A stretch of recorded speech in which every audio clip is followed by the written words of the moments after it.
Welcome back, everybody, to Risen Dominate Season 7, I believe. I can't remember the season, but that's not what matters. What matters is we're in the finals. We're watching Arctic Ace take on the winning formula, and I'm joined by Quacks. Quacks, I wasn't able to make it to the last series. You weren't able to make it to the last game of the last series, but we're here Yep. now, and that's what matters. And this is going to be a banger series, is it not? I mean, absolutely. These are the two teams that are at the top of their respective tables in the regular seasons, the ones that everyone predicted to get this far. And predictions have been met as they're both looking incredibly strong going into this series. So I'm expecting a lot of fire, a lot of, interesting things to go on throughout these games. And I'm also looking at adaptability, right? I think that a lot of these teams being able to stay at the top of the table for the entire split does come from the fact that you are able to look at the meta, you are able to see those reads, and you are able to adapt, change to what is good and what is bad. So I think what we have seen in the recent Worlds games, recent Worlds semifinals, no spoilers, of course, are things like those range supports, right? Senna, Ashe, maybe even a Karma at the end of the table have all been incredibly high priority, and those are some champions that I am just looking at right off the gate to be very prevalent in this series. Obviously, you'll still have some of those more heavy engaged supports, the Rel, the Rakan, those will always stay. But I am really looking at the adaptability and the change and being able to really look at the current meta and say, okay, here's what exactly we have to do in order to win this game. Yeah, and talking about adaptability and change, we've seen these two teams play so many games now. We've seen so many games live. Mhm. As we are getting into drafts, I'll pivot. And Zillion is the first ban, and that's some adaptability, some change already. Not really a common meta champion being banned away there, but when we're talking about meta, when we're talking about reads on what's strong at the moment, I think a really key factor for both of these two teams and just all of the teams in Dominate this entire season has been comfort picks, and it looks like those are the things that are getting banned away at the moment. Zac on the other side, Ziggs as well. Ziggs really strong in the meta as well, but Zac and Zillion definitely champions that are more, I would say, priority based on comfort. Yeah, and I mean, when you ban away all of these comfort champions, the Zillion, the Ziggs, the Zac, and now the Aurelion Soul, like you pointed out, Drake, it can leave a lot of room open for some of those higher meta picks. And we can already see some meta champions being banned away. Ashe going to be taken off the table here in game one. But yeah, there are a ton of different champions that are up and available. The Aatrox, most notably, could be available for the top lane. I probably am not, I'm not expecting to see top lane champions There's picked so much in this open. first phase. But yeah, there's a lot of ADCs specifically open. Things like the Oriana, Kai'Sa are open and available. Orianna is available. Talking about mid lane, we also have the Azir. These are all champions that have been pick ban in competitive play and are all left open. Even the Maokai here, hovered by mm, Arctic Ace, is one of the most prevalent champions in our current meta. And I think that we are going to see that locked in. It's a flex pick. It would be a really good B1. yeah, looks like the pivot to the Zaya, and I The mean fake it. out. Yeah, it just shows how much these two teams are thinking about this draft. They're obviously prepared, but it's not going to go exactly how you planned. Except the winning formula, obviously thinking that they have the winning formula here, locking in the J4 Oriana, both very strong in the meta at the moment. Does mean the Maokai is still left available. Arctic Ace will pick that up, and a lot of strong champions being just let through the pick ban phase, and it looks like a little bit of a handshake between these two teams. Both were kind of ready for it, and seem pretty confident in those picks. It's rather surprising when obviously there's still even more left on the table. I don't even know where they're going to go with this. Support, maybe? They could go for the support. Oh, Yep, the Karma being locked in here. Double range in the bot lane has seen itself be more popular, I want to say, around competitive play just because you're able to get that early priority for things like the Dragon, things like the Deep Vision, and also being able to bully off some of those more aggressive AD carry picks like the Kai'Sa, which I honestly would not expect to see in this game. I feel like that's a champion mhm. that wouldn't quite work. And instead, something like a Senna talking about that range is going to be locked in here for the winning formula. So, like we talked about, Drake, because so many comfort champions got banned away, it allowed these six incredibly prevalent meta champions to sort of weasel their way through the draft and now be picked up by their respective teams. Yeah, it looks like priority will be shifting towards that top side in the second ban phase. The winning formula banning away Fiora. Tom Kench, I think, was an expected ban after locking in the Senna. I'm Mhm. really confused as to where they're looking for this because there's a couple of Senna pairings, but Senna most notably with Tom Kench. obviously they locked in Senna and knew that Tahm Kench was going to get banned, so they have to have something up their sleeve. Is it a Cho'Gath? Like what? What do you think is the read here? I mean, I also am kind of looking at Seraphine. I think that that is a possibility. The champion That's has true. been nerfed, but it is still Ooh. up and available, especially if you know what you're doing. Kled and Olaf going to be taken off of the table. But yeah, I think Seraphine is potentially going to be the play here for the winning formula. Obviously, you don't really have that flex anymore, but you have that range advantage. You have that sustain. And I think that that will provide a lot of safety for the back line. And I think it could give the winning formula and Zokama specifically a chance to go one of those more aggressive dive in champions like the Aatrox that he's so comfortable with. But you called it, Drake. We are going to see the Cho'Gath here for the winning formula. That is going to go in the bot lane. I am liking this so far, actually. A little bit of spice added to the mix. Looks like Aatrox is being hovered, so might be taking that away from Zokama, like you were saying. That comfort isn't going to be allowed. But Aatrox is comfortable for both of these top laners. Both are going to be really happy to have him picked up. There you go. The brand. This is it's just going really left field out of nowhere. The Seraphine didn't get picked up. It was a Cho'Gath instead. We have a brand on the other side. You know what? That's what happens. The K'Sante I thought was going to round up the comp very well, so I'm glad that they did end up picking that up on the winning formula. But definitely an interesting draft here in game one of this best of 5 series.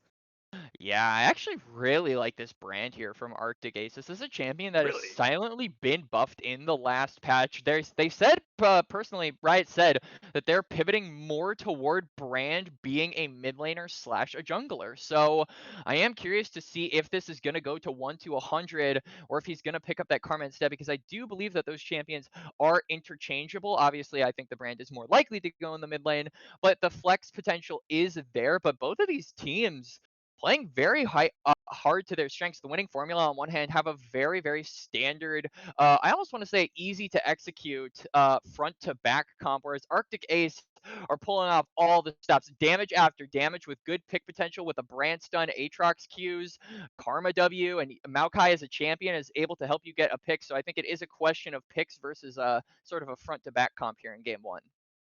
Yeah, it definitely is. And obviously, when we're looking at these two team comps, both are relatively strong. Both have a lot of front to back. But there are strengths in either one. I would say, honestly, the winning formula, in my opinion, has a slight advantage just based on champion priority and champion strength. They have 4 super strong champions in the meta right now, whereas on the other side, there are only 3. That's at least my initial read, and a Mhm. really well balanced team comp with a huge frontline in Cho'Gath and K'Sante. Realistically, Senna should never be touched, and all you have to do is sit back and scale, especially with their early prio as well on J4. I mean. I might be a little bit of a fanboy right now just looking at the team comp, but they have early priority with the J4, so they can get onto Dragons. That means that they don't have to worry about Dragon's soul point anytime soon, and then they can just sit back and scale, and they have the better scaling. So I really am interested to see what the game plan is from Arctic Ace, because they need to have something really well thought out, or else they're gonna just uh, really struggle either in the early game or easily if it gets anywhere near the late. And I mean, yeah, I am definitely looking at this top side as sort of a point of contention, I think, for both junglers. Aatrox K'Sante is definitely not a lane that you want to ignore. If you're Arctic Ace, you want to make sure that this Aatrox is ahead, if not just sitting comfortably. But we've seen it time and time again on the winning formula. Zokama is one of the premier players on this team, right? You give him a carry and he is able to perform essentially miracles. We saw this in the semifinals last week, Yeah. where once you give him a champion that he is familiar with, he becomes a completely different player. And I think that we are going to see that in this series. I think that they acknowledge that Zokama is best on champions like the K'Sante, like the Aatrox, like the Kled that was banned away from him.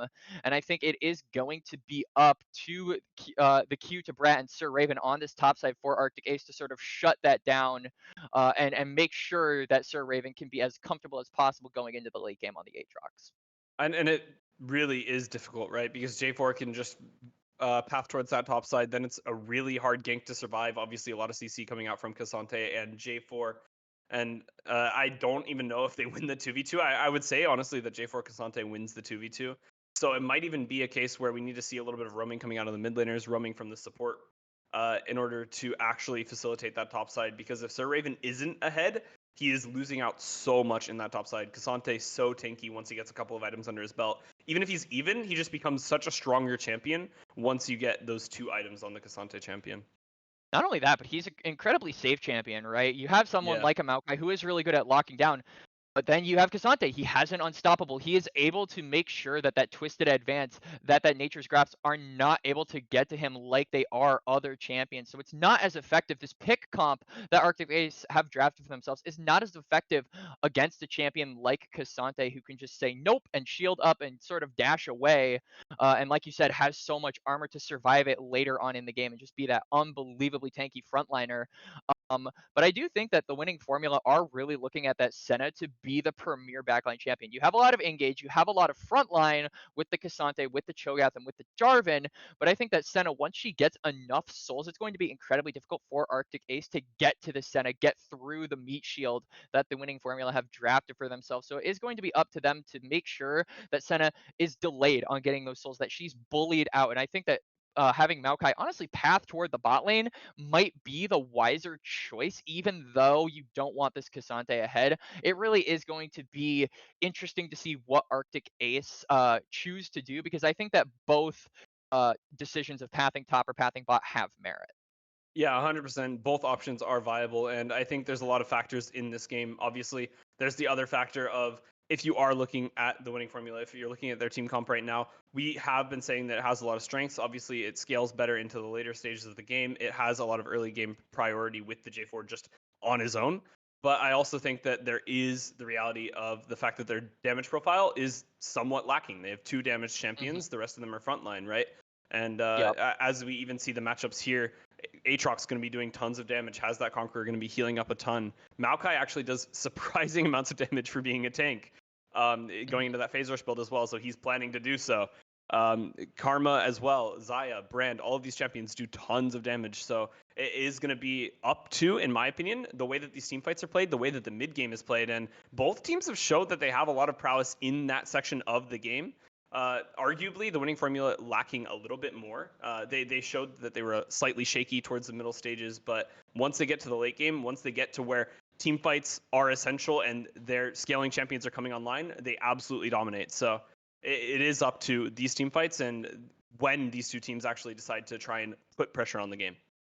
Yeah, it certainly isn't unlike winning formula to have 1 or 2 int moments. At least I found that to be the case in the semifinals. I think that they have gone a little bit overboard in some cases, but I think if they are able to sort of dial that back, if they are sort of able to control that coming into the late game, they should be completely unstoppable. I'm honestly looking at this blue side comp, and I cannot imagine any of them being able to punch through the Jarvan, the K'Sante, and the Cho'Gath, who are eventually going to just become so tanky. You have the Aatrox, which I think is most likely going to be your best bet. But that is hinging on him getting those 2 to 3 items. And if you're able to bully him out, then that can be heavily delayed to the point where once he does get those items, it might not even matter. That's 100% true. And with only 70 seconds left until the first game of the Dominate Finals begins, Quacks, which team do you think won in the draft aspect? Which team are you putting your cards on, your money on, as we move into the game, as we look forward into the game? Obviously, remove nameplates, remove past experiences. Both these teams have done super well in the regular season. Just draft. What are your opinions?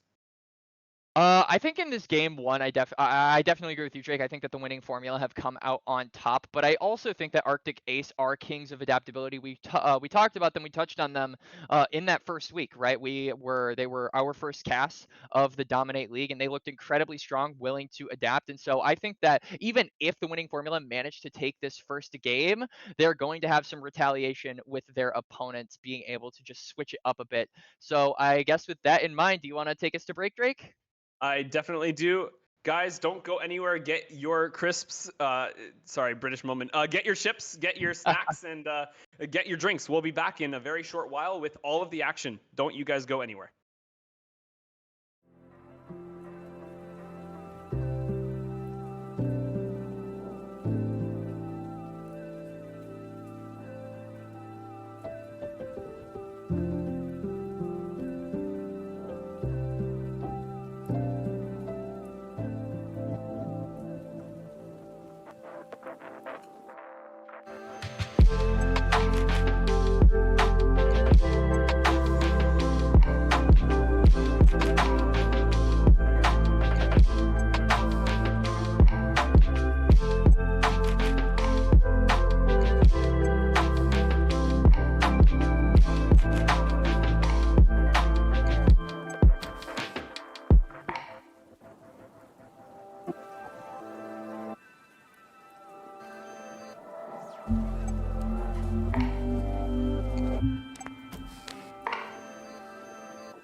Hello, everybody, and welcome to Summoner's Rift. My name is Drake. I'm joined by Quax, and we're here with Game 1 of the Dominate Finals. Quax, how excited are you for this game? I'm hyped up. I think that both of these teams are already looking to prove themselves. They haven't played against each other yet, obviously indicated by their record 6-0 in the regular season. But unfortunately, one of these teams is going to have to come home with their first series loss today. And honestly, I am all here for it. I am all here for the emotions, and I am all here for the series. It's Worlds time. I got that hype in me, and I'm thinking both of these teams got the hype in them too. I think they have enough hype to take us to Silver Scrapes, or at least I hope they do. You know, that's all I want from today. I don't care who wins. I don't care which team is actually better in the end. I don't care which drafts end up winning. What I care about is 5 games. I care about some insane League of Legends, and I want to see some quality stuff. Not pun actually intended. I'll say the pun's intended. Yep, absolutely. As we can see, both junglers actually just going to start on the same side here, pathing down toward that bot lane. This is sort of what we talked about, Drake, right? We said that the bot lane was incredibly vital to both of these teams. I think it is more vital here for red side. I think making sure that this Senna and this Cho'Gath are able to be safer in this game 1 is very, very important, because they are going to be your biggest source of damage coming into that late game with Senna with her souls. Just making sure she can get as much as possible. Giving her a little bit of cover is always nice. Yeah, it always is. And as we see a little bit of it knock up in the bot lane. Okay, not going to end up being much. Just a little bit of poke. And which lane do you actually think wins out? Because I didn't expect the shove to be going to the Cho'Gath Senna lane, but I guess that's how it's going. Trips does end up getting rooted. The knockup as well. So much poke from the Cho'Gath Senna, even though one of the champions is melee. I mean, Cho'Gath is deceptively strong in the range. If that Q manages to connect and you have a champion like Senna who's already really long ranged and then can follow it up with her W, can follow it up with that root, then you're looking at a trade that you basically can't come back from. You can't trade back from them because they're out of most champions' attack ranges, especially a champion like Xayah.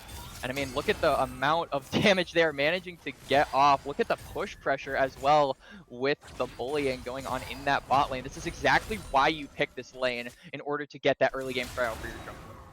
And you don't even need the early game prio, right? When you're talking about these two champions, both scaling literally infinitely. They will only get stronger as the game goes on, so they don't even need this early game pressure, but definitely happy to have it. If you're ahead early, it's really easy to get to late game there. At least that's what I'm told. Yep, absolutely. Oh, as we're talking about getting ahead early, 1-100 does not get taken down to 1. He's only taken down about half HP, but you know, it was a good attempt, and Lee Sinner's just trying to make sure that he's on the map, make sure his presence is known, and get that pressure out there. Yeah, and it is pretty good there for Lee Sinners that he has prio in the side lanes, being able to secure the crab for himself, because he is down a couple of camps. You can see the Q to Brett is in that tri-bush, potentially looking for something. But yeah, those camp respawn timers for the I'm sorry, his name is confusing me with the champion, for the Jarvan, are slightly delayed now because he decided to skip those bot camps. So it is going to see him be slightly behind in tempo, despite getting the gold of the Scuttle Crab. Which, for some reason, seems to be the theme with J4. A lot of players just seem to try and spam gank, or get behind slightly in the early game, and just let it kind of get out of hand. And I guess the idea is that J4 isn't a scaling champion, so you're not trying to do that in the first place. But I think it is a misconception. I think Lee Sinners has fallen quite behind by letting these camps sit for so long. Maokai going to be starting up his next clear in literally 2 seconds time. But this pressure on the bot side, oh my goodness, Crystal King getting low. Quality player actually does end up getting rooted, even though he went over the wall, the flash, the Q, and it's a first blood for the tree. It's a first blood for Arctic Ace. Yep, Arctic Ace managing to get a kill, but they might not be done yet. There's a fight to be had in the bot lane. Flashes on either side, Helper dies, and so does the Cho'Gath. It looks like neither member of the Winning Formula's bot side will survive this exchange. Another 2 kills going over to the side of Arctic Ace. Yep, and that is absolutely huge for the bot lane of Arctic Ace, managing to get that gold lead for themselves. And the wave is even going to push back to them, so they don't even lose that much in the long run. Crystal Fang going to manage to pick up that recurve bow, so that extra little bit of attack speed going to come in handy. And meanwhile, Trips already with the Lost Chapter on the brand, going to be hitting super hard with the combos. Yeah, not only with the combos from Brand, also you can see Noonquiver? Yeah, Noonquiver with Longsword picked up by Xayah. A lot of damage is going to be coming out from this Arctic Ace bot side. So come on, are you in danger? The W goes to the side. Sir Raven doesn't have to Lee Sinners is here. Really confident. He has R. Oh, yeah, Lee Sinners is here, but Aatrox does have the ultimate. And looks like he just wins that 2v2, so they have to back off. Zokuma does have ultimate available. Can he find the all-out, though? He flashes forward, he gets the Q, he finds the W, sorry, the all-out, he gets the Q3, and it will be enough damage for a kill onto this J4. Arctic Ace finally lose one. The winning formula finally find a way to punish. I honestly feel like Sir Raven could have played that slightly better. I feel like the flash was a little bit delayed from the combo that Zokuma was going for. As soon as you see him hit level 6, you know he's going to go for that all out. So in my opinion, it was probably just better to go for the flash and maybe try to dodge the flag and drag with the E. But now that they saw Lee Sinners on that top side, that is a free ticket to a dragon here for Arctic Ace. Good use of cross-map plays as they managed to get themselves a mountain dragon, probably the most influential one to have in that early game. So it has to feel good for Arctic Ace. Yeah, it definitely does. And obviously the cope coming out from top lane in this position is he flashed intentionally to make sure that they were still following him to waste more time to secure the dragon for his team. Exactly. And now, as we see, you can see that the plated steel caps actually are up and available for Zokuma. He has bought those, so he is going to get a lot of tankiness. Sir Raven going to struggle to do the damage to him now that he doesn't have access to that World Ender for a little bit longer. It is starting to come back up, but it is going to be a little bit before I think Sir Raven can think about going for a potential combo here onto the K'Sante. Yeah, and that's exactly what we were talking about when we were in draft, right? K'Sante is best known in this lane and just in general for his safety in lane. He's able to play so far back, able to just live for so long. He doesn't need to be ahead in farm. Obviously, you can see he's 30 CS behind, which is so impactful for most laners, but it's not going to affect him that much. Obviously, that assist on under his belt does add to his gold, so he's not suffering that much. Trips is rooted as well as knocked up, but he has to flash away. He gets out of dodge, but he has to burn a very influential summoner. A lot of pressure coming out from this winning formula's bot side. Yep, no flash for the brand. He has to be careful because he's a champion with no innate escapes, but he's dropping the ultimate. He's going in. Yeah, a lot of damage coming down on the BMW. Both laners for the winning formula are very low in this bottom side. And it's just the impact of 6 early. I wouldn't have expected Brand to be the one who's level 6 first, but looks like a lot of XP going on into Trips. Yeah, for sure. They're definitely respecting the brand with that early Lost Chapter. I think that it's something you have to respect right before you just get immediately bursted down. Xayah is another champion that also has a decent amount of burst. Obviously, it comes in more at the late game, but you have to respect the Feather Recall along with the stun from Brand, because if you get caught by one of them, you're going to get caught by the other, and suddenly you can't move, and a decent amount of your health is completely taken away. A little bit of trading in the mid lane, but for the most part, game has been pretty silent for these past couple of minutes as the Herald is now up. Both junglers are here as well, so it'll be interesting to see if any of them are looking for that.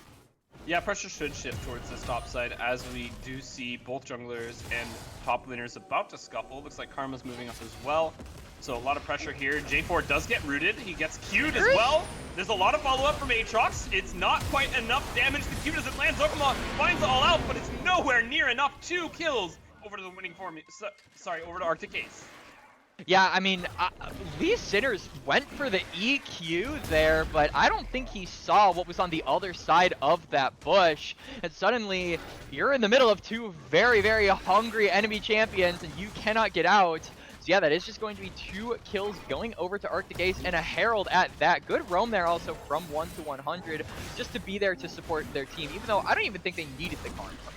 Yeah, it's hard to tell. It was definitely a little bit close. Obviously, I thought Sir Raven was dead. I blinked. I thought the all-out was enough because the Q3 missed, but he ended up living in that exchange, and it might have been due to the Karma Flash, I'm not sure. But either way, he was there. Like you said, he was there to assist, and, you know, I'm helping. He was in the area. He did his job. And really well played from Arctic Ace. They have 5 kills now to 1. The gold lead was 2,000. It's ballooned to 3,000 now. Rift Herald also static gold that will be added to their side as soon as they get those plates. A lot of pressure in this bottom side. But yeah, a massive advantage in the early game for Arctic Ace here. But like we said, it is a lot of scaling on the opposite side. So the winning formula just need to be able to stall. And right now, 2,000 gold, it's not the end of the world. Yeah, 2,000 gold isn't going. It's not completely impossible to come back from that, but I am looking at the Q to Brat now has that demonic embrace complete at 10.5 minutes. That is a very, very quick item for a low economy champion like Maokai Jungle. But yeah, he is going to look for the bot lane as Sokuma. You're taking a lot of damage, my friend. Flash is almost up for Sir Raven. Will he follow up under the turret? No, he won't quite be able to get in range. Peter Brad does drop the Rift Herald in the mid lane. Might have been a mistake. Yeah, I tend to do that, but I think I have Sweeper. I tend to just sweep and, well, I dropped the Rift Herald. But, you know, dropping it mid is super good. That's probably where you wanted to drop it anyways. Got the 2 plates and got a little bit more pressure down on the map. J4 moving towards this mid lane. Doesn't look like he'll be able to find anything. A lot of vision control with these saplings. Yep.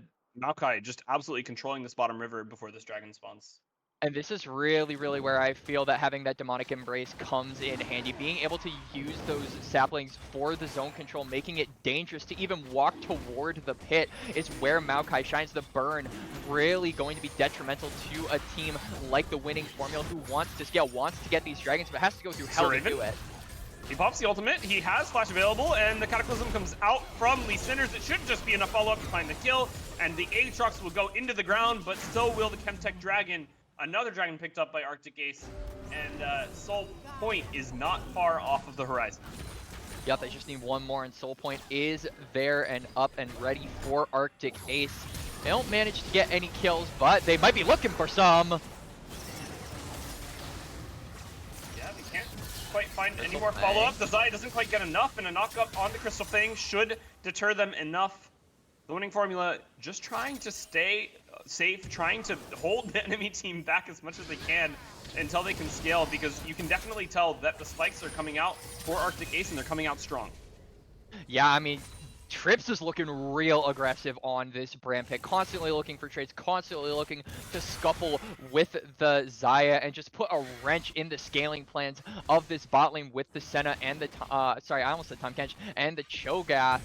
And it is definitely paying dividends. Honestly, going back to that Herald, I would have liked to see that Herald go to the bot lane, so that way Crystal Fang and Trips could both sort of rotate and force BMW and Helper to stick in that bot lane until they are ready to scale up. But potentially more action in the top lane here.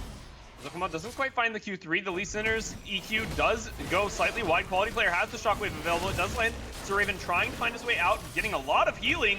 Will he be able to get away? I don't think so, and it is enough damage. Quality Player picks up a kill for himself.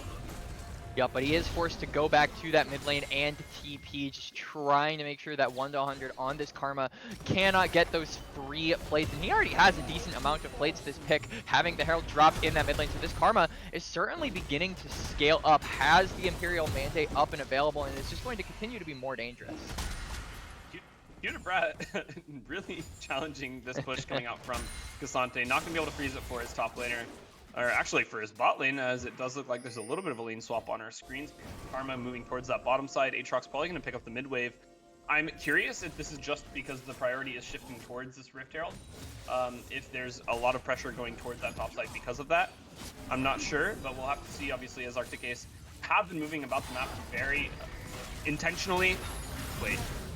Looks like there's a route on the 1 to 100. There shouldn't be any more follow-up. Oh, the Q actually lands 1 to 100, steps into it. The silence isn't enough for any more follow-up. Lee Sinners is here. Gonna get zoned off of the turret. Lee Sinners has the Cataclysm, and there won't be a flash available for Karma. She just burned it, and it is a kill for Helper 08.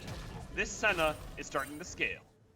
Yup, and I mean, they managed to get a kill, but on the other side, that top turret has fallen, and now with the arrival of Sir Raven, it doesn't look like they're going to be able to trade towers back. So all in all, Arctic Ace, they managed to get a piece of the map, while the winning formula themselves managed to get just a piece. They get a piece of Arctic Ace as sort of penance or sort of a participation award almost. if you will. But like you said, this Senna starting to scale up. I'm just going to check her soul counter here. She's 44, so a little bit less than a halfway toward that 100 mark. I think a lot of people associate that 100 mark with the fact that she has officially scaled into a monster. But TP coming out from BMW. Yeah, the TP comes in. He doesn't quite land the Q, but a lot of damage on the Crystal Fang. There's follow-up from Zokuma. The Heartsteel proc isn't quite in range. Here. Quality player picks up the kill onto Trips. Crystal Fang has to flash away. He will just end up burning, killed by Quality player. A double kill for this Orianna, and that's a very scary champion to get fed. Yup, suddenly Orianna is now 3-1. I have to feel like Crystal Fang and Trips, their intentions to push the wave, it doesn't feel like there's any point. You have Herald spawning in a little bit, and you don't want to jeopardize that position. You don't want to jeopardize giving the gold over to anyone, even if it is an Orianna who takes a little bit longer to scale. Suddenly, you've accelerated one of the most powerful champions in the game, and it's only going to get late to you because, as we've already established, this is a team that wants to go to late game, and you're just accelerating that track further and further by giving it kills. Yeah, and the gold lead nearly evened out. A TP coming out from K'Sante, and it's going to be a 5v5 for this Rift Herald. This is exactly what Arctic Ace want if they can make it work. A kill from Senna dies. Lee Sinners is very, very low in the pit. He will end up falling as well. Crystal Fang picks up a kill onto the J4, and it looks like the Rift Herald will be denied despite getting picked up technically by the winning formula. Trips guarding it with his life.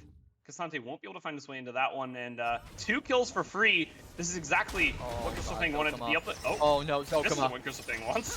Oh, actually, Zokuma. There's no follow-up coming up from Cutebrat. He wasn't quite aware of what was going on.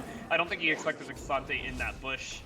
But honestly, this is fantastic for Arctic Ace. They want to be able to get these kills and accelerate this game as much as humanly possible. Not only that, but they're also denying massive feasts here away from the Cho'Gath, away from BMW, as we might not be done fighting here. While Cutebrat does look like he's trying to scuffle, so Raven is very low. He has TP. Surely he just wants to reset and move towards this dragon. It would put them on Soul Point. Infernal Soul very strong for this team composition. If Arctic Ace are able to pick it up, Crystal Fang is in danger. The EQ from J4 is enough. Cataclysm finds Cutebrat. He has to flash over, but this should just be a free dragon for the winning formula. I honestly feel like Arctic Ace should just have the ability to give that. No, they didn't have any ultimates available for that fight. All of the ultimates for the winning formula came up the Shockwave, the Cataclysm, but they're going to be fighting.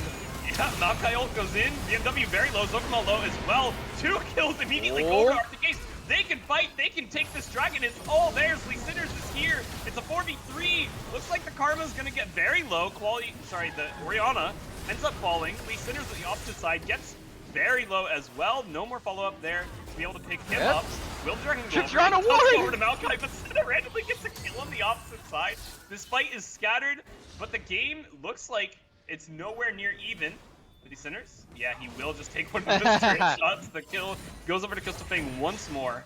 And it's once again Arctic Ace coming out on top. They're 1 dragon off of Infernal Soul Point, and they're accelerating this game exactly how they want to be. Yeah, good little skill, good little effort there from Lee Sinners. I give him an A for effort, but all in all, a lot of fighting has been going on in these past 3 to 4 minutes straight. Fights for dragons, fights for Rift Heralds, fights just to have fights. It doesn't even matter. And now, when the dust, I feel, has finally settled, it's Arctic Ace who are coming out on top with a 5k gold lead. You talked about it just a few minutes ago, how the gold lead had started to equalize in favor of the winning formula, and suddenly that has gone the complete polar opposite way as Arctic Ace are pulling ahead yet again in this game 1. And 4,000 gold is so much more than it looks like, right? It's only 4,000 gold in the gold department, but there's also 3 dragons. It looks like it's only 3 kills, but there's also however many turrets. It looks like 2, and some change with the amount of damage done to the turrets on the map. As we do see a little bit of a scuffle in this bottom side. I don't think it should amount to much. The top laners will just walk away if they get low. Yeah, Zokuma retreating to his turret, but as the game progresses, as this dragon spawns in 35 seconds time, a lot of pressure will have to get put down by Arctic Ace if they want to be able to beat the timer that this game is on. Because if they don't capitalize on their lead now, then it could balloon into a point where it doesn't matter that they were so ahead early. Obviously, we were talking about the winning formula scaling, and it's not too far off. Yeah, obviously, if they are able to hold on to this game, I think the winning formula have a decent chance. But you can see that Xayah is starting to build on the second item. I think once Crystal Fang manages to get himself some armor pen, that I feel is when the winning formula have to be a little bit careful of this Xayah. At the current moment, it's going to get more difficult for Arctic Ace to punch through that front line like we talked about. But once those armor pen items start to come through, I think they have to start paying a little bit of respect to the range advantage that the Xayah could potentially have, and just being able to burn them out. But it's exactly like we were saying. It's nothing to do with the Xayah at this point. Maokai 3-0-6 has Demonic, has the Raven really wants a sour. Yeah, looks like he's gonna get it, and obviously his team is on the Baron. He's just trying to keep Zokoma busy while they're on the Baron. Does this team win the 4v4 though? So Raven trying to get as much damage down. Zokoma flashes. It's such an intense 1v1, but Sir Raven is just healing through every bit of Zokoma's damage. Look at the move! He does end up getting the kill, and it looks like his team had to back off of the Baron, but they are pressuring it once more. TP not quite up for Sir Raven, but so much vision pressure. They see all three of them. They see him! The ult comes out, Lee Sinners. He does end up getting rooted, so does the Senna, and it looks like she will be the target. One more kill goes over to the side of Arctic Ace, and they can just start up this Baron. Yup, they have the ability to go for the Baron. Shockwave unavailable for quality, so even if Lee Sinners decides to go in for a steal here, even if he gets it, we're not going to be able to turn this fight, but you have to be careful of BMW, you have to be careful of this Feast. The flash is up and available for the Cho'Gath, so he can just go on and take it 1 to 100, trying to stall, but he might be in a little bit of trouble. This is going to be a 50-50, Drake. Oh my goodness, Q to Brat ends up picking it up. The 50-50 did not go the way of Lee Sinners, and that honestly looks like the nail in the coffin for the winning formula in game 1. Yeah, I mean, the Baron is up and available, so Raven! Don't do it to him. Goes insane. BMW might be able to find his way out. Helper is here to help, so BMW will be able to limp out of that one alive, but his mid laner fell, his jungler fell, and his base is getting knocked on by a Baroned up enemy team. Yep, and Baron, TP is up and available for Sir Raven, so I have to imagine they're going to go for something like a 4-1 here, maybe a 3-2, as you can see, 1 to 100, and Sir Raven are up around that top side, but the Aatrox is actually just going to get a reset. You really want to get Prio at this point, so that way this Dragon is as difficult as possible to get for the winning formula. You can already see they're trying to make it more difficult with the Q to Brat, just putting on so many saplings, making them walk through fire in order to try and contest them, which I honestly don't think they can. I don't think there is a way for the winning formula to go for this Dragon. I thought there might have been a way with the Blast Cone. Could have been a little bit troll for 1 to 100, but he doesn't end up getting capitalized on. So yeah, as you were saying, it is just so difficult for the winning formula to enter here. Obviously, they have zero vision if you're looking at the map at the moment. A little bit of a weird path coming out from Lee Sinners. I guess it's intentional to be able to avoid the vision that he thinks that is put down. Going around. Yeah, they managed to get into River, but I can only see him being put in danger, as the Maokai saplings do quite a bit of damage, and they didn't make their way into the river, so it is going to be a fair 5v5, but the Dragon is getting burned immediately. It has no HP left. Although the J4 gets in, but the Maokai gets the Dragon. Lee Sinners is very low. He does end up getting the Cataclysm. It's 1-for-1 for now. BMW has to flash out. Zokoma is on the run as well, and they're running towards the enemy base. BMW gets flashed on by Crystal Fang, and K'Sante fighting in a 1v3 on the opposite side. Quality player is gonna be taken low. He gets killed. A triple kill for Crystal Fang. He might be able to look for a fourth. Zokoma is in this bush, but K'Sante does damage, guys. Crystal Fang gets deleted, and despite it being an Infernal Soul, it does look like a couple of kills do get picked up by the winning formula. Yup, Soul acquired, but they lose 2 into the process. It's a 2-for-3 trade, and yeah, definitely worth it for Arctic Ace, but at the end of the day, getting that Baron is going to be super important, and now I think it is going to be up to them to sort of divide their resources. You can see that the waves in all 3 lanes are pushed to the base of the winning formula, so putting someone in a side lane, putting 2 people in side lanes, and having the remaining 3 players go to the mid lane might be the play here for Arctic Ace to try and close this one out, because we are entering the end stages of this first game, and it is going to be important to get that inhibitor, to get as much pressure as possible, because at this point, if you're Arctic Ace, you don't want to have to get any more objectives. You don't want to have to fight any more 50-50s because you're super far ahead at this point. If you are needing to fight for those objectives, then I think there is a red flag going on in these lane pushes. Yeah, and it has nothing to do with Lee Sinners. I mean, the red flag is definitely going to be that vision if it's not there for the enemy team, for Arctic Ace, sorry. But we were talking about it being the later stages of this game, right? We were talking about it being the end, or what looks to be the final moments. But as we're saying this, okay, there's an engage in the mid lane. 1-100 doesn't get taken down quite yet. Q to Brat is getting engaged on the not taking any damage. Lee Sinners flashes forward. The EQ doesn't land. He misses the Q, and it will be his death. Crystal Fang walks forward, does end up rooting 3 members big root of his team, but there's no follow up there because Cho'Gath falls. Orianna falls, K'Sante dies, and it looks like it's just going to be 4 kills given over to the Arctic Ace. They will not quite find the ace in this game, but they are going to look for the Nexus at 25 minutes and 30 seconds. Yeah, relatively clean game here from Arctic Ace toward those mid to late stages. I do want to say, though, this was an incredibly scrappy game. We said it's 25 minutes, 33 kills, so that is more than a kill a minute. They were definitely looking for fights. They were definitely looking to get scrappy. And if this is what we are in for in this series break, I am excited. Talking about scrappy, the respawns have come out. Lee Sinners just gets deleted, though. Oh my gosh, we're just slapping them with the wall. It's in their base, in the straight up 5v5 with low HP and no mana. It doesn't matter. The Nexus is gonna fall. 4 more members of the of the winning formula are gonna fall as well. Arctic Ace once again will not secure that ace, but they have secured game 1 in this best of 5. Yup, exciting game 1 and a good preview, I think, for what lies ahead, as both of these teams, like we talked about, are looking to get aggressive. They're looking to get scrappy. They're looking to fight. And I think that if that is going to be the constant of this series, we are in for one hell of a one, Drake. And I, for one, am incredibly excited to see where this first game lands us in the overall grand scheme of this series. I mean, I'm beyond excited. There should be developments, right? There's a lot of stuff that we want to see coming out from the winning formula, and we talked about before the game even started, right? That the winning formula has shown that they have adaptability, that they have the ability to change the way that they play as well as the way that they draft. And I think that there's a lot of things to look at after this draft, right?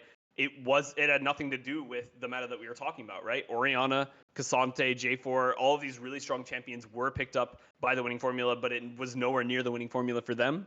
Arctic Ace able to take the win with Karma Brand. You were talking about the strength of Brand, and maybe they just have a better meta read, but a lot of things to think about going into the draft for game 2.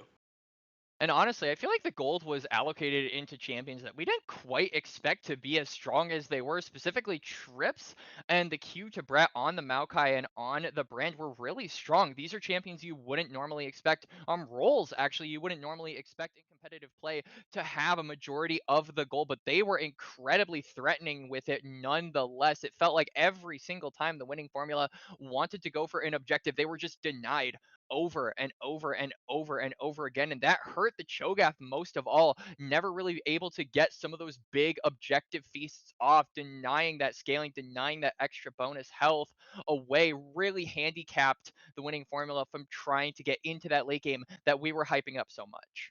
Yeah, and it did look like the J4 just wasn't quite able to facilitate enough in the early game. We were talking about how he had 4 late game champions around him, so he just needed to do a little bit in the early game, stall out, and get towards that later stage. But, I mean, it's even shown in this post-game breakdown, right? The gold lead, absolutely insurmountable, obviously, towards later stages, but it was in Arctic Ace's favor the entire game. Towers, the whole game as well. Drake's, that's an impact from the early game, right? You see the Mountain and Chemtech Dragon going over to the side of Arctic Ace.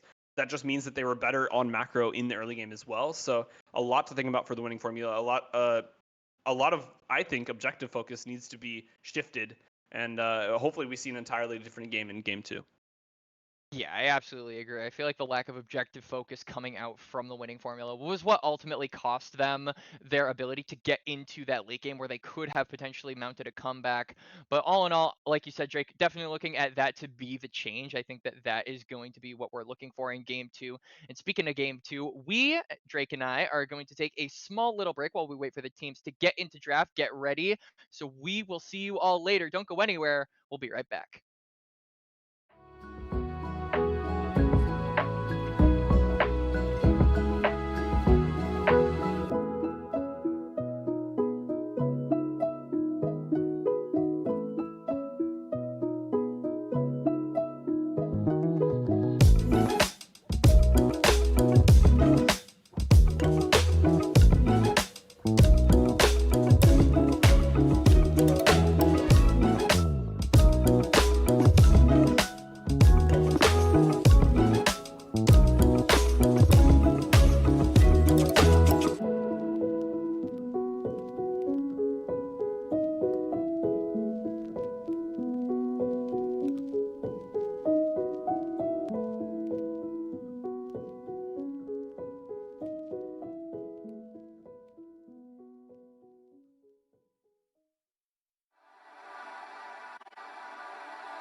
Hello, everybody, and welcome back to the Risen Dominate Finals. I'm joined by Quacks. My name is Drake. You can see us on the screen.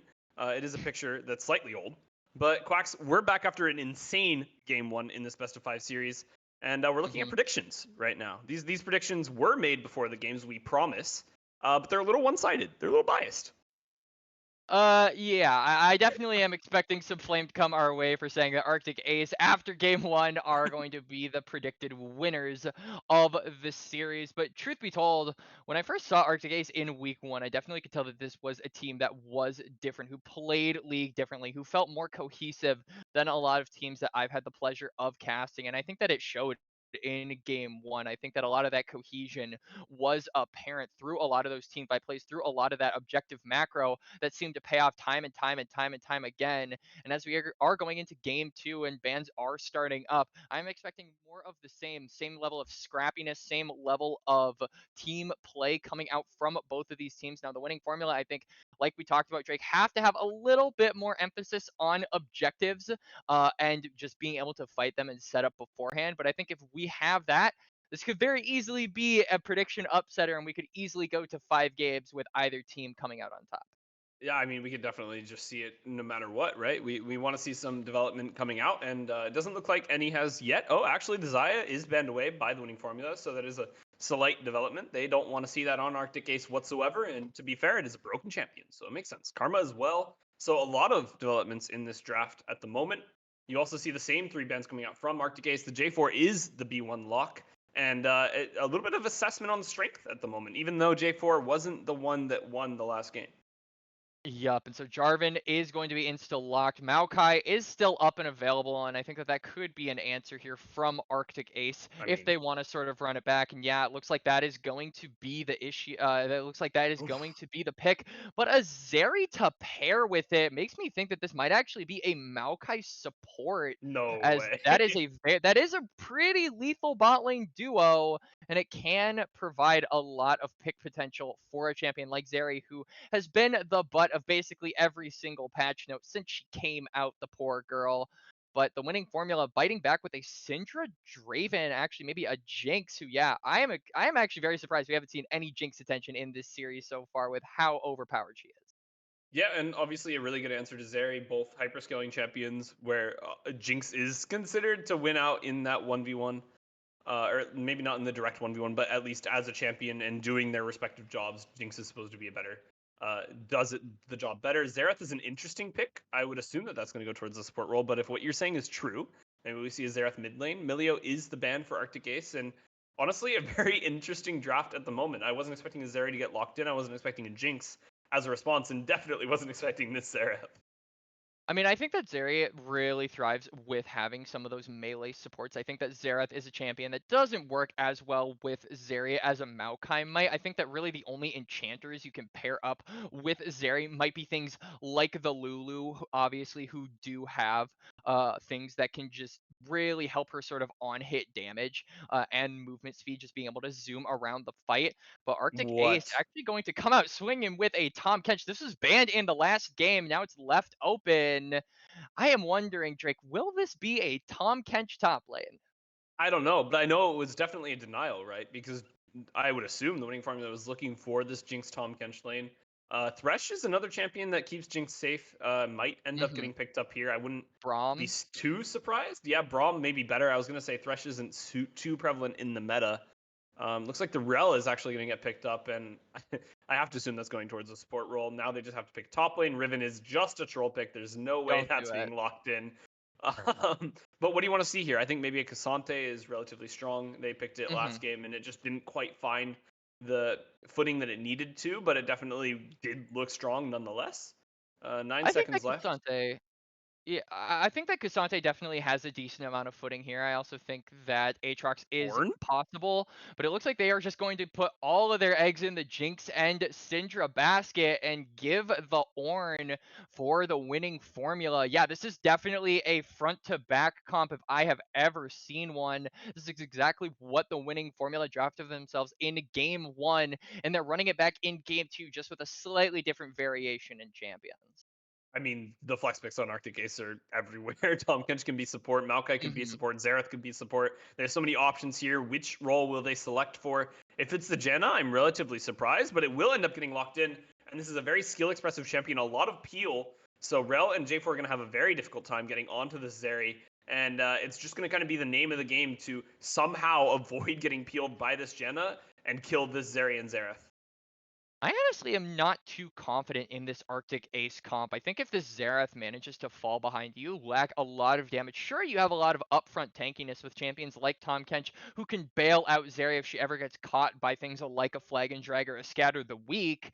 But I really, really fear for the late game here for Arctic Ace. It feels like they are really relying on this Xerath and this Zeri to be those carries for the late game. And the winning formula are more or less doing the same thing with Jinx and Syndra, but those are a lot more reliable. I think that those are champions that are more prevalent in the meta. Those are champions that are easier to practice and are much easier to execute on than things like Zeri and Xerath, who, if you get picked off, don't really have anything to get away with. Obviously, Zeri does have the ability to go over walls, but Syndra has the ability to knock you back. Jinx has the traps. There are so many different tools I feel that the winning formula have that Arctic Ace just don't. Yeah, and I mean, when we're looking at these two drafts from like just taking a step back, right, looking at the two drafts objectively, they're pretty much the same draft, besides one major difference, which is the fact that you don't have an engaged support on Arctic Ace. You have a Janna, and for the winning Hmm. formula, you have a Rel. Besides that, I would say front to back, you have a mage in the mid lane for either side, a hyper carry ADC. You have an engaged jungler, and you have a beefy top laner that can play peel as well as slight engage, right? So Yep. both of these teams kind of opting for a very similar general theme for their team comp, but obviously it's just going to be a battle of whether that Janna was the correct choice or whether the Rel was definitely what should have been picked up by Arctic Ace. And the Janna sort of makes me think that Arctic Ace aren't going to be playing the traditional front to back that we are thinking of Drake. It makes me feel like they're going more in the direction of poke. Things like Zeri, Xerath, who already have innate poke along with that NATO. It just feels True. like that is more the style they're looking for. I also think that Maokai could serve as a conduit to that as well. In case they get engaged on, he has the ability to peel off a lot of those threats that can get into the backline. And if all else fails, he can also whittle them down with saplings. So I think that Arctic Ace have kind of a bit of a choice to make in how they want to play this game too, because I think that this comp can serve in a few different styles of play. Yeah, and I think key factors to look at are which players are on what key champions, and I think we definitely saw that Crystal Fang has the ability, to carry on these ADC champions. We also saw that one of the 100, 1 to 100 has the ability to roam when he's playing mid lane. He has the ability to get that Hmm. push and to affect other lanes, and I think that's what Xerath really excels at. And we've also seen that the Q to sorry, I'm completely losing my mind. But the Maokai, either way, right? He's found his way in the last game. He definitely was super influential, and just in general, these three players were very, very key members for Arctic Ace, and they facilitated that win. Versus the other side, you saw Quality Player was absolutely monstrous in the last game, right? We saw that he was really insane on this Orianna. Now he's on Syndra, a champion that he's arguably more comfortable with, and a champion that arguably has a more innate impact on the game. BMW did take a little bit of a backseat, right? But I do think that he has the potential as well. And I think the really key person that I'm looking at is Zokama. We saw him in the series before. We saw that he was able to pop off in this top side and just in these team fights. And that's what I'm looking for. I'm looking for this Ornn to pop off. I'm looking for Quality Player. And it's kind of Quality Player in Zokama versus the world, in my opinion.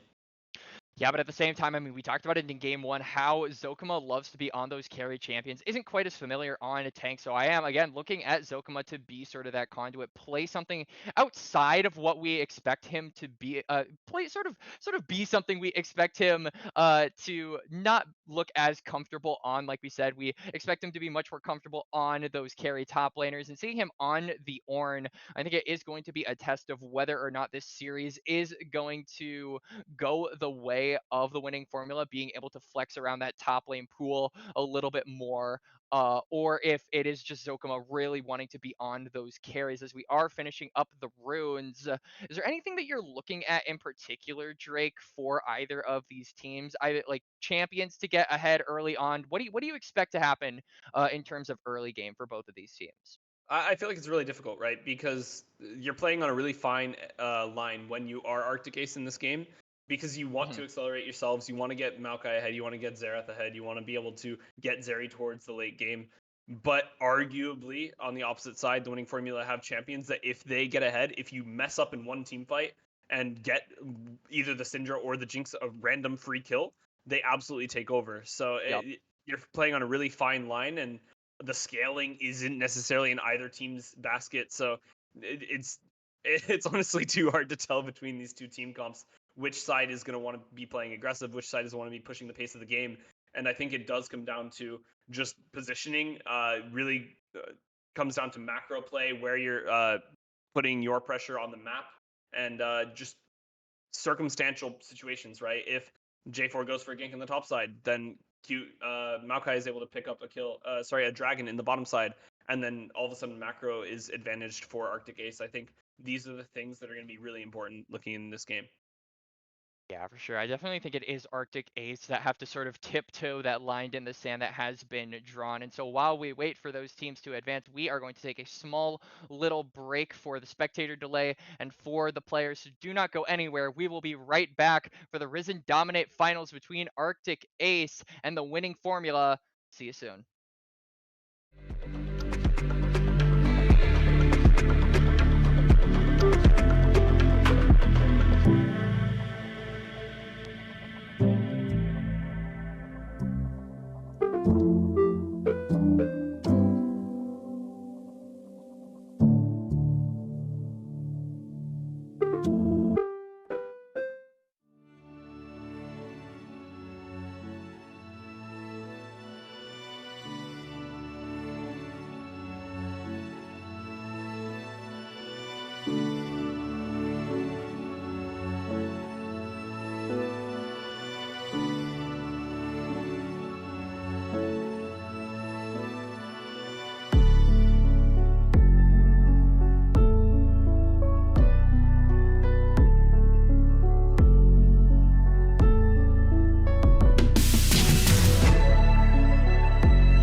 Hello, everybody. Once again, my name is Drake. I'm joined by Quax, and we're here with Dominate Finals Game 2, where Arctic Ace on the right side of our screens is currently up 1-0 in this series, where the winning formula on the left side of our screens is no longer ahead. Sorry, it's no longer even. Sorry, the pings are really tripping me out. Quax, how excited are we for this game?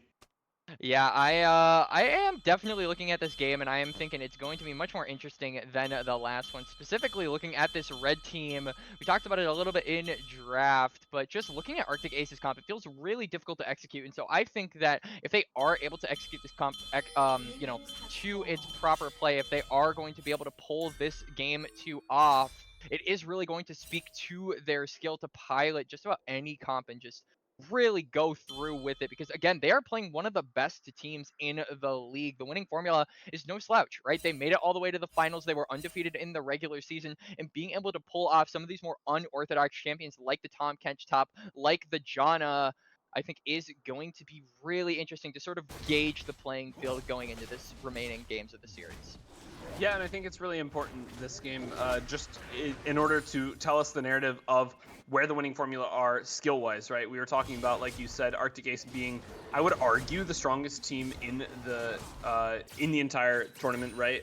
In Dominate, but I think it's also important to say, obviously, the winning formula made it here, but did struggle, right? They went to 5 games in their last series. They were losing initially in the 5th game, but managed to bring it back in that last game. So they have the clutch factor, but was it just a fluke? That's what they're trying to prove right here.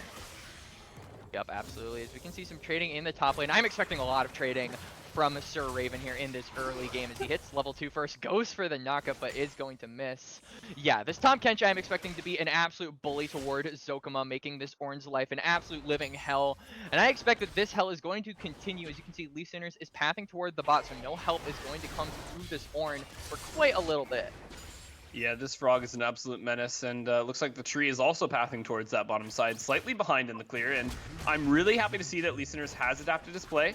He is going for a full clear. He's going for a full clear on J4. He's going to get ahead of this Maokai in farm in the early stages, and maybe even look for a gank early. It does look like the wave is actually pushing into the Zeri Janna, however, so not sure how available that is. I'm sorry, what did you just call Tahm Kench? A frog? A frog? Oh, catfish. Catfish. A frog. Wow. Yeah. I can't. Same thing. It's the same thing. It is not the same thing. Same thing. Frog, catfish, which is just a baby frog. Yeah. It's like I know what you mean. But as we continue with this game, I'm expecting a lot of Tahm Kench puns out of you, by the way. Things like unbench the Kench. I'm expecting those rhymes, those bars to come out from you in this game, because I don't know how many more games of Tahm Kench we're going to get in this series. But as we continue in this game, it looks like both junglers are meeting up in this bot lane. Lee Sinners slightly ahead in tempo. That is just Jarvan being a faster clearer than Maokai. But it looks like a potential lane gank coming out here from the Q to Brat, which I really like this, actually. I am really, really excited to see if this works out. Yeah, it's hard, though, because Rel does have a lot of disengage. BMW, probably going to have to burn flash. Oh, just gets double CC, does have to burn the flash. And it is a good CC coming out from Helper08 to get his ADC to safety, but both summoners burn from Jinx. No, seriously, can you look for this? Can you just kill the Maokai in front of his team? They got him! It's allowed! It's a kill over to the J4 first blood. Trips is also getting followed up upon. He does have the flash available, had to burn heal as well. Crystal Fang is not going to have to burn any summoners quite yet, but Trips has to burn all of them. Maokai didn't even burn flash, saving it for next game. And it's going to be a first blood on Lee Sinners. Yep, Lee Sinners manages to get the return kill. Definitely good for the Jarvan to be able to get that kill early on, getting himself toward that first item quicker, making sure that Spear of Sojin is all the more available, because once this Jarvan gets his 2-item spike, he is completely unlocked, right? We have seen it. The Gore Drinker Spear of Sojin combo is exactly what the champion wants, and you can see Iron Spike Whip acquired, and I expect a lot more action out of this Jarvan now that he has that item up and available. Yeah, and I'm just honestly so happy to see the development from Lee Sinners in this game too, right? We talked about how last game he had unorthodox pathing, he skipped a couple of camps and fell behind in tempo on this Maokai. Now, with improved tempo, he's ahead in farm, he's ahead by a kill. Well, not quite ahead in farm, but ahead by a kill, and now ahead in farm temporarily but it definitely is a much better look for this J4, and it's exactly where we want to see such an early game prowess champion in the early game. Yeah, exactly. I mean, both of these junglers are early game champions, right? Making sure that they get the most out of the time they are given in the strongest phase of their champion's play is incredibly important. Making sure that this Jarvan can be around in the map early, making sure this Maokai can be around in the map early. And yeah, I expect a lot more bot ganks to come out. So I'm really looking at the vision game from Helper and from Trips. These are champions that are mobile, not just with spells, but also with things like the Janna passive, being able to move around a lot quicker could allow you to get some of those deeper wards that you might not expect to see so early in a game, and being able to track those junglers and get vision on them is going to be priority #1 for both of these teams in this bot fight. And we're talking about bot lane vision, we're talking about supports moving, and it looks like it's going to be a 2v2 in the enemy bot lane jungle for the winning formula. They are rather deep though. Zeri's looking for the flank. I'm not sure if they're in no man's land. No, Crystal Fang won't be able to find anything there. Quality Player does get a stun in the mid lane, and it looks like it's just going to be an exchange of pleasantries in that bottom side. The Catfish does end up picking up the Forge God, however. Zokomal has to flash away. The turret shot does land, and it should be enough damage. A flash is available. He doesn't even need it. Licks the Ornn, and it is a kill for Sir Raven in this top side. Yeah, good ult there from Sir Raven, and Zokama, he flashed out, but he still took another shot from the turret. That's slow on the Q, putting in so much work just to get that last little tick of damage off from the turret. So solo kill for Sir Raven. He didn't even have to burn the flash like you pointed out, Drake. So now Zokama has to be really, really careful about stepping up in this lane, because this Tahm Kench can just run you down at this point. And Tahm Kench is already a lane bully. Like, he's already extremely strong in lane, especially in melee lanes towards that top side. It's incredibly underrated champion in the top lane.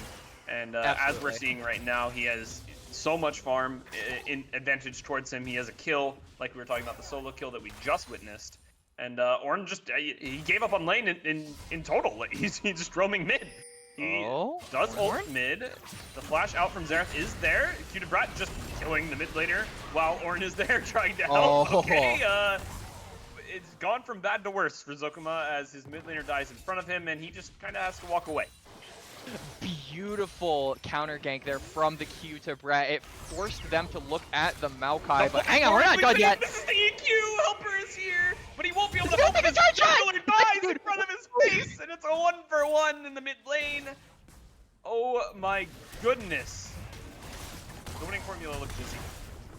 Yeah, the winning formula are spinning around, just really, really wanted 1-100 on that, that Xerath. I lost my train of thought here. Is Helper potentially in trouble?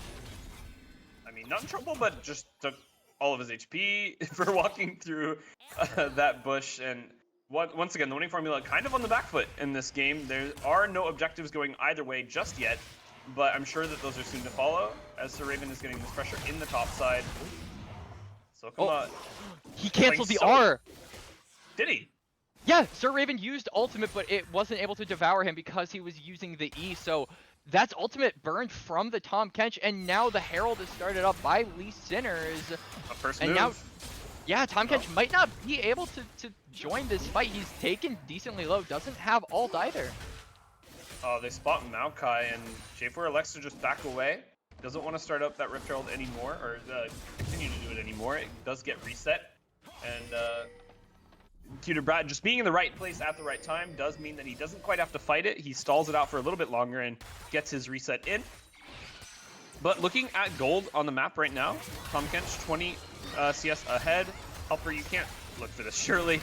Yeah, no longer looking for that engage in the bottom side. Both enemy bot lane champions are level 6, so going to be a massive advantage for Arctic Ace at the moment until Rel does ding that level 6, as she just did. Will there be an engage coming out from the winning formula? They can maybe look for something. Xerath ultimate comes down towards this bottom side. BMW taken very low from range, and looks like with that added pressure, Maokai might just start up the dragon. Yeah, it does look like he's just going to start up the dragon, and with that pressure, could honestly be free. Yeah, and if I am this blue team, I am definitely looking at, if I am the winning formula, I am definitely being wary of having that Janna around when I want to engage, right? Helper, you talked about him going for the engage, but he has to be careful of the Monsu being able to disengage. Speaking of engage. Talking about engages, the Xerath is just deleted in the mid lane, and I mean, you got a dragon, but we got a mid lane kill, and hopefully a little bit of pressure as well, maybe looking for a plate. Really well played from Lee Sinnerson, quality player, to finally get something back, to put some pressure on the map and start to do something. I feel like that's something that we've seen Arctic Ace doing so much in the past few games, but the winning formula have been taking a little bit of a backseat in these games, just playing very reactively, so good to see some proactive activity coming out from Lee Sinners. Yep, and it looks like Lee Sinners is going to be spotted on the Herald, but there isn't a lot you can do. TP coming out from 1 to 100, but they actually might be looking to fight this. Trips is roaming. Yeah, Trips is in the area. If all 4 members of Arctic Ace get there in time, it is a 4v3. Here. Oh, but it does end up getting picked up by Lee Sinners. So Raven has kind of gotten a 1v3 for now, but there's a lot of follow-up coming out from his team. Trips, Q to Brat. It looks like the Xerath is here as well. Ornn isn't quite dead, but there's a riddle in the area. Helper here to help. Quality player, and BMW do end up assisting that kill. Jinx is excited, won't be able to follow up quite yet. Lee Sinners can't go any further, as there is a lot of peel coming out from the side of Arctic Ace, but 1 kill and a Rift Herald. This is what we want to see from winning formula. Yep, the winning formula managed to get a trade out, and honestly, credit to quality player there. I feel like that Scatter of the Weak being able to deny that engage was super pixel perfect. You put it on just the right players. The Maokai was just out of range to W primary targets, and it bought enough time for the bot lane of the winning formula to join up in the fight and make sure that you got a kill without them having to trade anything in return. So all in all, really well played there from the Syndra.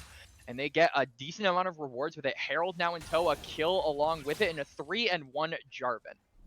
And I don't think it's the first time this series. I think there was a little bit in the early game in the last game that the winning formula was in the lead, but definitely good to see it again. It's only 100 gold, but it's a lead, okay? And so the winning formula starting to figure it out a bit. They have a kill as well. They finally gotten a neutral objective and starting to look a little bit alive in this series. I hope that this is a sign to show that they're here to fight. Yup, it doesn't matter if you're winning by an inch or a mile. All that matters is that you're winning. And so far, it looks like the winning formula finally grasped onto a lead that they can work with. Crystal Fang actually going to take a lot of damage. Quality player. This Syndra is going to continue to chunk out these backline targets, and I am all here for it. So Raven is in a 1v3. Everybody's in top lane, guys. Okay, well, they used everything, but they got a kill, and they killed the Catfish. They have pressure on this top side. Rift Herald going to be dropped 13 minutes still, so they will have all plates available. They might just be able to take the entire turret. Yeah, but now it's BMW has to be careful, because, I mean, look at it. Q to Brett is on this bot side, and this Jinx is zoned off from the wave. It's going to be a race to get these towers. I have a feeling that the winning formula are going to do it, but a TP actually coming out from Zokuma to guarantee that turret does not fall. Yeah, Zokuma TPing, and obviously it was a little bit depressing for BMW to just have to watch his wave die. Ornn ultimate comes out, Jinx has a little bit of follow-up, Crystal Fang flashes away. The healing from Janna is enough to guarantee his safety Maokai ultimate just in case, and despite a really aggressive play coming out from BMW and Zokuma, it will amount to nothing in this bottom side, and the turret picked up for the winning formula in that top side. This is an incredibly ahead Jarvan, managing to get 2, I believe, solo plates. 4-1 has his mythic up and available along with the boots. Lee Sinners, it is really going to be up to him to facilitate his team going into this late game, because yeah, early game you want to make sure this Jarvan is ahead, but later on Jarvan does fall off a decent amount. Making sure that the rest of the players on your team are ahead is just as important as this game continues to go on. So I'm definitely looking at this Jarvan to play a little bit selflessly at this point. Give kills over to BMW, give kills over to quality players, so that way when the late game comes around, you have 3 threats instead of just 1. Yeah, and that's exactly the way that you should be playing J4, right? You should be playing selfishly in the early game, get your team some sort of advantage, get just pressure on the map, and then facilitate them later on, as obviously you do fall off a cliff, as some would say. Maokai not going to be doing the same thing, so going to be very strong as the game goes on. Demonic already picked up. We can see the first items picked up for almost every champion in the game besides the supports. As is normal, but another turret is going to be picked up.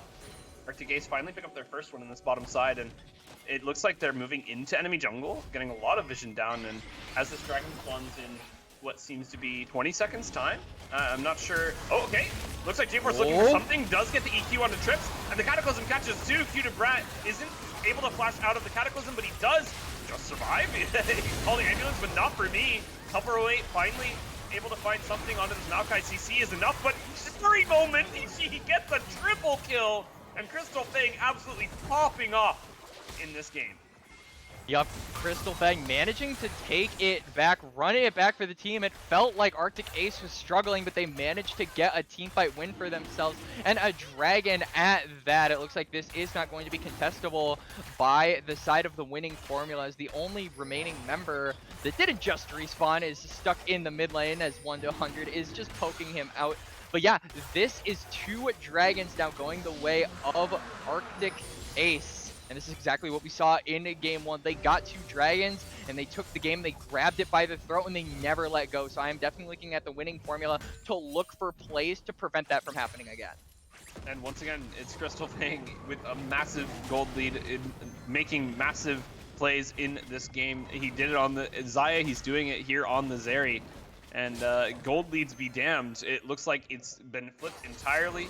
7 kills to 7, so it's deceptively even for the players in the game right now, but the gold is telling a different story, the dragons are telling a different story, and I would even argue that bot lane pressure is much more important than top lane pressure. Trips ends up falling. What? Well, Janna just got deleted. Crystal, you gotta be careful, my man. There's no way we can just be here. Crystal Fang is doing his best in the 2v1, just gets deleted. 600 gold given to this J4, another shutdown secured by Lee Sinners. And a massive lead for him. Quality player actually gets killed by Sir Raven. Will Tahm Kench be able to get out of this one? I don't think so. He threw everything, including the wrench, to get off this bench, but he won't be able to get off the ground as he does end up getting deleted. BMW excited. A little bit of follow-up coming out from Lee Sinners. The Ornn is here. The Call of the Forge God is there, and it will be another kill picked up by Jinx. Why don't we get the Q to boot? They won't quite. Lee Sinners won't be able to find anything further, but it will be a Rift Herald picked up. And it looks like it's the winning formula finally finding their way into this game, finally finding their stride despite a little bit of a hiccup earlier on.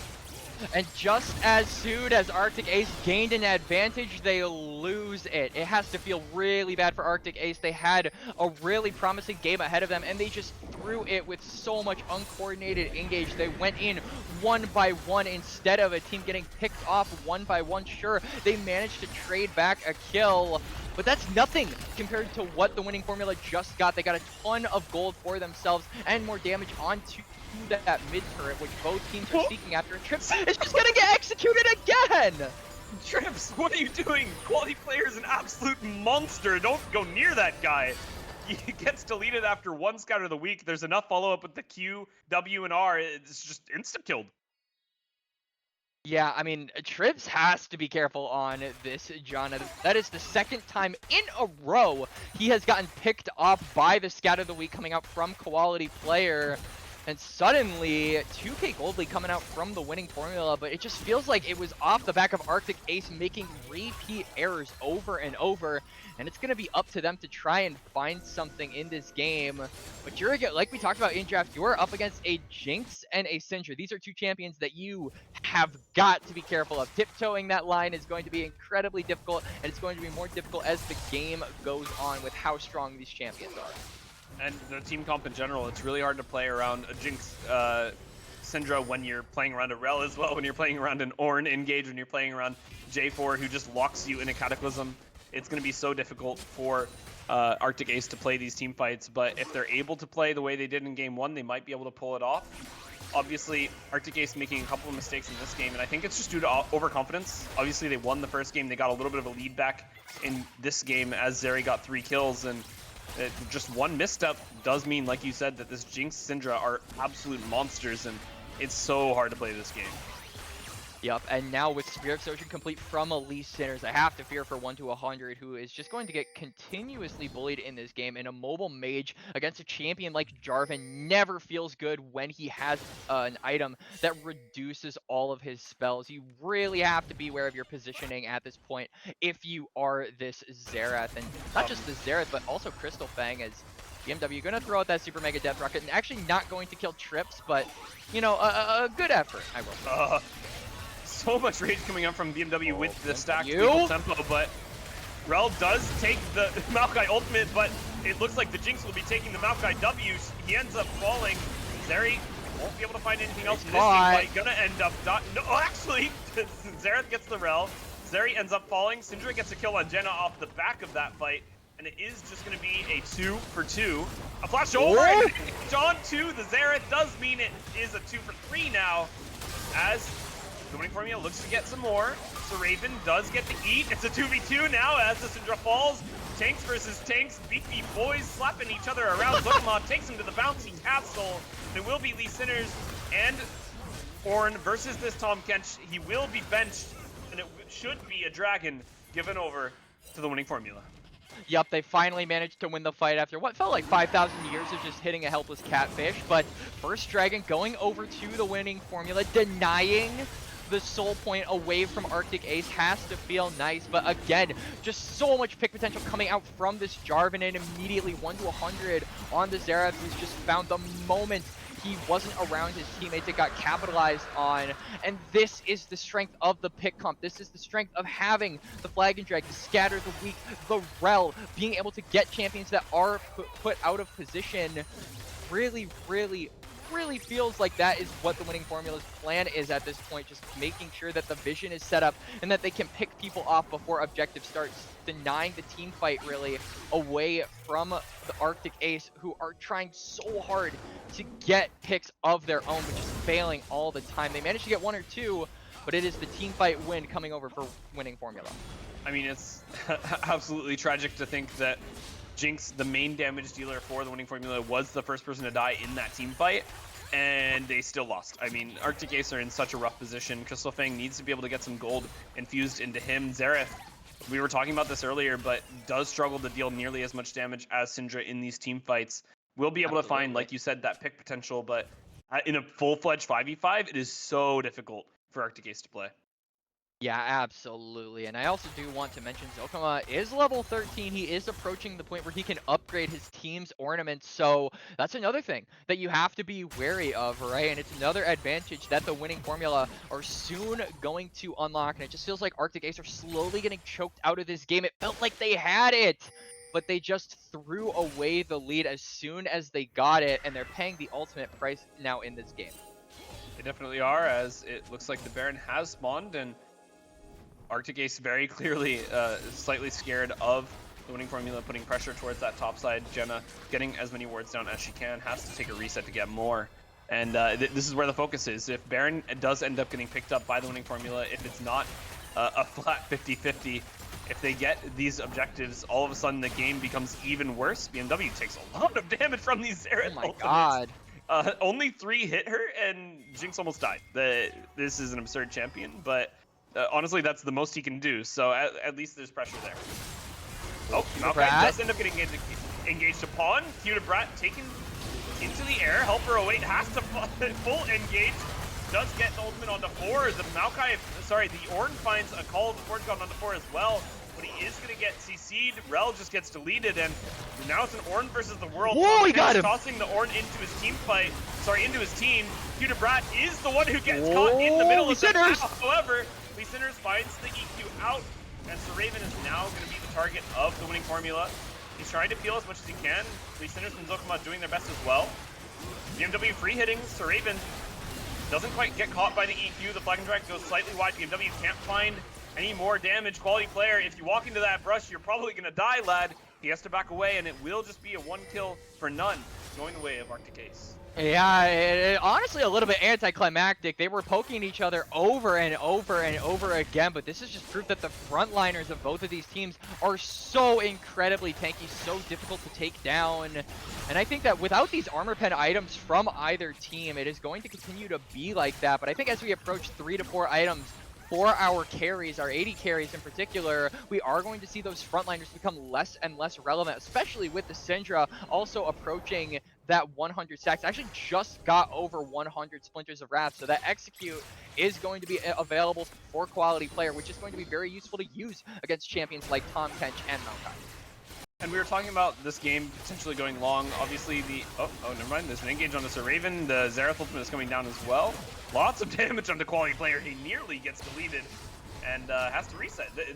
Basically, Xerath R equals enemy team champion has to reset. Oh my goodness.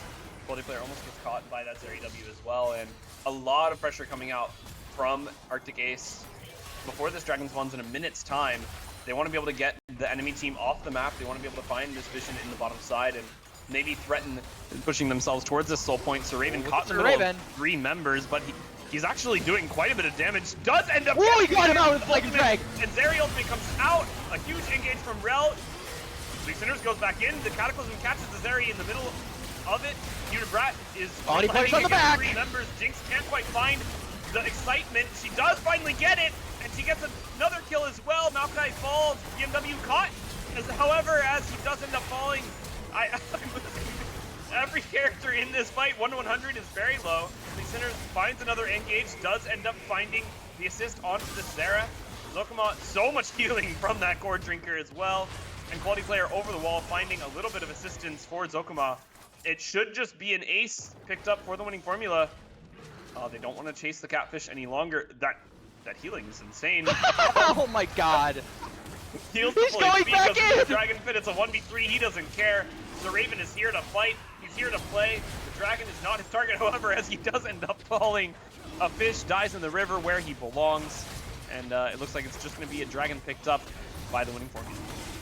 I honestly, what do you even talk about that fight? That was probably one of the messiest team fights I have ever seen, to be completely honest with you. But really good flank there from quality player. It felt like it forced a lot of the backliners from Arctic Ace to move on down, where they were just sort of pinched by the remaining members of the winning formula and basically taken as lambs to the slaughter. And now they get 2 Infernal Dragons. They're even on Dragons now. 3k gold lead here for the winning formula.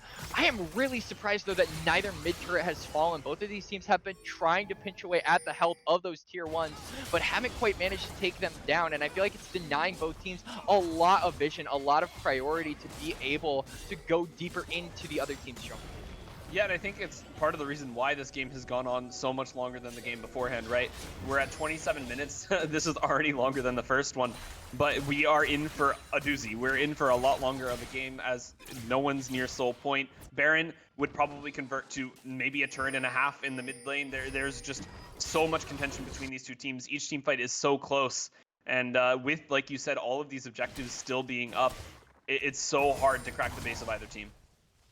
Yeah, absolutely. And now I am really curious to see what both of these teams' game plans are. Baron is up and available, so I have to think if a team gets a pick, that they're just going to look for the big purple worm. And speaking of pick, quality player might be off. Yeah, it does end up getting caught by the Maokai ultimate. The Q is there to follow. Xerath finds the damage follow-up as well. Trips ends up going down, but it's just a Janna. In the end, the tree finds a double Q. Lee Sinners is trying to find some sort of follow-up. He's not taking any damage, however. The sustain is insane. Maokai walks away with his life. No mana, however, left available, so Raven tries to find any follow-up.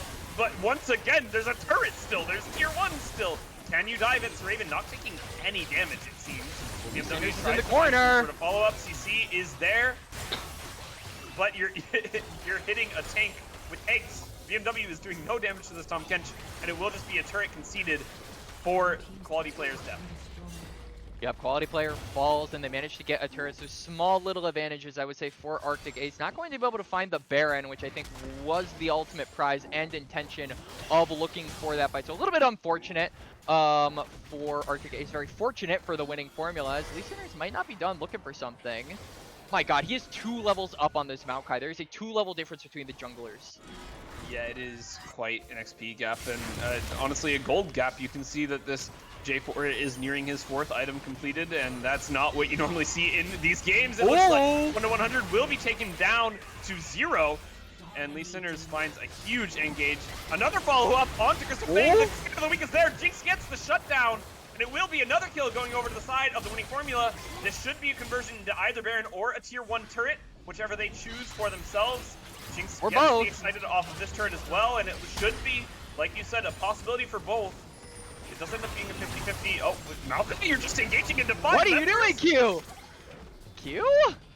I'm not gonna say win trading, but either way, the Baron should end up going to the winning formula. huge mistake coming out from multiple members of Arctic Ace here in Game 2. Really well played by Lee Sinners as well as just all members of the Winning Formula to be there, to be able to back up their team, and absolutely popping off here in the later stages of this game. Yeah, I mean, Lee Sinners is going absolutely crazy on this Jarvan, and especially I feel like Crystal Fang really wasn't respecting the cooldowns that this champion has. He has Ionian Boots of Lucidity plus the Spear of Sojin, so this EQ combo, Lee Sinners is playing Earth while the rest of us are playing League of Legends at this point. You really have to respect the engage potential from this Jarvan and try to poke him out. But now he has Spirit Visage. He has Randuin's Omen. This is one tanky Fresh Prince of Demacia who will never ever die. And I think it is going to be up to Arctic Ace to maybe just target the backline. Maybe you can get a pick onto the Syndra, onto the Jinx, and sort of deny some of that damage away. Because now I feel Lee Sinners has fallen off a little bit in terms of damage. He is Jarvan, so he doesn't have the damage he had in that early game. So I think it really is going to be a focus on getting that mid and ADC from these fights from here on out for Arctic Ace if they want to come back to this game. Yeah, but that is the difficulty of Bruisers, right? Lee Sinners might not be doing that much damage anymore, but he doesn't die. He doesn't take damage. He heals to Oblivion. He has a commencing stopwatch. This champion is unkillable, and he's gonna win the sustainability game. So it doesn't matter if he's not doing any damage. As you do see Sir Raven trying to find some sort of poke. They do finally get the tier 1, however. Arctic Ace finding something. Maokai looking for an engage despite the deficit that his team is in. Sir Raven looking for anything. Can't quite find anything like they were looking for. Trying to okay, it looks like Arctic Ace are just going to concede the dragon for this fight it. Yeah, it's a macro decision that had to be made, and at least you're getting neutral objectives despite being so far behind. Yeah, but now I feel like it is going to gear up for a final 5v5. You can see that Lee Sinners is on the flank. This Jarvan is ready for the flank, and I think he's going to find this Janna. Oh. He doesn't find the Janna because of the Eat, but he finds the Zeri. Crystal Fang gets deleted. It looks like the Ornn will not be able to follow up either, but it will be a Syndra getting another kill onto this Janna. It seems like the story of the game. The Catfish is just walking away, but they can ignore him. 2 kills going over the side of the Winning Formula, and now they can just knock on the base of Arctic Ace. Yup, exactly. They're pushing in mid, and with Jinx's Get Excited, they can just continue to push as Hudibrat taken very low. He does end up getting deleted, and it will be another excited 4BMW. Tries to follow up under the turret, won't quite find it, but they will move towards this bottom lane. They have Baron, another engage on the 1-100. He gets deleted, and honestly, they can ignore Sir Raven at this point. He doesn't do damage. They kill him anyways, just for fun. Oh, not quite. But yeah, they're just going to go for the base. They have Baron. It's most likely GG, and they're going to bring the series 1-1. Yup, we have a series on our hands. Drake, no 3-0s in this book. That is not how the finals should go. They should be exciting. They should go all the way. And it looks like we might be shaping up for 5 games, but at least we'll get 4. We have a win coming in from the Winning Formula, and it is tied 1-1. Yeah, predictions be damned. These players have found their formula, and they found their way to adapt in this game, right? We were talking about how they needed to. We were talking about how they were at such a loss, honestly, after that game 1. So it's really good to see that this team has developed so much between the 2 games. They changed their game plan. Lee Sinners said, you know what? The J4 wasn't the problem. It was the way that I played it. And this game, playing for himself in the early game, they pick the Jinx. They pick a hyper carry quality player champion. And honestly, they absolutely crushed in game 2. Yeah, absolutely. I think that the game was pretty net even. I have a feeling Arctic Ace had a chance to potentially win the game. Oh, 100%. But it just felt like every time they got an advantage, they threw it in the very next play. So like we were talking about, toward the beginning of the stream, Arctic Ace, they get a lot of advantages, but it doesn't mean they're immune to throwing some games and throwing some advantages away at the same time. And I think that game 2 definitely proved that against a team like the Winning Formula, who can capitalize off of those mistakes, that is not going to fly in this series. So I think Arctic Ace have to kind of shape up, sort of mold their play into a little bit more safe, not going for things that could cost them gold going into the rest of the games in this series. And I mean, I can attribute it to literally one cocky hockey play, right? One misstep because you got 3 kills and you thought, I'm on top of the world, I'm unkillable, we can fight anything. And it was just that one slight mistake, one tiny misstep. And like you said, the winning formula able to capitalize on that, just one slight mistake coming out from Crystal Fang. And it just meant that Zeri was behind for the rest of the game. It meant Jinx was absolutely absurdly ahead. And this J4 became a monster. So it shows that this line that they have to tread, both of these two teams in this series, is incredibly thin. And in this game, the winning formula, they treaded it correctly. Yeah, absolutely. I think that the winning formula definitely had the easier to execute front to back comp. And I feel like Arctic Ace's comp was a little bit more on the unorthodox side. It felt like a lot of the synergies weren't there for their champions. And as a result, the cohesion that this team usually has didn't really feel like there was a connection there. So I'm definitely looking at Arctic Ace to sort of go back to their roots in game 3.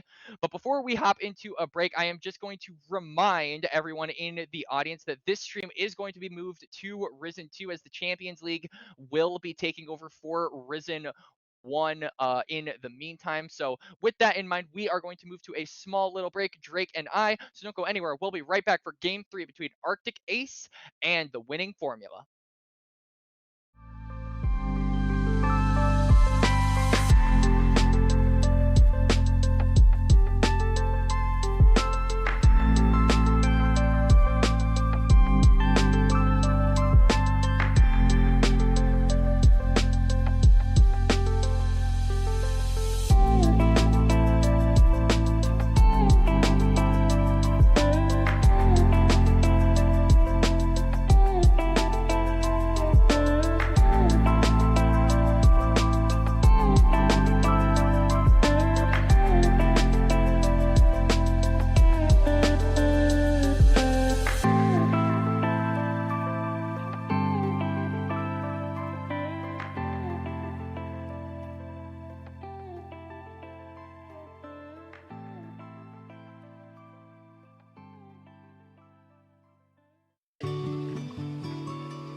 Hello, everybody. My name is Drake. I'm joined by Quacks. We're here in Game 3 on the second stream because, we like to move around here in Dominate. Yep. And we already have two bans on our screens, sticking with the normal stuff. Zillion, Asol, stuff you see in all of the world's games. Ziggs as well. Quacks, how do you feel like these two teams have to develop their drafts going into this one? Honestly, I feel like the drafts, yeah, Jarvan immediately taken away. That has been a champion that has been played in games 1 and 2. So I think an emphasis on the jungle really has to be put on for both teams. We've seen Jarvan and Maokai in both games, right? So I think that both junglers want some of that diversity. Xerath banned away as well, making sure that that champion isn't available. I honestly disagree with that. I feel like Xerath wasn't too much of a problem in game 2, but Lilia insta-locked here for the blue side. Arctic Ace actually going to pick that one up, so now it's really going to be interesting to see what they pair up with this. Maybe something like a Bard, something that can roam with the Lilia could be possible. But in the meantime, it looks like the winning formula are just going to lock in the Ashe and run back the Syndra. Some very strong picks coming out from the winning formula. I like to see the Ashe doing very well in solo queue as well as just in worlds and just generally in the meta at the moment. And Syndra, we saw how oppressive quality player can be, how much of a quality player he can be on this Syndra. And definitely happy to see that those two champions are locked in. A lot of follow-up is there with the Ashe Arrow as well. Samira, dude, Arctic Ace is on some stuff right now. They are on something because this is not the meta that I am used to. Yeah, they're saying meta be damned. Lilia, Samira, we don't know what that is. So now I'm looking at maybe a Rel to go in with this Samira, something that can really help you bounce off of the CC that Samira can sort of capitalize off of with her passive, I believe is what it is. But in the meantime, speaking of CC, we are going to lock in the Lissandra. Now, Drake, hear me out. It could be a Lissandra support. I believe it. I believe it. I've seen it with Kalista, right? It's very strong in certain matchups. It's very strong against certain champions. I don't know what they saw though in the draft that told them, yeah. So it's the Lilia, Samira, Lissandra game. Yeah. So that's happening. I just felt like what it. is going on my screen? I mean, to be fair, the winning formula might not have an answer for it. So that's, I think, what they're going for. That is the novelty factor. We don't know what to do, so we're just gonna lose. But Maokai gets picked up. The winning formula have a lot of very strong champions on their side, and it looks like it's very much the contrast between these two teams' play styles and draft styles, and we're gonna see them butt heads in this game 3.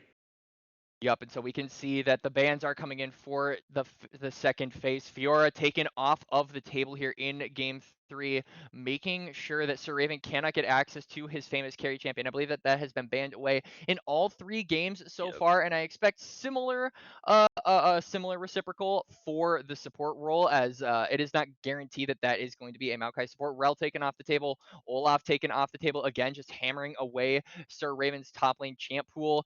Maybe another engaged support, something like a Rakan, could also be taken away. I think that is a possibility. Just any champion that is an engaged support that has a decent amount of CC can work well with Samira. And like we said, the Lissandra is definitely possible to have, but it isn't guaranteed, as Janna, maybe a Braum also. Braum could be very good. I like a Braum ban here. Yeah, Braum going to be Ash taken Braum is so away. annoying. Ash Braum is so Hmm. annoying. And then as a melee champion, as Samira in that matchup, oh, vile. Yeah, And it blocks the absolutely. ultimate as well. Braum would have been massive here, but it does look like it gets banned away. You think Winning Formula has to choose their support here, or do you think they can maybe opt for that top line pick? Looks like they're actually I going was to going to opt for say the the top line Aatrox. pick. Yep. Yep, Zokuma going to get his Aatrox back. This has been a champion that has been so prevalent in this series so far, almost as prevalent as the Maokai and the Jarvan. Those are champions that we just continue to see as Garen hovered here. This is a good answer to a champion like Aatrox, just being able to bully him out in the early game. But I do worry It that does get because locked. Yep, with Garen though, you do lose a lot of agency toward that mid to late game. You are just kind of a Mm. split push bot. In team fights, you aren't very useful as well. And with champions like Lissandra and Samira who love to be in team fights, who love to be in the middle of the action, I feel like Garen is a little bit off here. Joining him in game 3 is going to be the Nautilus, and on the other side, R5 jungle for the for the Nocturne. Sorry, as yeah, that is going to be a Maokai in the bot lane. Yeah, this is definitely an interesting draft. We've seen a lot of strange things coming out from either side. It does look like Arctic Ace opting for a more standard positioning of that Lissandra. It's not going to be Lissandra support. It will be Nautilus support, so something that makes a little bit more sense with the Samira. But it seems like it's going to be a hard lane. I wouldn't look at this lane and say, okay, this is going to be super easy. Ashe, a lot of CC. Maokai, a lot of CC. It seems unplayable for the Samira, honestly, especially because she's outranged.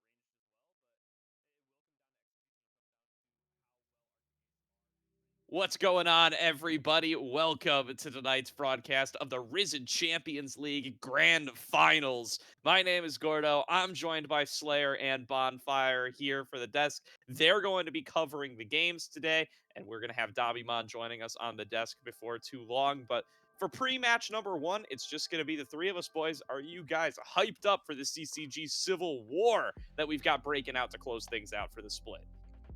Civil War, the Marvel movie, is one of the best of them all. This will be the best Civil War in amateur possible. I mean, the talent here is undeniable, and I'm glad that we ended up here with the season we came into, seeing the roster we can get.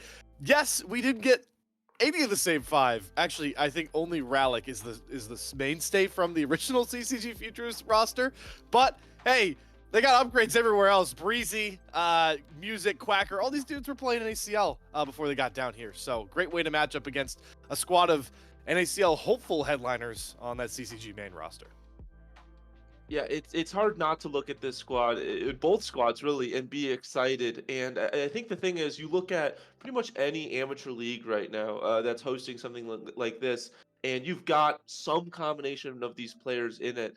And the reality is, these are I would say NACL hopefuls. I think that they're NACL bound. I don't think that there's many players on either of these rosters that aren't looking towards the NACL and seeing an opportunity there because they've been playing so well this season, not only in the Champs League but also the ACL. And so I'm just excited to see. It's a rubber match. You know, it's no longer the opportunities past this. It's no longer looking forward, hoping for your brothers. It's the telecom wars. It's I'm sorry, brother, I must do this. And we get to see after watching all season, these two teams just decimate the opponents. How will they do against each other? I'm so excited right now. Yeah, no, some of them are NACL current, right? I mean, Yeah. Dragoon Huh? messages fresh off the qualification. Breezy was sitting in their last split, didn't end up relegated. Quacker and Music bowing on out after their relegation, but who knows what the offseason has in store. So we're already seeing players from that league moving on up to the LCS, and plenty of rosters going to start moving on around.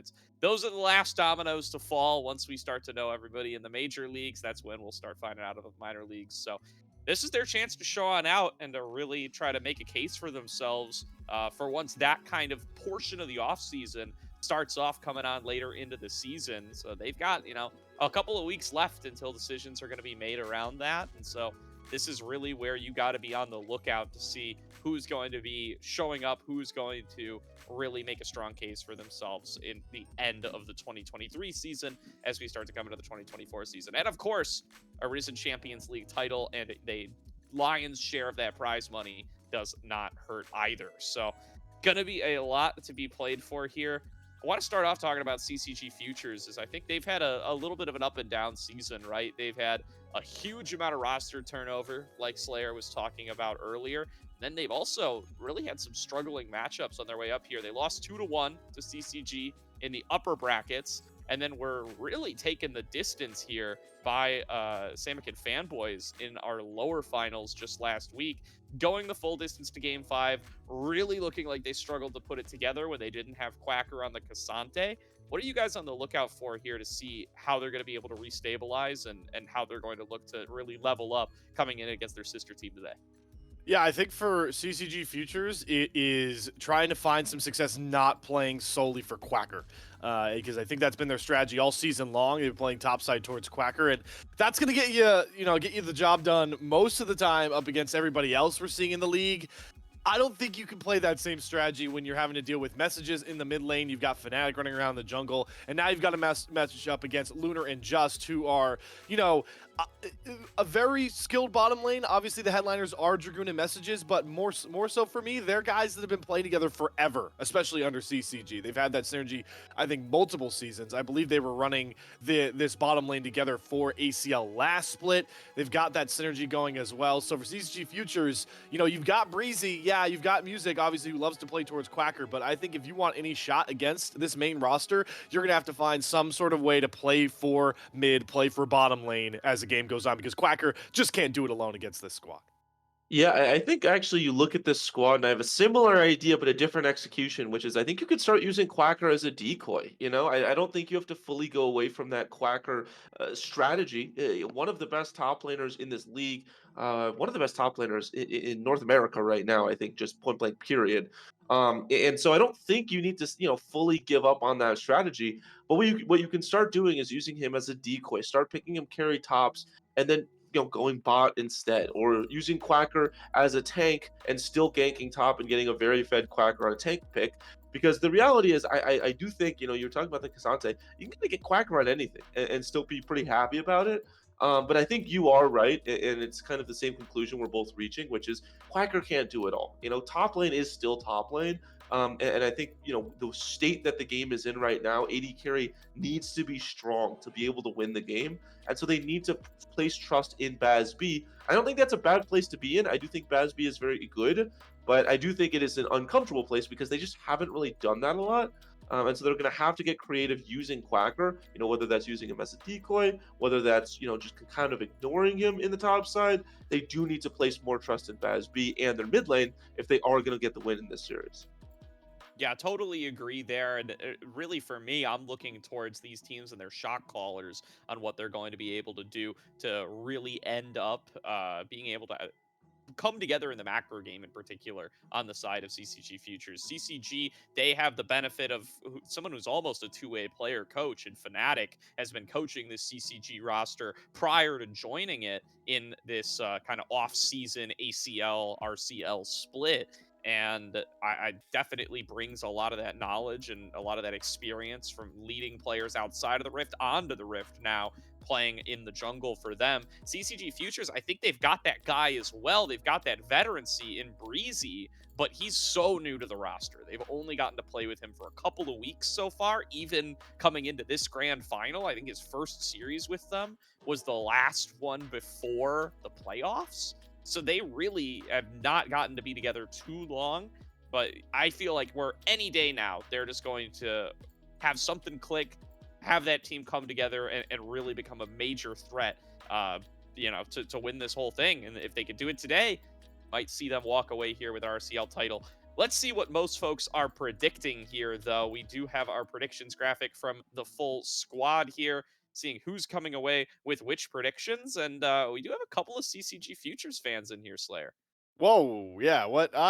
Wait, I was not ready for Bonfire to be on the CCG Futures bandwagon, because notably, Bonfire, I'll let you talk about it, because Bonfire, you notably thought that they would go down earlier in the playoffs, I believe, or at least maybe an upper bracket matchup. Anyways, my logic, I think the CCG main squad will get it done. I'm especially excited to watch the top lane, mainly because I think, Gordo, we talked about at the end of the lower bracket, both of these guys love to try to sneak out the Darius pick, and Darius is very, very fun to watch. So that will be very fun. The 3-2, I am relying somewhat on the star power to get CCG Futures through here. I think Breezy is a wild card here, an X factor in a lot of ways, and you've got Music and Quacker. These guys know how to play, in those big time elimination matches. They've always brought them close, even when you look back to NACL qualifiers. So I think it's going to go the full distance the way that a lot of this playoffs really has the entire way. Slayer, you're right. I very perceptive. I did predict they would go down earlier, but iron sharpens iron, and they've been through some tough matchups. They've had to battle through teams that have everything on the line, nothing to lose, and still they were able to persevere. Still they were able to win. And for me, I think that says something. I think being dropped down to the lowers and having to battle your way back up through some very difficult teams gives me some more confidence in them. I also think when push comes to shove, you've got compositions, you've got players that play so well together as a team, but you kind of need that star power. We're both traditional sports guys. Who's going to take that final shot for you? And I just think CCG Futures, they have such a clear identity of when push comes to shove, get Quacker on a carry and let him do his thing. And if it really comes down to a game 5 between these two teams, I think it's going to be a Quacker masterpiece. And I'm kind of excited. I will say, though, who the big winner in this series is? I think it's our boy Krim. I think Krim might be the biggest winner because he doesn't really have to pick a civil war. I think he's standing on both sides and he's saying, whoever wins, I'll give you a bigger hug. And I'm pretty okay with it. Yeah, definitely got to be a little bit of happiness coming in from CCG ownership here. They get themselves a title one way or the other, so they're already clinking the champagne together and getting hyped up for what the rest of the offseason is going to bring as they start to gear up for 2024 themselves. But they're going to be plenty happy to find themselves walking away with an RCL title, the first one since RCL has come back. Right, this is our first split back after a couple of years with no Risen Champions League. So very happy to have these two squads representing and this one org representing coming into that final. You got to be happy about that if you're Krim and the boys. I do want to push back a little bit on what Bonfire said there, though. But with the star power there, I'm looking at messages all day for CCG Esports. I think this guy is absolutely insane. I've gotten to watch a whole bunch of games from him very recently, coming in on some of the scouting combines that teams are holding in the off season. I gotten to cast some of those games with Slayer here and you as well, Bonfire. Gotten to see quite a few over on the Mirage Combine as well. And Messages, I think, has been one of the players that's really been showing out here. There's a new generation of mid coming on up here, of all different ages over the spectrum, sure, but rookies to this the semi-pro league and the semi-pro scene in Messages and Toasty, and I'll even throw Sudsy in there too, even though I've recently found out he's nearly 30. These guys are really showing up here up against some of the more established mids in the scene, and I think Messages is cream of the crop there. Keep an eye on this guy in his rookie NACL split coming up, and keep an eye on him in this final. I think he's really has the potential to completely take over. Yeah, keep the train going of me agreeing with Gordo, and it looks like I'm just bandwagoning off his points, but I promise that I also can't help being right, Slayer. It's good. It's a mark of pride. It's a good business, Gordo. It's a good business, a bountiful one. No, I think Messages is the best player in this series. I definitely am leaning on that for a part of my pick. Also, you talk about those NA mids as we haven't started draft yet. Another RCL mid laner who I think's been shown out on those combines, the ones I gotta watch, was Samikin. I mean, the guy's rank 1 right now, and he went toe to toe with guys like Toasty in a lot of those games as well. Along with who am I forgetting right off the top of my head? Akashi, yeah. Akashi, yeah. So I think Samikin's a guy that everyone should also be watching when it comes over to OQ season next time round. Obviously, he put up one hell of a fight as well. I think arguably the best player from that 5-game sprint for Samikin fanboys in their loss. So ton of fun mid lane prospects nonetheless here, but Messages certainly is going to be the biggest one. We are into draft. We haven't started yet. I do want to talk about the fact that CCG in their ACL playoff, the main roster, they did have a bit of fun with the rosters they were putting together, or at least the drafts. I'm going to say it now. They like to prioritize Rumble, but don't be shocked if they put Messages on it. They took a game off Peach Cats in their upper bracket, playing Messages on the Rumble mid, and we know how high prio a Rumble pick is right now.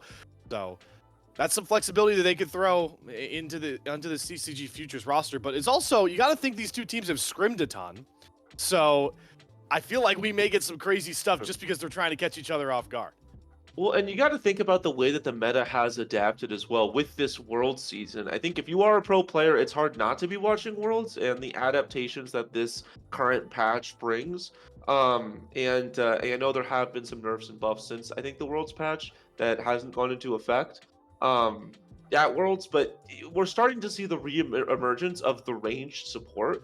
So for both of these teams, I'm curious kind of what they're. I mean, it's only been like a week long since we've really seen that come back. It's been the start of. I mean, I would argue NRG kind of started the train moving forward against G2, and then obviously T1 really brought it back for the LNG series. So are we going to see range support? You know, are we going to start seeing Ashe support, Caitlyn support, Heimer support, Bard, Renata? You know, these kinds of just focused on pushing lane supports and getting an advantage that way, shoving people under tower, roaming more, getting an advantage for your AD carry, and being good in that regard? Or is it going to be more, you know, where we were at the start of Worlds, where it's a lot of melee supports, you know, your Alisars, Rakans, Nautiluses, Blitzcranks, Leona's kind of, you know, that's kind of the big question mark, I think, for both of these teams. And I think the bot lane is the most fluid it's ever been in a very long time. It is a very, I mean, you could really play anybody, and I think you could make an argument for why they belong. So while there has been kind of a pinched pool for the mid lane, I think bot lane is wide open, and I'm excited to see that in the bans because we're already seeing those starting to come. Yeah, completely agree with you there, Bonfire. I'm really curious to see what these supports bring out. I think the Renata will definitely make an appearance. I think both of these guys are players who are willing to bring that out. We saw from Breezy in their lower final up against Samick and Fanboys. He busted out the Renata in a game, busted out the Bard in a game as well. Neither of those were wins, but was willing to play them as rocketing through these picks and bans, though. The Orianna, Renekton, and Olaf will bite it for the main roster, really focusing up towards Quacker, and then going to lock in the Jarvan here as their first pick. Yeah, Fnatic loves his early game-oriented impact junglers. J4, one of those. Peach Cat series, his best game in that one over in the ACL was game number 1. He played the Jarvan. He had, I believe, like 15 of 18 kill participation, a lot of those on assists, feeding his lanes really, really well. So I like that pick a lot for Fnatic. It's funny that I have to keep relying on ACL to talk about the CCG main roster, but just because we haven't seen them forever. And we haven't really seen a lot of them on stream, to be honest with you. It's supposed to be the Future Squad doing their lower bracket gauntlet run. But I like this from Breezy. I mean, you're gonna leave up Rakan. You take away Xayah to get out of Baz B's hands. I think Rakan's the scarier one because I think Breezy's the scarier player, so he's gonna get that Vi. I think can play really well. You can get the Rakan. Is gonna play really well alongside that Vi. But the problem is, already now, if you're CCG main, you have to find somewhere, likely a mid laner, that can follow up with that Vi in the damage department, because Vi alone later in the game cannot carry that brunt to try and get a priority carry. Yeah, I think the Jarvan pick as well is very strong because CCG main, they can't go range supports. If you have a Jarvan, your range supports are just going to get locked down in every single fight with the Cataclysm. And so you can't go with that. There's the Ashe. Now show me the Varus. Show me the Varus. And there's the Poke or the Caitlyn. Wow. Oh, I love when I'm right. I called it. Did I not call it? You I did said, call it. this is great. They've got the Jarvan. They force the Rakan out of their hands. They get the pushing lane in the bot side. And via Rakan, yes, you can punish an Ashe Caitlyn, but it's a lot harder than with the Jarvan. CCG Futures. I love this. This is great. This is great adaptation. You can go Varus CCG main, but I just don't think it's nearly as good. The Poke not as strong with the Rakan, and you're going to get continuously shoved in under tower. So they're going to go for it, but it's a weird little half measure here that I don't think I'm a huge fan of. Not a fan of half measures here is Bonfire, but I do like the Varus. I do think he's starting to really kind of build out his spot in the meta. The question does kind of be begged, is it just that Guma is the best Varus in the world? How much is that really kind of throwing all the numbers off? Because that guy's damage knowledge on this champion is absolutely bonkers. And I listen, not to put any doubt over to the side of Lunar, but I don't know that that's 100% replicatable in our amateur series finals here. So, but we'll see how he's going to be able to make it happen. I like the Rakan still as a high prio pick if it doesn't end up biting on the ban list. Already drawing the rel bans either way, so looks like some respect has to be paid towards those engagers one way or the other, as now we're focusing on towards mid lane of both sides. Messages with a very deep champion pool here is willing to play this game where they're just battling it out for control mages here. The Azir band away, the Syndra, the Victor, the Orianna. You are not going to be able to play any of those classic mid lane mages in this game number 1. And I'm really curious to see what ends up coming on out. I think that this is a top lane Dragoon blind angle, and you save that last pick for messages personally. The only reason, the only way I don't see you going that direction is if you really want to pair something alongside Fnatic's Vi. And here's the pick, right? So this is what we talked. Hey, I get my moment to be right. There you I'm go. here too. So they locked the Rumble in, Stack 'em up. but this is the thing, right? You leave the Rumble up, and you've now got Futures left guessing. So you got to think, all right, is it Dragoon or Messages that is playing the Rumble? Recency bias says this is going to be Messages on the Rumble again, but you can obviously throw Rumble top with where he is currently at in the meta, and they're going to leave. It seems like they're guessing more that it might be Dragoon, or the fact that they just want to put Quacker on the Cassante prio. I don't hate playing that way regardless. What you got to do here, though, is if you're going to bring the Rumble with the Vi, I'm not the biggest fan of the synergy there. You had Nico up. You still have Ahri up. If it might potentially get locked in here, it looks like it will be locked in to answer to whoever goes mid lane here. But you need somebody to follow up with the Vi in the damage department. I'm more of a fan of taking the Rumble top, slamming a Nico here, but it seems like it's Messages on the Rumble. Yeah, I was hoping to see a Nico as well. Nico Vi and Ahri Vi are like the two best combinations.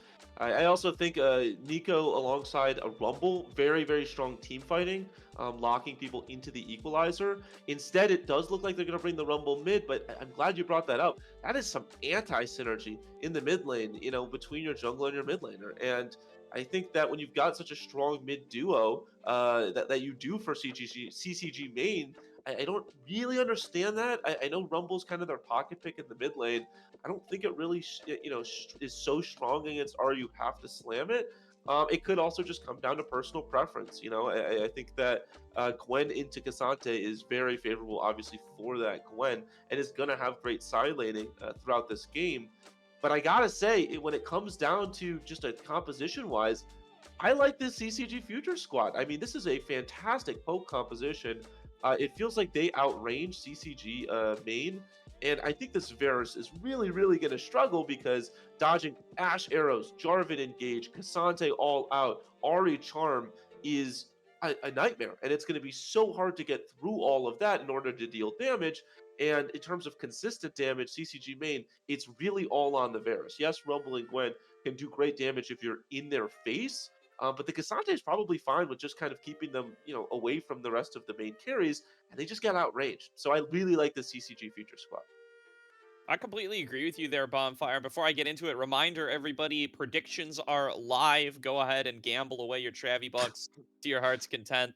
Make your predictions, see Ooh, what you can gambling. earn for yourself, get some of those higher tier prizes. The only way to get Travy bucks in that in those quantities is to win out on some of these predictions. So definitely place your money where your mouth is on CCG Futures versus CCG Esports. A few more seconds left on that. CCG Futures, though, I totally agree with you here, Bonfire. I love the Cassante in particular. Crazy that this champion made it through 2 phases of bans to me. In pretty much all high-level gameplay I've been watching on this patch, the Cassante has been absolutely nuts. They do decide that they are willing to give it on over here, and Quacker winning both games on this Cassante in the lower finals up against Samican Fanboys really was looking like it could have been a sweep there off the back of that champion, and taking it away from Quacker, banning it away in the first round was the way that Samican Fanboys were able to start to actually take wins over this team. So CCG Esports taking a little bit of a risk here in game number 1, giving that powerful pick over that CCG Futures plays, and that they have shown a lot of capacity towards winning on Slayer. The big takeaway here for me, Gordo, the Cassante is going to add into it. These fights are just going to be so split up.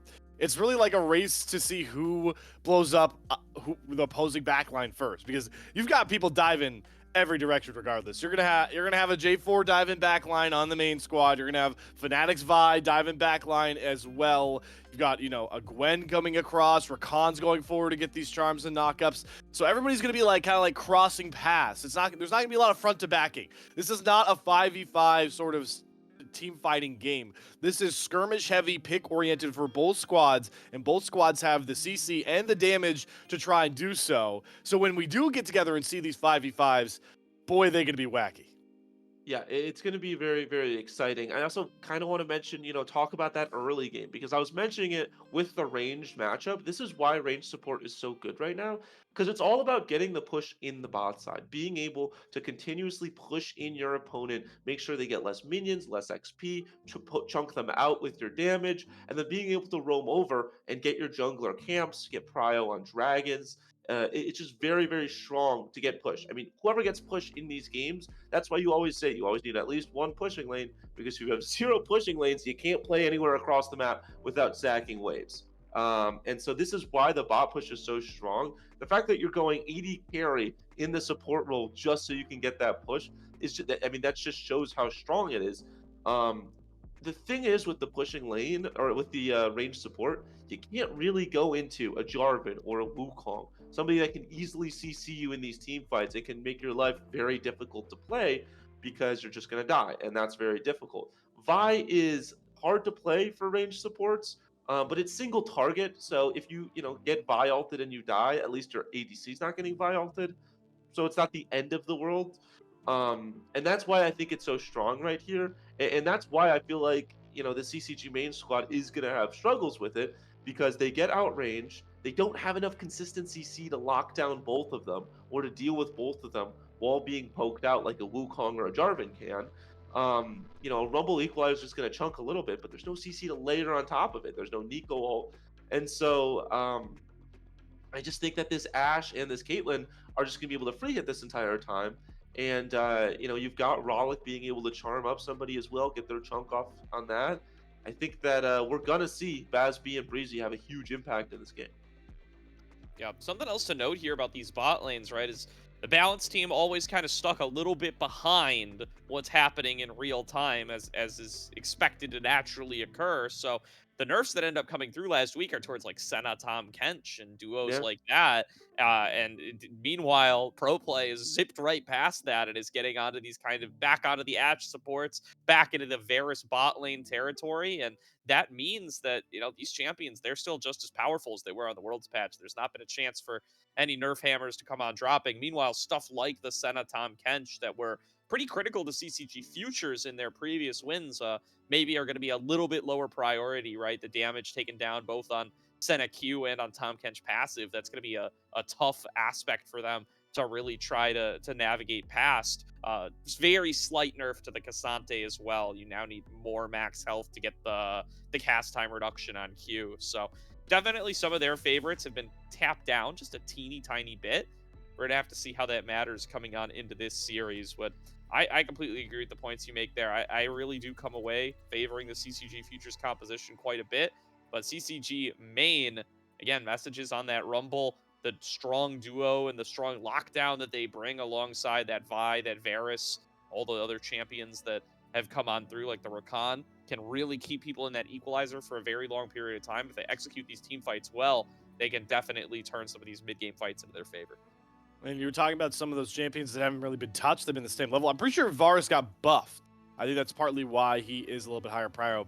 Pretty sure not this patch, maybe a patch ago, his lethality poke Varus got a bit of a buff change, because it's always fun for me when you have skill shot oriented AD carries at the forefront of things. So that's another great reason to pick the Varus here. Top lane, I do know for a fact that when Quackers wanted to pick K'Sante, Gwen has usually been a B2 ban as the answer. So we're going to see Dragoon on that Gwen. Makes sense. Usual rune choices, keystone choices. What is interesting about it is when we're looking at these junglers, knowing Quackers K'Sante, I didn't see for sure. I honestly didn't pay that much of attention in the moment, but he doesn't run flash on K'Sante normally. And Gwen, you're never running flash. So I understand that both of them have a lot of escapability dashes. Gwen is immune meme. But early on, they're both not going to have flash. So look for who's really starting to try and path topside early. We know Music loves to do it. So we'll see if Fnatic does as well as an early gank opportunity. Yeah, Quacker, I just saw, is running the Ghost. So, you Yep. know, it is an interesting thing to keep an eye on, like you talked about. And we talked extensively before the draft how this needs to be more than just Quacker and friends. You know, I feel like the other four need to step up for CCG Futures. This is a great game to do so. Quacker on the Cassante, self-sufficient, can really be fine by himself. I know he's into a Gwen, but realistically, I don't think Quacker's too worried about this matchup. I think Cassante is pretty strong into just about everybody. And you are able to dodge out on quite a lot of the max true health damage that she's able to do with the scissors. So this is a great game to say, hey, we've got a pushing bot lane, we've got a mid lane that at least early on should be pushing into the rumble. It's ranged versus melee and whatnot. Let's focus on the bot side of the map and let Quacker absorb a lot of the damage.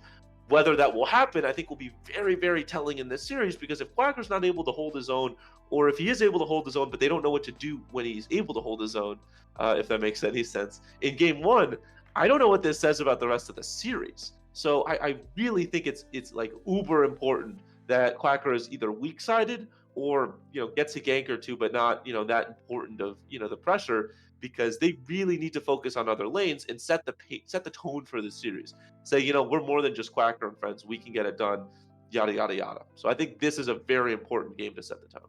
Yeah, and that's what this draft says to us, right? Is that is what they're looking to do. You can't just leave Caitlyn Ashe alone, have them shove on up all the game long and just get ganked solo. You need to have that third and fourth person down there coming down to support them and make sure that they are going to be successful. Something else to note there is that it does look like Lunar is going to be taking the Hail of Blades on the Varus. Traditionally, that indicates to me that this is going to be a lethality Varus, and that they're going to be looking for that really early to mid-game power spike to just eradicate people in these Dragon and Herald fights and build up their lead that way. So that's, I think, what we're going to really be on the lookout for here.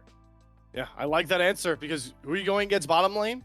280 carries. You're going against 2 marksmen. So it's going to work really well for that point. If you can get those empowered piercing arrows flying through later to poke out Caitlyn and Ashe, you've really nullified that problem. Also, before we get into the game here, want to shout out Just, a lot of times you see Rakans take Glacial Augment. You don't need that up against 2 marksmen. You're going to be taking so much damage trying to even go in. Got to run the Guardian just for that extra protection. Completely agree there, as it looks like we are ready to get into game number 1. Some of the top AM talent in North America facing off for a Risen Champions League title, both under the CCG Esports banner. CCG Futures taking on CCG starts right now as we get into the Rift for game number 1. Oh!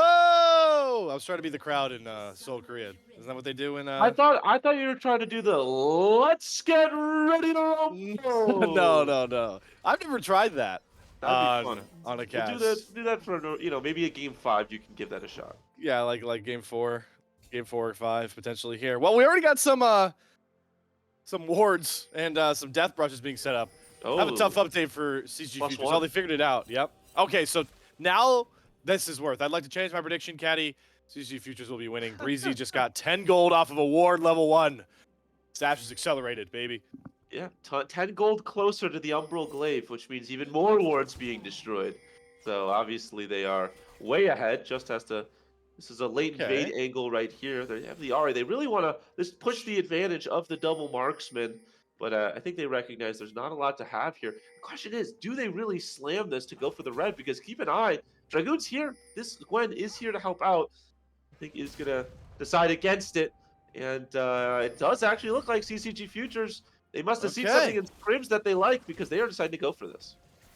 When it comes to the amateur space, Fnatic is one of the most aggressive early game junglers I have seen personally across the 2 uncapped leagues. He's showing why already on that Jarvan. He wants to hit that level 2. And even he's going to roam up to the Wolves. He's going to figure out exactly where this start comes across for Fnatic. They Gromp, though. Yeah, he will also get the Gromp, but this could just turn into vertical jungling. We'll see how this plays out. Fnatic certainly likes his odds better early on up against that Vi. And gotta think that they're going to meet at some point the way they're both counter-jungling each other. Yeah, the only thing is I'm not sure if Fnatic realizes this. they didn't see them on the invade. I don't think on vision, and so I'm a little concerned. Fnatic has no clue about this as double goes. Quacker. Okay. Dragoon doing a really good job utilizing that Gwen kit to get some overhealing and be able to trade with that Cassante well. And you talked about how both these top laners are going flashless. Well, now they're without Ghost, and we'll see who really can get up there to prio first. The way the clears are going, Fnatic may be down in camps, but he should set himself up well to try and potentially punish Quacker here, as he's the first one up here to the top side. Yeah, I think, should recognize, but look at this from Music. I love this so much. Music saying, you know what? I know you're not going to go towards my bot side. I saw you took the Raptors, or not the Raptors, the Wolves, excuse me. So I'm going to clear my top side camps. I'm going to say, if you want to take them, take them. Come fight me. I don't think there's any way that an early game Vi can fight, into a Cassante Jarvan this early. And so if you're Fnatic, this feels terrible, because what are you going to take away? Now he's going to start pathing bot lane, realize that he doesn't have a bot blue or a bot Gromp, and I don't think you have any clue on where this Jarvan is. You haven't seen them on Vision in a while, and Music actually going back towards the bot side. This is, I think, beautiful jungle pathing right here.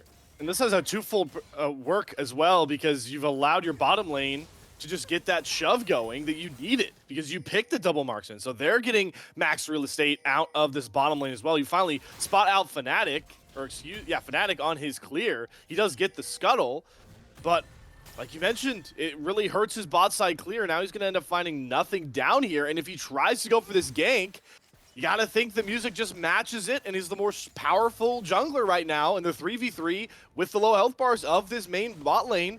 Wouldn't even go their way either. So really, really heads up play coming from Music. Yeah, and now they're pinging towards that brush right now. They might want to go for their own dive. I mean, look at the health bars right here. They can at least force them off a wave. I don't think they know that the Vi had backed yet, but they have some inkling of an idea that they won't be here. This could be a great dive attempt. They don't have any clue. Music is here. Justice going to see him now, but what can they do? Okay, gets the knockup, backs off, but like you mentioned, yeah, they're just going to have to sack their turret. The volley not going to find a slow. Fnatic is here. No mid laners roaming over. They get seen on the Hawk shot. They did get seen on the Hawk shot, but they're just so much further behind. Fnatic, everybody is right now in farm, in health, everywhere. Breezy. Good knockup. Breezy gonna force the flash. Fnatic does come over the wall with the Vault Breaker. Good flag and drag knockup. Fnatic flashes back forward, trying to get Baz B, who's caught all alone. One more auto from Lunar, and they're gonna pick up first blood. But what will it cost? Flash forward from Music, picks up one, just having to flash the wall to get away. Messages shows up first and knocks down Breezy. The mid lane roam times so well. Ralik comes back over, but cannot save his jungler just yet. The Flame Spitter doing so much damage. It's a double kill for Messages. The Vault Breaker is too good. You come to our house, Fnatic and company will punish you for 4 kills. CC main quelled that aggression beautifully right there. It looked like CCG Futures had a good angle, but I love that cover right there from Fnatic. And yeah, they're getting pushed out. Yes, they're lower health, but they still do have that tower right there. And it really kind of dissuades CCG Futures from taking that initial fight. They're split. It looked like Breezy wanted to keep going in. Baz B not in a comfortable position to do so. And at the end of the day, it ends up being a 2 for 4. The Gold still doing okay in their favor with that bot push that they've had for themselves, but that's going to help this Varus out, ensure that they're not too far behind. Quacker! Oh, here we go. Ults out for both of them. Quacker looking for a solo kill. He's done it all season long. But Dragoon with the needlework, the Ghost popped. Be able to limp away. Does get a lot of healing from that melon plant. But looks like just ults and ghosts burn in the top side. Nobody dead just yet in the primetime matchup we've got going on the island. Yeah, this entire time that Music has been down here, it's been really just setting up for this dragon. They've had to push in the bot side. They tried the gank, didn't really work super well. It's a good knockup onto Breezy, but nothing else to be found. Music is here. They have the shove in. The issue is you have CCG main coming here as well, and so they're going to have to take this fairly quickly. It is warded, but it doesn't look like CCG main wants to have anything to do with it. Now they might get picked off. No level 6 on Breezy, though, and so they should just be able to walk away. They do take some poke for it, though. Yeah, a lot of poke drop down there, but once again, that bot prio doing a lot of work for CCG Futures. They pick up that first Drake. But the problem now becomes Messages, because the biggest victor of the spoils coming from that bot lane escapade had to have been Messages. 2-0-1 now on this Rumble. And you talked about how you need somebody to bring the damage across for the CC setup from a jungler like Fnatic on this Vi. You've got Rakan on Just. I mean, if you accelerate a Rumble enough, the equalizer and the damage he can bring, there's a reason why he's so high prio across many high tier leagues. Yeah, I have to be. The bot lane has to be careful here because you still have Music here. By the way, Music has continued to stay in the bot side, and meanwhile on the other side of things, Fnatic has backed off. They did get Vision here. I think they should be okay, but realistically, if Music wants to go for this, he can. I don't think they have Vision of the Vi right now, and so this invade should mean that they should get some free camps and keep pushing them off. I don't think there's anything that this bot lane can do. Rollick a little concerned about where this Vi is. It's just going to be the equalizer. Clear out the wave and, delay that back right there. But keep an eye on this bot side. I mean, Music is still here on this Jarvan, stealing away camps. Getting that advantage still on the Jarvan. Do they want to go for another dive in the bot side? But here's the thing. You're bleeding a lot bot side. Messages is getting a lot mid lane real estate as well. Music will show up, level 6. Immediate teleport for Messages. They get the knockup, but it doesn't cancel the flag and drag for Music, so they do just force that teleport. And that's pretty big because the one lane that you're bleeding most was going to be mid lane. Messages had the TP advantage. He just forced Rollick back. He was going to get plating, but now you burn that TP just to save your bottom lane. Yeah, I think that's great. That's so fantastic for Rollick because I'm glad you put it. Had his back stop, no ult on Dragoon.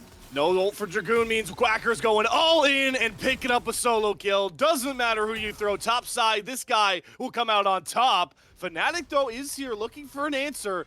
And now he's got to play Guess the Brush game. Going to clear out the first one. Goes for the Vault Breaker. Whiffs. Quacker really well timed. And pops the Ghost. He's going to run out of range. No time for cease and desist to come up. And Quacker's back to his usual Tier 1 top laner antics. Yeah, if you had any questions on if Quacker was feeling confident for this series, that is that right there. The cojones on this Guy Slayer to just sit in the bush, dash away like an El Toro. Just holds the red flag and says, come at me, bull. I got you. Walks away feeling pretty comfortable just having to use the big blue summoner spell, but you will take that trade any day of the week. Light advantage remaining here for CCG Futures. Been able to accelerate themselves through that bot side. You're seeing the gold difference coming across, and it's mostly the favor of those two marksmen down below.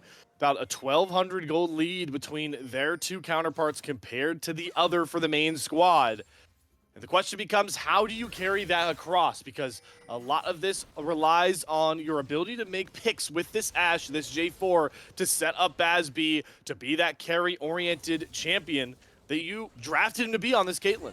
Yeah, I think the combo has to be Messages Equalizer alongside a good Fnatic ult onto, some hyper carry. BASB onto Breezy, that's how they're supposed to get their pick. Realistically, they just get outraged, but Ashe Arrow. There's the Ashe Arrow. Enough damage from BASB. Doesn't hit the net, and it does get an ace in the hole blocked out. So 2 ultimates expended for virtually nothing there, but more pressure in the bottom lane like they've been doing all game long. Yeah, and these ultimates are on very, very short cooldowns. Breezy already a fourth of his way in. Uh-oh, Messages. What a bait. Rollick has Messages pinned. This Rumble does not have escapability. Messages can only fight his way out, but you can't catch Rollick. Shut down the Music, who continues a masterclass of a game 1 in the jungle. Yeah, they wanted to give it to Rollick right there, but honestly, I'm not mad at all giving it to Music. I feel like Rollick will be a problem. They don't really have a main tank other than the Vi, and so this Ahri will hit like a truck no matter what. Getting Gore Drinker early on Music is critically important. Surviving when you Cataclysm all of the damage that this, hold on a second. They're trading ults again, Bonfire, and Dragoon goodness. is just outclassed by this point. Quacker season continues, and Dragoon's Gwen just falling flatter and flatter every time those ults pop. Yeah, I mean, this counter pick, or supposed counter pick, hasn't really worked out. They're going to see Fnatic in the brush right now, so they should be safe. And now they have the Ashe Arrow back up, so they can look for another pick. And without the tower there, things get really dicey for this Varus. Do they want to look for a little dive here? A little collapse, just one in Fnatic. Having to run themselves away, but the gold lead firmly in the hand of CCG Futures. And they've done exactly what we've wanted what we've wanted them to do so far. And now they're continuing it onto this dragon. CCG main is here. Message is going to drop the equalizer onto those squishy targets. There's the root coming across from Lunar, the arrow, but look at this. They've left Music on an island, and he's shut down. Now you've got Fnatic free hitting this dragon. Will pick it up. Quacker has teleported in, but does not have all out. Does not have the ability to go crazy here. Only has the Ghost trying to knock down Lunar, but won't be able to get on top of him just yet. Nefono strikes nearly up to give the third. Lunar will be sacrificed thanks to Ralik's quickness, but at the end of the day, CCG main bite back. Yeah, it's only the one kill, and it's tough as well because Dragoon says, this is fantastic. I'm able to get back into this game. The question is, how much are they able to get in the mid lane? I think just a trade of plates potentially with the double range matchup. Have to be careful of this Rumble.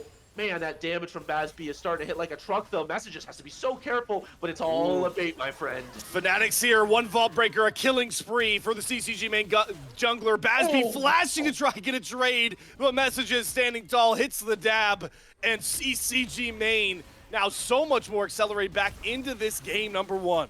Yeah, Dragoon just has to watch his Rift Herald die. Nothing to be found from that. Does feel pretty bad, but a good double kill in the mid lane on the double ranged, and this is the negative of the range that we were talking about. Hard to go against in lane, easy to kill outside of lane. If you get the pick onto any of them, really any CC will do it. And so they're able to knock down both of them right there. Make sure that this gold lead isn't too far behind. Quacker just getting some really annoying poke onto Dragoon. Those passive stacks with the grasp. Dragoon getting chunked away. Not a lot that this Gwen can do, and has to just back right now. But we can take a breather right now. We can take a breath. And we can start to look at how this map is going. Right now, Music, 3-2 on this Jarvan, feeling pretty good. Just one, trying to go for potentially something there. They don't know that Music's here, but it is going to get spotted by just one. And Quacker just sitting in the top side, feeling pretty. This is what has gotten CCG Futures the lead they've had. They've taken an insurmountable number of turret plates by this point. It is 8, I believe. They've gotten 8 going as they drop. There is the equalizer dropped onto Ralik. Fnatic is here, accelerated with that Mythic. It's hard to dive in Ahri, but Fnatic's going to try it here with the cease and desist, trying to lock her down before she can dash away. Beautifully played by Fnatic, but the response on the top side, diving onto Dragoon. A tricky substance to go for, but with the all-out, Quacker makes it look way too easy. Dives across both sides of Summoner's Rift, come up 1-for-1. Yeah, it ends up being 1-for-1, but that was beautifully played in both 1-for-1s. I love that. You've got Ahri with dashes, and so why don't you just cease and desist? The burst ability of that is so strong, and so they don't need to be concerned. Bazb, this is so aggressive, gets knocked up. Cleanses the root with the charm. Lunar was too far away, couldn't pull the turret aggro. So Bazb cleansing the right CC ability to keep himself alive there. Yeah, Lunar has to cleanse though as well. Breezy on point with these Ash arrows. Also, with the way that the waves had been going, with Music sticking around just a little bit longer on the top side, does mean that they're going to take down the entire turret. And the gold lead back in favor of the CCG Futures squad, along with the mid turret on that reset. But here comes the teleport. Look at the teleport for Messages in the Raptor Pit. Dragoon trying to get a flank onto Music as well there. Can't really find it with the Hex Gate. Fnatic looking though, doesn't land the Vault Breaker. Shuts down a lot of the threat ability of this Vi. Breezy and Bazb will stay safe, but this is what you have to look forward to if you are CCG main. You pick the double marksman, but it can be very weak when left alone. They can't protect each other too well, so Fnatic gonna look to go for them constantly. Going for this Rift Herald now, though, but Quacker is here, stolen away by Music. That was way too easy. The Cataclysm into the Flag and Drag made look even easier from Music. A double up for the top and jungler as CCG main are caught. Quacker said, I might be the best player on this team. I like those odds. There goes the Rakan as well. They are just sweeping. It's janitor duty here in the CCG offices. And the Futures are wiping the floor with their main squad. Rift Herald dropped in the mid lane. They get 3 kills. CCG Futures with a beautiful punch in game 1. Great response. Fnatic and company just overextending to get that Rift Herald. And now that gold lead is swung right back into the Future's hands. And Quacker is extremely accelerated by this point. I love the Abyssal Mass pickup up against a Rumble and a Gwen. Quacker, once he gets that Gargoyle, I assume the third item is just going to be unkillable. And when he goes all out, might just kill everybody himself. Yeah, having to deal with Quacker alongside having to deal with double marksman feels like a real-life nightmare that the CCG main squad are going to have to realize here. I mean, this is going to be an all-out K'Sante in your face while you're getting free hit by an Ashe, getting free hit by a Caitlyn. The Umbral Glaive is completed. from Breezy, and so it's going to be very difficult to get that ward vision down. And if you're not first into these objective fights, you're going to be last, and you're probably not even going to be able to be in there because BazB is going to be able to set up that vision line. And indeed, there goes the traps. They are saying they want this dragon, and I find it hard to believe that CCG main are going to have to contest this.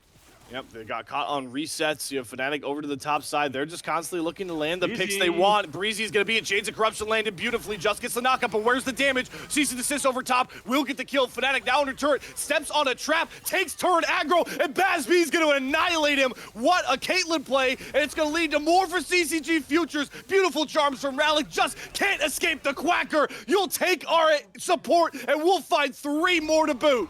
Yeah, and Quacker wants even more. This guy is a psychopath slayer. Able to get some damage on the messages, decides against it, but a beautiful play right there. And it just comes down to CCG main expending so much right there just to kill the Ashe. That is 3 ultimates, I believe, just to kill the support. And it puts them in a dire situation underneath the tower. There's nothing that they can do except for accept their fate. They lose 3 members right there. Every single trade not going in their favor. CCG Futures, we talked about how it sometimes could be the Quacker and Friends show, but the Friends have shown up. And if you listen to a very famous Beatles song, you get by with a little help from your friends. Quacker finding that the power of friendship is helping him across the finish line. But that's not to say that Quacker hasn't had his time in the sun this game. I think the richest member on the Rift right now. I mean, richest member and the most gold difference completely right now. He's approaching 2,000 gold lead over Dragoon's Gwen right now, 5-0-3. And we know how powerful K'Sante could get when that Gargoyle Stone Plate is completed. Just makes him as tanky as when he wasn't all out in that all out form, and he is pushing towards that mark rapid pace. Yeah, I think that if you are the CCG main squad, there are reasons to be concerned.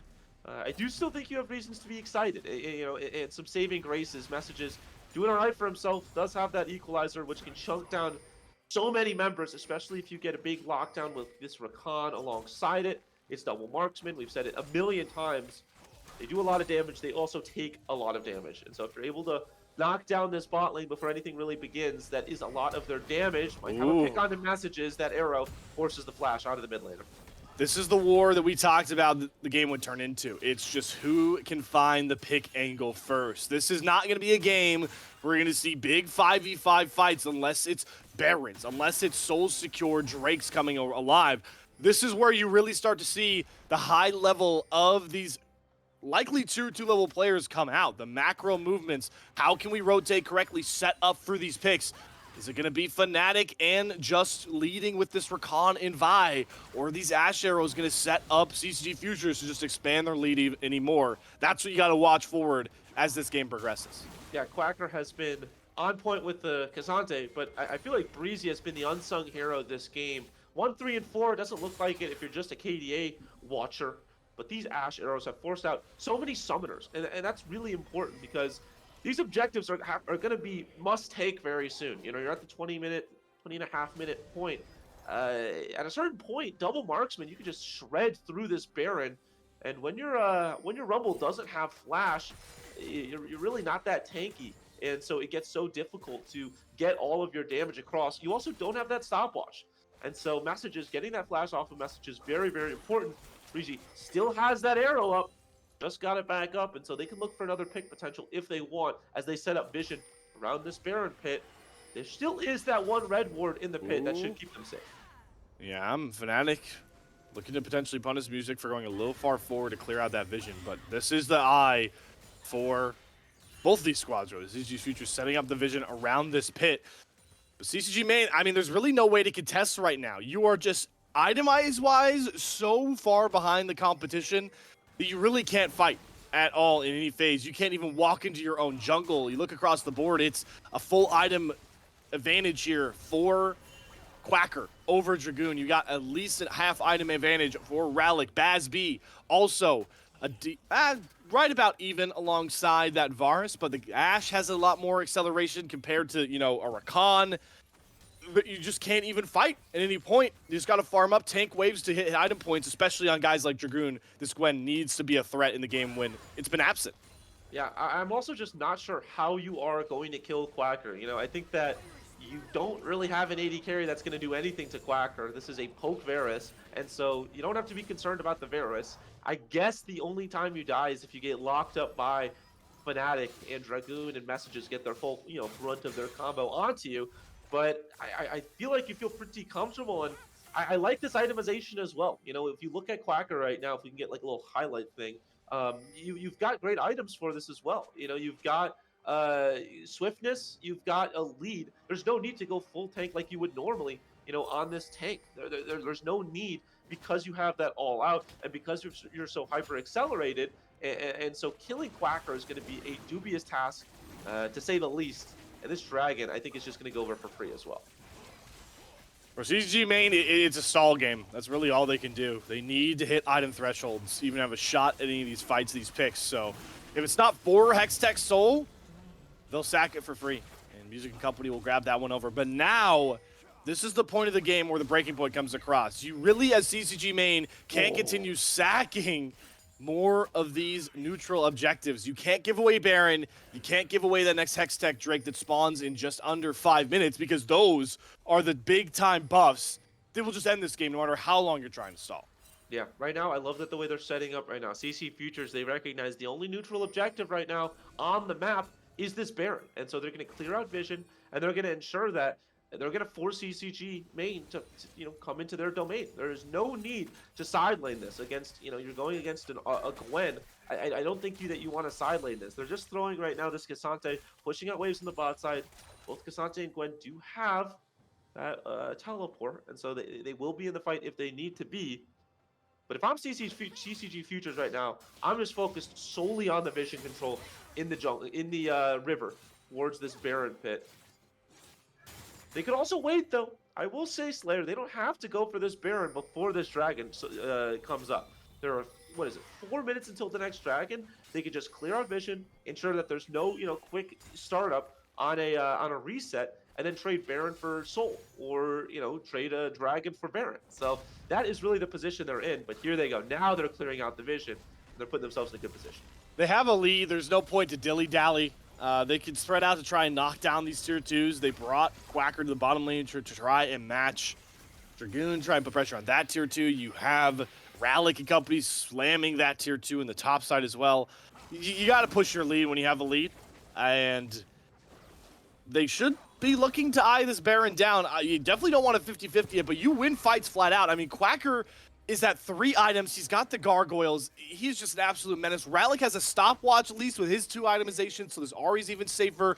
You got the Gore Drinker, the second item on Music as well. Like, these are the points where you should feel arguably your most strong is CCG Futures.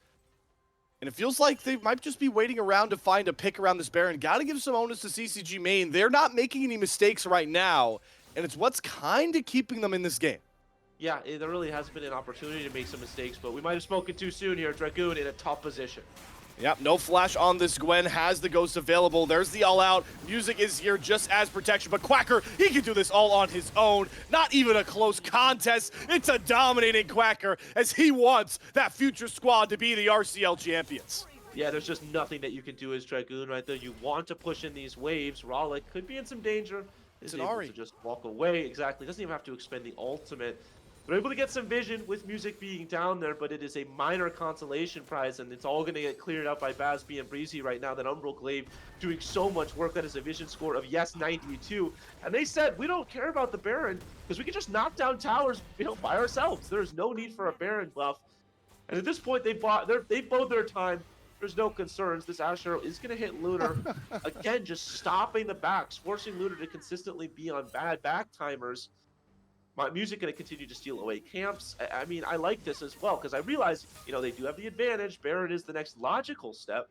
But if you're CCG main, you're getting ready, you're gearing for a big fight potentially, and there's no need to. There's no need to take that big fight. We're going to win on the side lanes. We're going to get picks when we need to, knock down turrets, steal away your jungle camps, and just wait for this next dragon and then force your hand.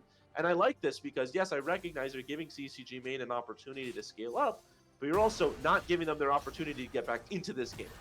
Yeah, there's certainly a difference between idly just farming waves with a lead and applying pressure across the map. That's what we talked about this team needs to do with the comp they've drafted. And Quacker is the spearhead. Ghost popped there from Dragoon, but now he's run the wrong way, and you just know you cannot fight Quacker, but Gwen can be pretty pesky, so you at least get the Ghost out. But what does that pressure on the bot side get you? It gets you the Baron finally being taken. Finally, Music wants to pull the trigger, but just as they're spotted, what do? They jump right back off it, and they're going to continue pressing these side lanes through Quacker or looking through these picks with the arrow up. Yeah, Lunar has to be so careful here. They don't have a lot of vision in the mid lane, and so they're not going to recognize until they're just there. Oh no, There's Bonfire. They found their target. It's Just. He gets burned, charmed, all the CC. The equalizer down. Doesn't get enough. They have separated Music, burning him very low, but he doesn't fall. Both top laners have now arrived, but Quacker is the strongest. Goes all out onto Lunar in front of everybody, but Quacker is the only one to fear here. Music flags and drags back towards the squad. Dragoon just can't get towards those priority targets. He's too low. He's killed. Quacker is godlike. Quacker is the unkillable demon on Summoner's Rift in game number 1. Quacker said a 1v4. I like those eyes, and he goes absolutely massive in the fight. They find the initial engage, and then it looked a little dicey. It looked a little scary. You had Dragoon coming in with the Gwen, immune, able to dodge out on all of the marksman damage, but it did not matter. The wall is too strong. They get themselves the Hextech Soul, and they're going to turn their eyes towards Baron, but first the reset. They take a breath, they take a breather, they can high-five each other, because that might have been the game-winning play. Yeah, that is the nail in the coffin for me. You have no way to contest these fights, and the items for the damage dealers are just much more massive. Baz B is now on 3 items with this Caitlyn. You can do so much damage from range with that rapid fire cannon. You've got Ralix Ari on the Zhonya's. You thought you couldn't kill Ari before. Oh, can't kill him now. So much invulnerability, and now you're at the point where I feel like you can just slam this Baron. I mean, there is no way to contest you in a 5v5. But they're still not going for it. Music just looking to be aggressive, moving up, double flag and drag, teleport coming on a ward. He dropped right there. They've got him in a pinch, and they snapped them in half. Goodbye, Fnatic. What another knock up on to Just. Quacker's going crazy in the backline. CCG Futures, they don't need Baron. They're looking for glory in game 1, and they're gonna get it, taking the lead in the RCL Grand Finals. CCG Futures, the little brother, the future of this organization, are gonna win a 30-minute game without having taken Baron.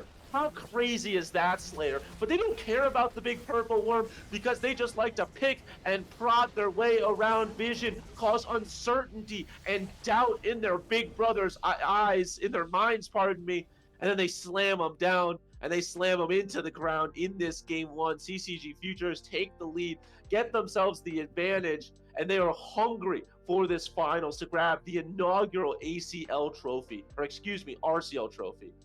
And we're mixed up. It wouldn't be a playoff. It wouldn't be a playoff broadcast with Bonfire if he didn't make he did it last time too. No, but that was all the Quacker and Music show. Those guys, I know Gordo will appreciate this, went supernova in that game number 1, just setting up so well, and Quacker showing why this is a guy that a lot of people, like myself and Gordo, hate to do it again, tout as a LCS level top lane talent. He just showed it in that game number 1. But we have some top level talent here at Risen Broadcast Team, and we're very excited. I'm very excited to bring in one of our great minds here to cover the post game of this game number 1. We're going to throw it to the analyst desk because it's newly been formed with Gordo and my man Dabimon stepping in to cover some analysis.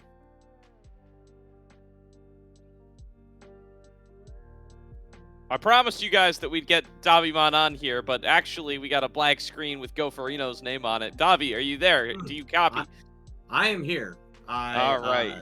Don't know what's going on, but I am here. And, well, my cat just ran away from me, but yeah, I had to take care of some personal business, but here I am, ready to go. And let's start talking about that game 1, where it was literally just the Quacker show. Absolutely, yeah. I mean, a massive game from Quacker. I don't want to sell Music short either. Music on the Jarvan, making so much happen in that early game, had 100% KP there for quite a while, was crucial for some of those bot-centric fights early on. And, you know, even when CCG Esports were able to come out ahead, Music at least kept it close enough that they were competitive on that side of the map and that they would be able to be competitive in these upcoming fights where it was really Music and Quacker showing up the whole way through. Yeah, and they executed it very well.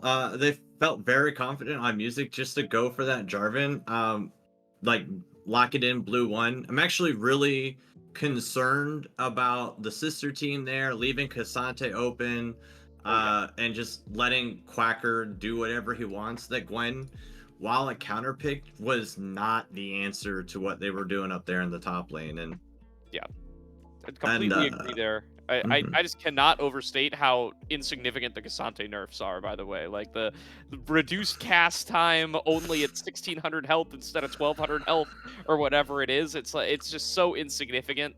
That champion is still just as strong as it was a couple weeks ago. And yeah, I don't expect we're going to see too much of it here. But we got some replays to get into. Let's start off with this one, Daviman, where CCG main actually end up taking a 4-for-2 to start off the game. So you can see Music coming around, wants to initiate this dive, and still playing very proactively on the Jarvan. But Justin Lunar make the right call. They build up distance early. They call over Fnatic. And when Fnatic gets here, they're actually really able to turn it back around. Breezy has to expend the flash so early, and Baz is just in a horrible position, wanders up a little bit late to the play, and ends up tanking all three members for quite a bit of time, and then messages arriving to the play to really turn it all back around for the CCG main squad. Yeah, that was just like the most ill-advised gank I think I've ever seen. They just weren't able to target. They weren't transitioning what they needed to do on their targets, right? And like you said, Baz taking all that damage for free, not putting out the damage as the Caitlyn. Like, you're not doing work. And then the rest of the team decided to go one by one into it. And at that moment, it looked like CGE was going to be the favorites to win the game. They had a really strong early lead. They pushed it as far as they can, but Quacker was the rock they stood on and was able to just bulldoze right over in that top lane matchup, doing everything he needed to do. Yeah, definitely agree there. And that's really something we're going to have to keep our eyes on as we go out through the rest of this series. Again, we don't expect Quacker to get too many more Cassante appearances over the course of this series, at least not into the Gwen, as clearly that was not the answer that Dragoon was looking for. So with that in mind, right, you might need to start seeing a little bit more emphasis placed on these bot lane skirmishes. And it looks like CCG, as we expected, are kind of coming in favorited on those sorts of engagements. They just look like the more clean overall trio or quadruplet, whatever you want to call them, as they end up coming on through and really are just able to execute very well defense of that dive. As we got another replay coming on up here. I'll give this one over to you, Dobby, where we have a huge cleanup fight for CCG Futures. Okay. Well, I'll let you know as soon as I find it. Yeah, here we go. There we go. Jumping on over is going to Here we be just, if we don't have you on stream, sorry about that, as give you some time to join the Parsec and such, but Breezy, the victim of a dive there to start things off, but it's just overemphasis coming on through from the CCG main squad. They dive too deep for just the support, and Quacker's able to come in behind them. Rowlick is able to dash on through and get the resets, and they turn that into a 3-for-1. Yeah, so having the ability to have Quacker immediately utilize his teleport, regardless of getting that catch out on Breezy, was really good. And just the Spirit Rush from Rayleigh, like everything was just working so well together in tandem that no matter how well they were like caught out, they were able to immediately follow up on them. Yeah, definitely here. And it's just fights like that over and over again, where there's the members of CCG, they're able to collapse faster, they're able to collapse cleaner. I say the members of CCG. Everybody, all 10 players are members of CCG. The members of Futures end up coming on through, collapsing faster, collapsing more effectively. They're the more mobile champions, the Ahri and the Cassante. I don't know if it's possible to get more dashes in a pair of two champions than with those two. And they are just constantly finding their way onto the CCG main backline faster, more efficiently, and it's able to turn around the fights into their favor. Careful, we don't want to give Riot any more ideas with those dash champions. They'll get there. Nothing I say can stop or prevent what's coming, Davi. There's gonna be more. It's gonna happen. Thank you. But what really looked like the difference maker between in that fight was between Futures and Esports was that Ashe has that like natural ability to create space and slow down, whereas once the Rakan goes all in, that's all he can do for like the next 10 seconds, right? So that ranged matchup as long as they're able to like survive that initial burst, they're gonna buy enough time. And I think that's like one of the key factors here going into this as we go into our third replay. Yeah, definitely. We can see how this collapse comes on through. Once again, it's on Music finding the perfect engage here. At least the follow-up engage is just ends up caught on out by that Ash arrow. The Chain CC comes on across. There goes the Chains of Corruption to try to slow things down, as well as the Equalizer. But Music, pretty tanky at this point, has that Gore Drinker to regen a little bit back, able to disengage from there, and it's already a numbers advantage picked on up for them. And from there, Quacker arrives to the play, cleans it on up. Then there's just 3 left here trying to pick up whatever they can, but it's just Quacker running amok across the rest of them and continuing to clean on up for the team. Like the biggest takeaway out of this team fight right here is that Futures is able to mark the target and then fight and then go after that target. I'm curious to see what their comms are like, but esports, there was zero synergy after the Rumble out landed. Everyone was trying to go for their own thing. Dragoon looking like with his head cut off, trying to like cut other heads, but was just unable to turn around because all that space was being created. So the lack of that synergy in that champion right there. Wow. And look at that graft is, oh my goodness. Yeah, no, I mean, listen, we get BM'd a little bit for how much we talk up Quacker on our podcast, Slayer and I.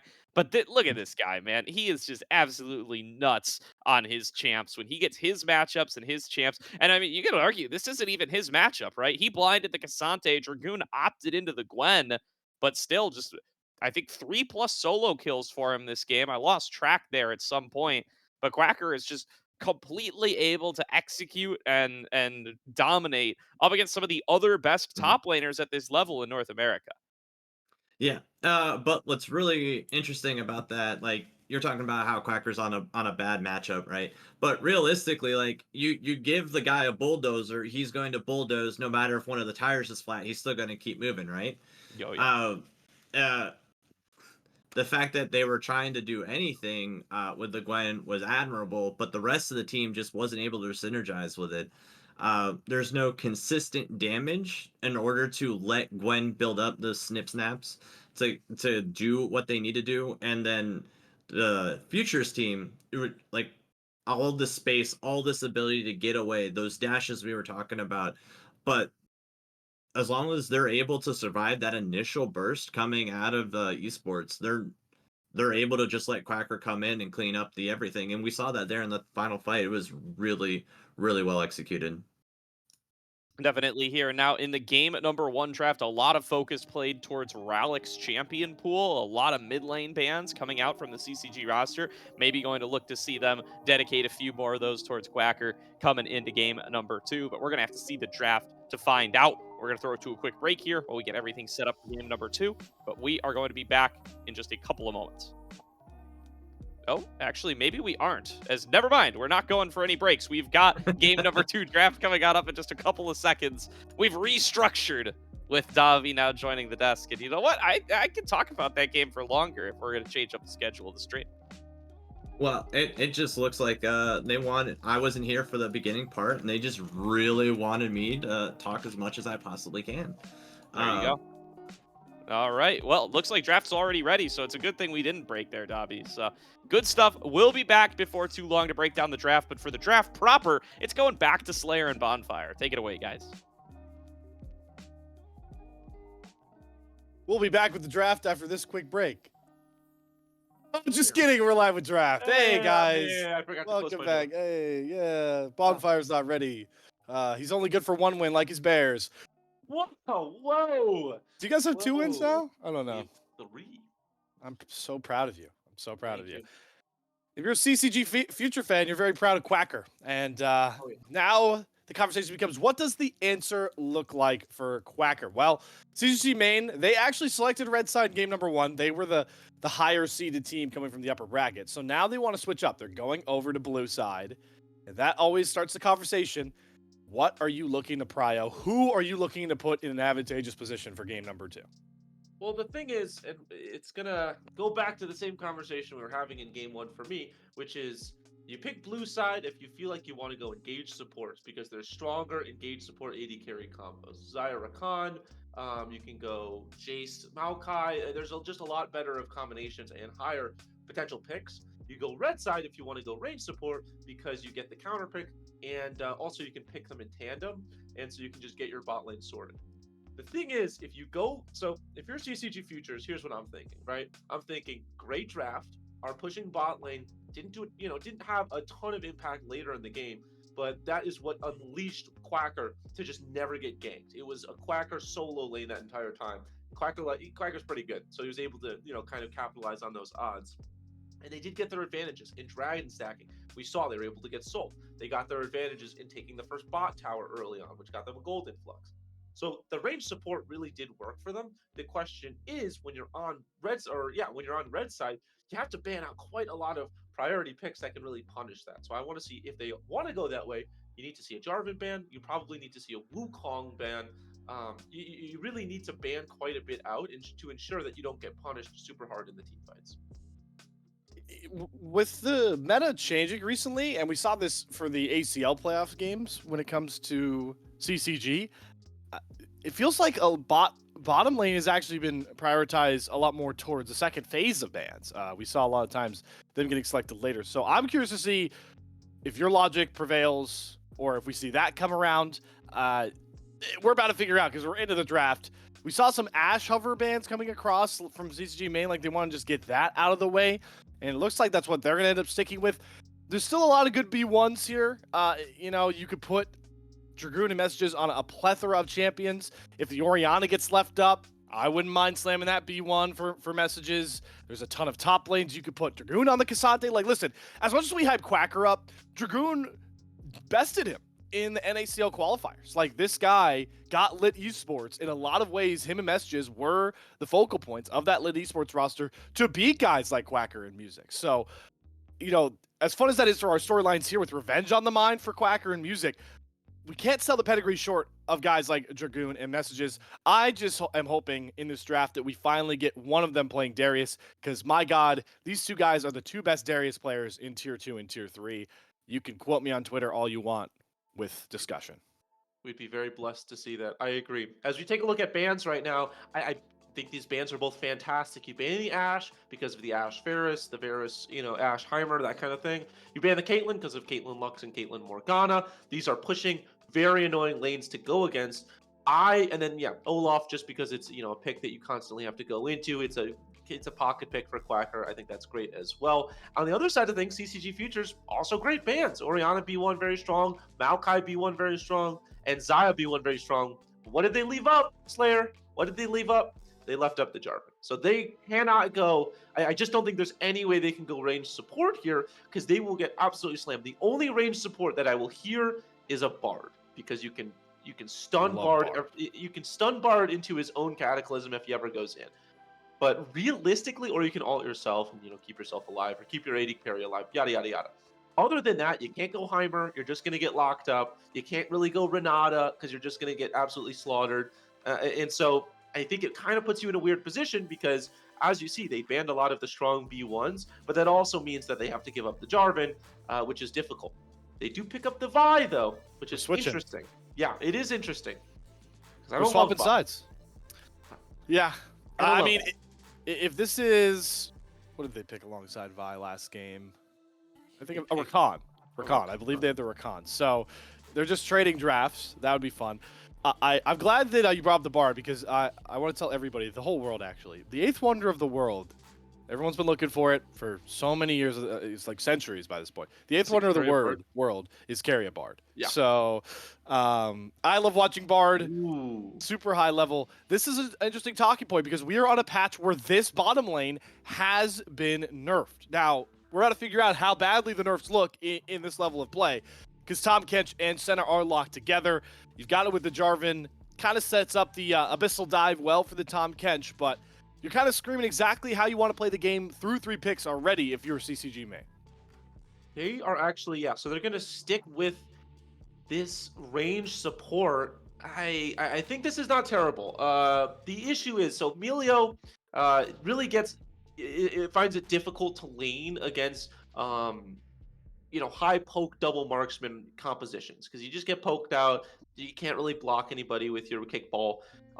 Really strong against engaged compositions like Nautilus and Thresh and stuff like that. In that regard, whenever they want to get onto you, you can just throw your kickball away and zone them out, zone them off. Milio into Tahm Kench, kind of an interesting. It's not really, it's not double marksman. You're not going to get outranged, but you're not really ever landing the kickball on a Tahm Kench engage. So I think the Milio is more just to buff up the Jinx and keep the Jinx alive, and it's more used in that regard rather than lane prowess. You will get double poke because it is double range, but it's a Milio, so it's not that much poke. It's not that much damage, which is kind of interesting to look towards. Certainly a stylistic switch for Breezy as well. You talk about the most impact you can have a game on Emilio is, like you mentioned, interrupting an engage with his kickball, or Breath of Lighting a big time stun CC. There's not right so far. CCG man haven't drafted anything that you can really counter with Milio yet. So we're gonna see this game that Breezy not gonna have a ton of face value impact. And what does that look like for CCG Futures? What does the second phase of bans look like? Same thing as game number 1. You're just perma-banning mid laners. And yes, I know Rumble was one of the bans. We've learned that's a mid laner for CCG main with messages. But you know who's left up? K'Sante. And I mean, I don't know how we've gotten here again. How have we gotten to a point where you're allowing Quacker to just slam K'Sante in the second phase of the game, or the bans, draft? Well, it's difficult, Slayer, because K'Sante blind is one of the strongest top laners, but there are ways to punish it. Jax is strong and a good side laner and will just beat K'Sante in the side lane late in the game. So that's a way to get K'Sante off the map. They also have to use their 2 bans on the RA Neeko. I think that's an A1 bans because they go super well with Vi. Yeah. Also, the Neeko, I was really hoping they'd ban it. I mean, super strong with Jinx because you can just get excited on one and just go absolutely mental. So I like those bans, but like you said, you only have those 2 bans. And so while we both are probably supportive of the RA Neeko bans, it does mean you leave the blind K'Sante off. They do get counterpick later in the game. The Jax is going to be more important in the side lanes. But at least for the first 25 minutes, it's hard not to see Quacker absolutely running this matchup. Yeah, I mean, it's lesser of 2 evils, but in my mind, I'm serving 3 bans to Quacker and not 2 extra bans towards Rallick. No, sorry, Rallick. I mean, shut me up with this game, whatever you do in this series. But we just saw what K'Sante Quacker did. I'm throwing out the recency bias. So you've got that going nonetheless. I'm happy to see messages not on a Rumble pick. I think he is, the Rumble's very strong. It can work in situations, but these are the type of champions I like watching messages cook on. These control mages that have a ton of damage brought over. You know how I love the Syndra Bonfire. In Message's hand, it's just like some cold strawberries dipped in some hot chocolate. That is pretty good. That is pretty good. I'll give you that. Victor might look a little weird just because I don't think it's super high meta, but you look at what's been banned and what's really available to play. It's not a good Sylas game, realistically. It's not a good Akali game. You're going to try to execute the Senna and she just gets eaten. And so I think Victor is probably the best of the bunch out of everything you could pick potentially in this lane, barring a weird pocket pick of some sort. So I like the Victor. I think that it will be strong. I don't think it's as good as you might want, but it scales. It does AP damage. It'll be a good thing late game. It is what it is. As a whole, CCG Futures, I like this comp a lot less than game 1, but I still like the composition. I just think CCG really went back to the drawing board and really banned out. I mean, look at those 5 bans. There is not one ban that I would take off the board from them. That is a fantastic 5 bans, and it forced CCG Futures to red side on an uncomfortable position. I think CCG did their homework this time and did a great job against the Future squad. One more note to make here. Rallick's most favorite champion to play is Victor. He's been playing Victor for years, so it's a pocket pick to respond to the Syndra here. My pocket pick is always going to be Gordo and Dabimon. So, hey, what do you guys think about our game number 2 draft? Well, I can't believe we live in a world where Oh, camera's dead. That's all camera right. died. That's all right. boring. That's all right. We get a beautiful image of you on your phone, Davi, but it's all right. We can hear you, and that's what matters. Camera failed. Continue your to point, my load. friend. I'm sad now. Oh, I'm sorry. My brain stopped working as soon as it did that. that's all right. Either way, We got Quacker and Cassante again, man. How does that happen coming into this second game? This time they do Yeah, get the okay, there Jax we go. counter pick for Dragoon. So Dragoon giving it another shot, giving us another look here. But it is that man in the top lane. Once again, man, they give him this pick over a second time. The fact that they just let it through is abysmal. I really don't know why. I'm sorry, if my top laner just got gapped, as bad as that happened, I would, one, be calling a burn unit. Two, I would re-identify the weaknesses in the draft and get rid of it. Do you really want to worry so much about like a bot lane matchup? You're going Senna TK. Do you really like feel worried about the Ashe or the Caitlyn and leaving the Cassante up? And if you're just gonna draft Syndra anyway, why ban out the Ahri? Yep. Definitely a fair question coming on through here. There are some other changes in the draft, right? The other champions are changing hands here. This time around, it is going to be Fnatic on the Jarvan side of the matchup and Music on the Vi side as a little bit of a change up there. And now Messages on the Syndra facing up against Rallick's Victor. Feel like those matchups kind of shift things moving on into this game number 2, given what we saw out of that kind of 2v2 mid-jungle duos in game number 1. Well, you have a lot more fighting potential around the Jarvan, just because you're able to like get those splinters on Syndra and help her get to lane faster. But on the inverse, Victor is also that scaling mid laner who also needs his own version of splinters to get back up. So we're gonna have like a pretty spicy mid lane going on. Whoever can impact team fights faster, get the push in, and then try and get to the side lane as fast as possible for an objective, will stack faster, and that's the name of the game, is who's going to do it. And you have scaling compositions on both sides. Like Jinx is a late game carry. The Senna needs to get as many souls as possible. It's just looking to be like a fiery game, but it might be a little dull early. Yeah, for sure here. I do think it's very interesting to see the adaptations coming into the bot lane out of CCG Futures to the new patch, right? The Jinx, I think, still very powerful, one that we don't get to see too much of at Worlds because that's pre-Jinx buffs, but she's been pretty strong ever since then, getting that cap removed onto her passive, and they've tamped it down a little bit since then, but still plenty powerful, especially paired on up with this Melio to get some really, really dangerous range in the laning phase, especially up against a duo that's going to be pretty short range for a while in the Right. Senna Tahm Kench. And then Senna Tahm Kench also, as Slayer and Bonfire alluded to, coming in nerfed on this patch, right? A little bit weaker now than they were during the matchup that we saw out of CCG Futures last week, where they ended up drafting in 2 different wins. Now CCG main, they feel comfortable running it back here, even after some power has been taken off of that duo. Well, I mean, TK is an amazing just an amazing champion in general. He's like the ultimate stat checker. He's like, I will Bill Hilt you, Bill Hilton. We'll see what value we get out of it. And because he's going to be farming, he's going to be able to match that tankiness and hopefully absorb a lot of that pressure from Quacker. And I think that's what he's going to be trying doing. But going into the rune setup, we're looking at pretty standard, both going on grass. They both want those magical footwear, just doing what they need to do. Except Jax believes he's going to get some demolish value. Yeah, it's interesting to me. I feel like I never see a Cassante without Demolish. The Shield Bash choice, I mean, it still seems powerful, right? Because he does get pretty short cooldown shield that he can keep using for himself to proc that Shield Bash. But I do feel like, especially in matchups up against stuff like the Jax, that yeah, I would think Cassante is going to be the one touch of the tower, maybe a little bit more here. Do you feel otherwise, Dobby? No, I don't. Especially with the proficiency he showed on it last game, he's definitely gonna be riding high, and Dragoon's definitely not gonna want to take those trades for fear of getting that snowball going again. But and we have the exact same thing coming out of our junglers. I love Conqueror. Conqueror's crazy, man. That's someday we'll be free of Conqueror. We need to stop making runes that are just generically good on every melee.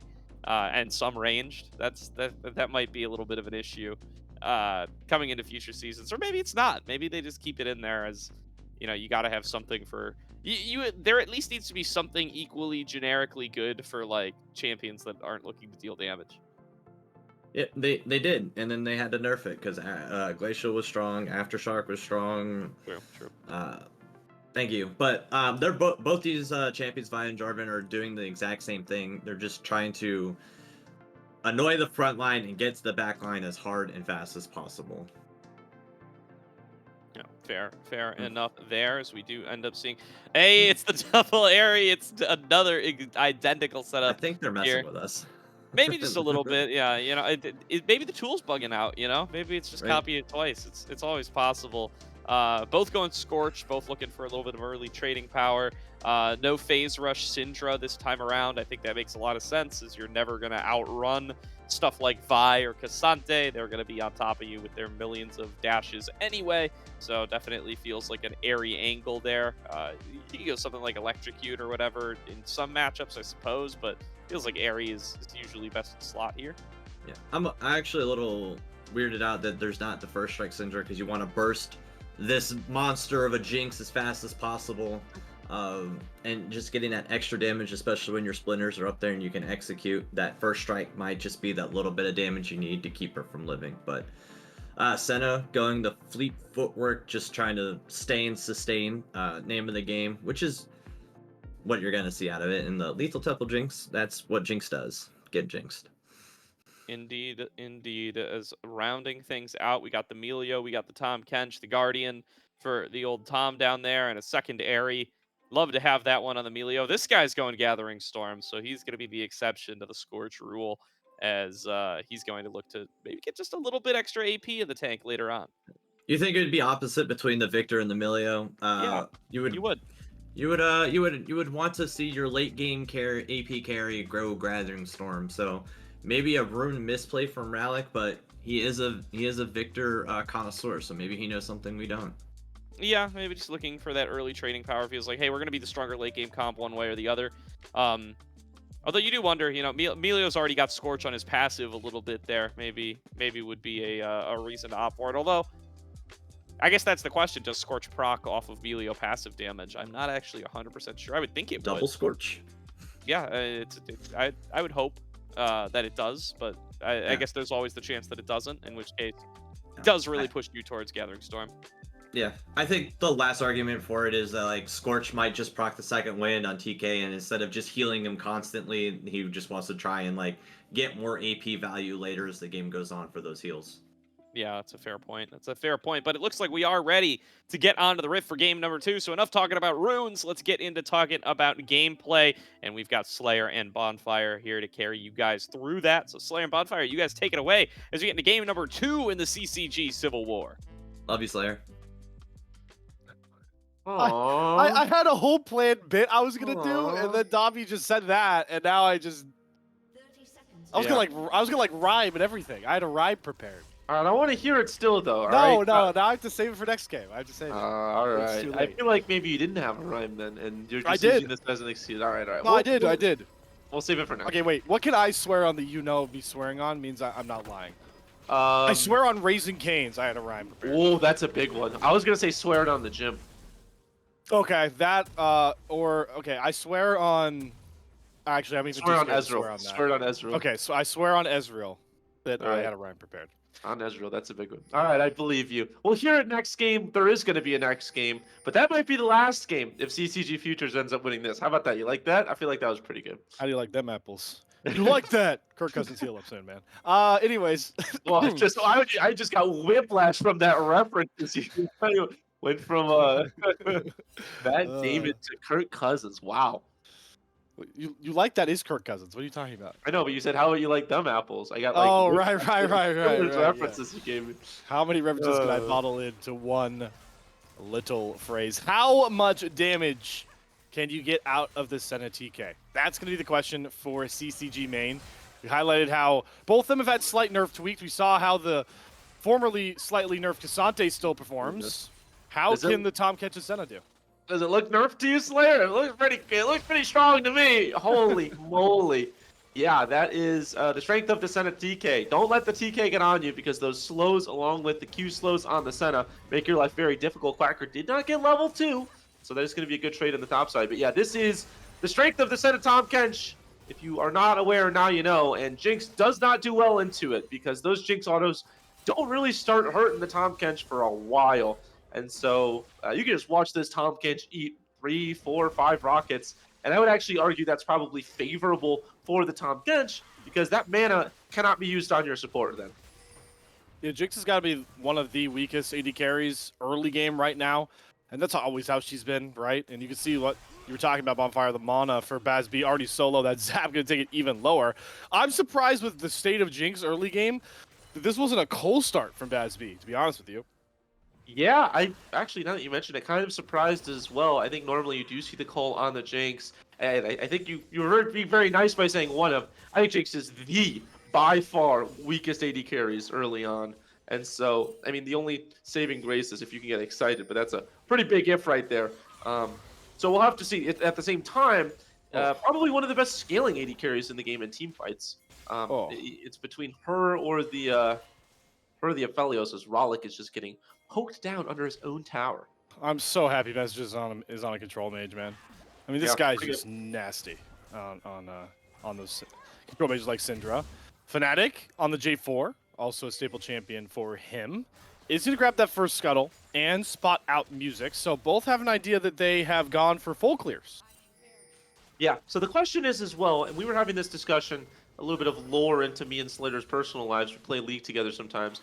And I've been slamming Senna Tahm Kench in the bot side, and solo queue and ranked. It's just a lot of fun, and I think it's very strong. The question is, and me and you had this discussion yesterday, is it a lethality Senna, or is it a crit Senna that's the best right now? I'm curious what you think. Well, I think if you want to play the game of, all right, which one's better when they get to 30 minutes, it's going to be the crit one. But the usage you can get out of the lethality one is, oh god, Quacker is dead. Okay. Well, there we go. That's a way to answer the Cassante. Just kill him pre-level 6. Yeah, no, I love that flash right there by Dragoon because there's no way if you're Quacker, you're thinking that they're going to expend flash. Also, Quacker doesn't have flash. Even with all the dashes, the Jax is still going to be able to get on top of you, and so Quacker does take a death, and I don't think he wants this one as well. I mean, Dragoon on this Jax doing pretty good work, a lot better than the way that the Gwen game went. And we're starting to see as well, without that ranged bot lane, you're starting to see that Fnatic is all over the place. Fnatic can get all over the map, cause disruption, cause chaos, and it feels like there's less of a game plan for the CCG Future squad. They're kind of just running around. I don't know. This Vi hasn't really ganked yet. The mid lane has been going over in the favor of Messages. This does not look nearly as clean as the first game. The grasp for Dragoon's Jax is paying dividends with those Ws. I mean, it's just so much extra damage. And yeah, if it's a flashless Quacker, why don't you just re-gank here? All you do is pop Ghost, go unstoppable. Does actually dodge the flag and drag. So we'll save him. Fnatic doesn't land that knockup. Gotta think that's another kill if Quacker doesn't dodge it. Quacker might go back for more here. He's still got Ghost going, and he's just being a pest, man, trying to cancel those backs. Yeah, I mean, it's good for the bot side right here because they don't have to be concerned about a potential J4 in their area. They get to stay pretty safe, get another shove in. That's all you really want to do as this Jinx. And they also know that, hey, Jarvan spotted top side. This should be, we get the push in the bot side, should be a free dragon. Victor able to roam over as well if need be. They just saw the back from the Jax, and so Quacker should be able to get a push in with no teleport. Looking a little bit better on the resets from CCG Futures, but so far this game just has not looked like the game plan has been there as much as it was in game one. It felt like they really knew what they wanted to do when they got that Ashe Caitlyn. This game, it's a little bit more just what do we do now? Well, right now, Music, good cross-map response. He at least picks up that first Drake. Gets that for free with the new bot prio. Tahm Kench can be good with Senna, but the problem is, it's harder to farm, it's harder to get shoves. And Jinx, once she can restabilize, can get shoves in with those rockets early, so you saw that coming across here. I gotta be curious what splinter count Messages is on, because I feel like every time we flash mid, he's getting combos off, and you know how much I love Syndra. I mean, he's already at 30. Oh my! So he's already at 37. He is 3 away from getting double orbs, more spheres. 2 of them coming out. So he's gonna be scary. It doesn't look like it. I know with the farm is like dead even, but that's like the real name of the game early game for Syndra is how quickly can I get ability upgrades. Yeah, I mean, the Scatter of the Weeks have just been absolutely slamming this Victor down. It's been tough as they're just going to trade grass procs in the top side. I will say this, Victor, even with the Syndra kind of ringing his bell a little bit early, still feeling pretty confident, feeling pretty comfortable. Not too worried as BazB, I don't think this is a trade that you want. Pops Dodges Ghost, the dodges the... knockup. Yeah, I don't Abyssal know. Dive. Heal comes out from Emilio. Good set of chompers, so just won't be able to get on top of BazB. But you just expended 2 summoners for nothing. Yeah, I mean, that is the thing with this Senna Tahm Kench, is that every time you want to go for engage, it is not ideal. The healing that Luna provides is just super tanky, and it is making it very, very tough in the bot side. They still do have the gold advantage. Also, BazB did get the call on the back. Okay.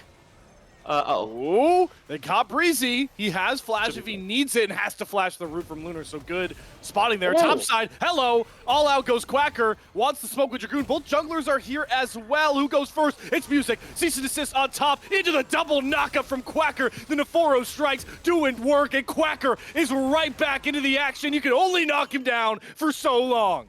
Yeah, knock him down. He gets back up. He rises from the ashes like a phoenix. This guy, there is just nothing that you can do to keep him out of the game. Also, want to give credit where credit's due. Music, his brother in arms, his comrade, somebody he has played pretty extensively with. They just have such good synergy together. And you saw it right there. Great recognition in a 2v2 of what their limits are, how far they could play up. And we said it couldn't all be the Quacker show at the beginning of this cast. It doesn't have to be when you've got Music helping out like that. It's really, honestly, every time we say it's got to be the Quacker show, I honestly mean the Quacker and Music show, because these guys just play so well together. It's usually Quacker that, gets the kills, gets the highlights at the end of games, but most of the time it's because of the way Music has put his buddy in place to do so. It's also nice on the Vi to just get a kill for Music, so he can now, have that extra damage when Vi goes for her one move, which is an all-out combo into a priority target. Yeah, it's going to be difficult. Vi into Senna Tahm Kench is really, really hard because you get that initial combo and Tahm Kench just eats it. And so not going to be easy at all. Stat check indeed, get some good damage across. That is kind of my biggest concern with this Vi, is I feel like CCG did a really good job of picking into it. Senna Tahm Kench is a very, very good answer to the Vi. And so, you look at this Vi and you're like, oh, great, you just get a big ultimate off, burn somebody down before the fight starts, gets your Jinx excited. Fantastic. But Tahm Kench just eats them, and that is your ultimate down. And then you're in the middle of the team, and it gets a lot harder. So Music really has to pick his fights smartly. Not going to be easy at all. They also just gave up the Rift Herald for nothing. No cross-mapping, which is interesting. I guess they just don't really want to fight, get reset on the Victor first.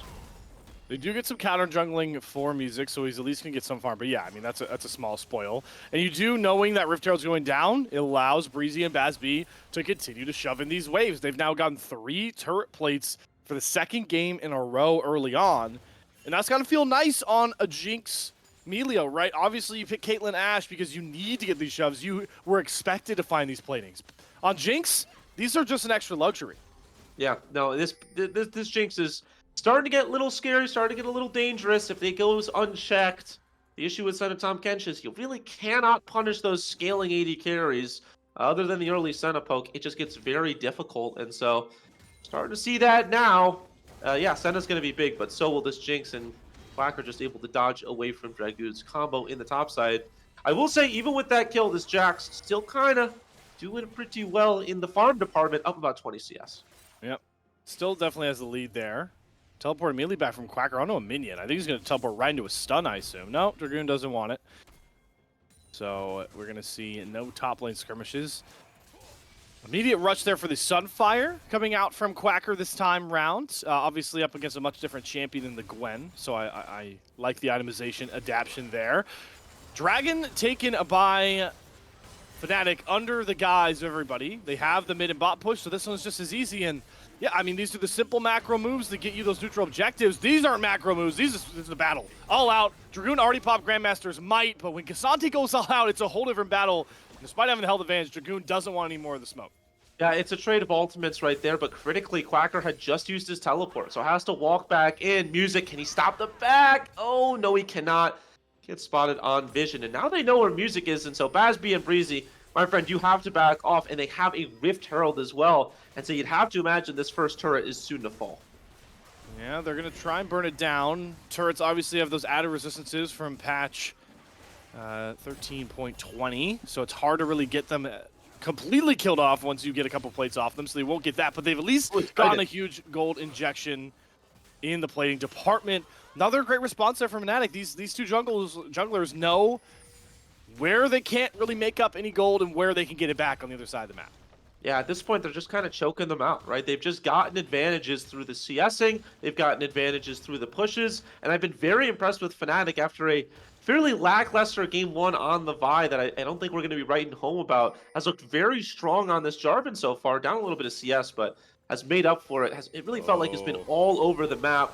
And Breezy. Death Rush, knock up City. Hello, just pops out from the sea to find a kill onto Breezy. He falls way too easy of a setup there. Better execution. Yeah, I mean, there's nothing that Breezy can do right there. Ends up falling, like you mentioned. Another kill going over to CCG, and that one is in the hands of the Senna. So just one, or excuse me, Lunar, feeling pretty comfortable about the position, is going for that Umbral Glaive, just completed it.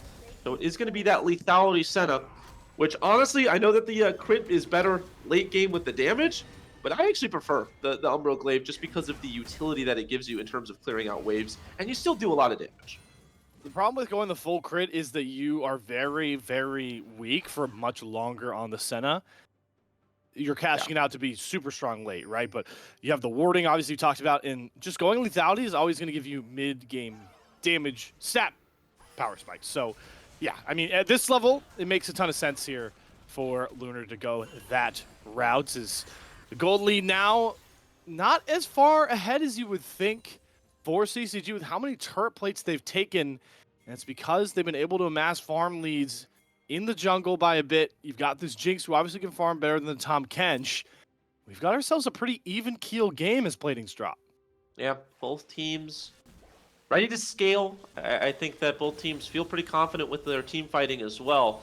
But you'd have to imagine whenever you would Jinx, you would prefer to team fight there. Quacker gonna have to go unstoppable. So Yes, get stunned up, all out. There he goes all out again. Dawning Shadow. Not enough to do damage to Quacker there. Dragoon once again stat trading to get the ultimate out. But this time Music's here. Cease and desist out. Flash available for Dragoon if he wants it. Has the counter strike. Flash is in for the kill. He's not trying to get out. He's trying to get himself a kill. Dragoon finds it onto Quacker. One more auto from Music. Will find the trade mid lane. Ralik neither falls as well. It's the Airy. The Airy gets it for messages.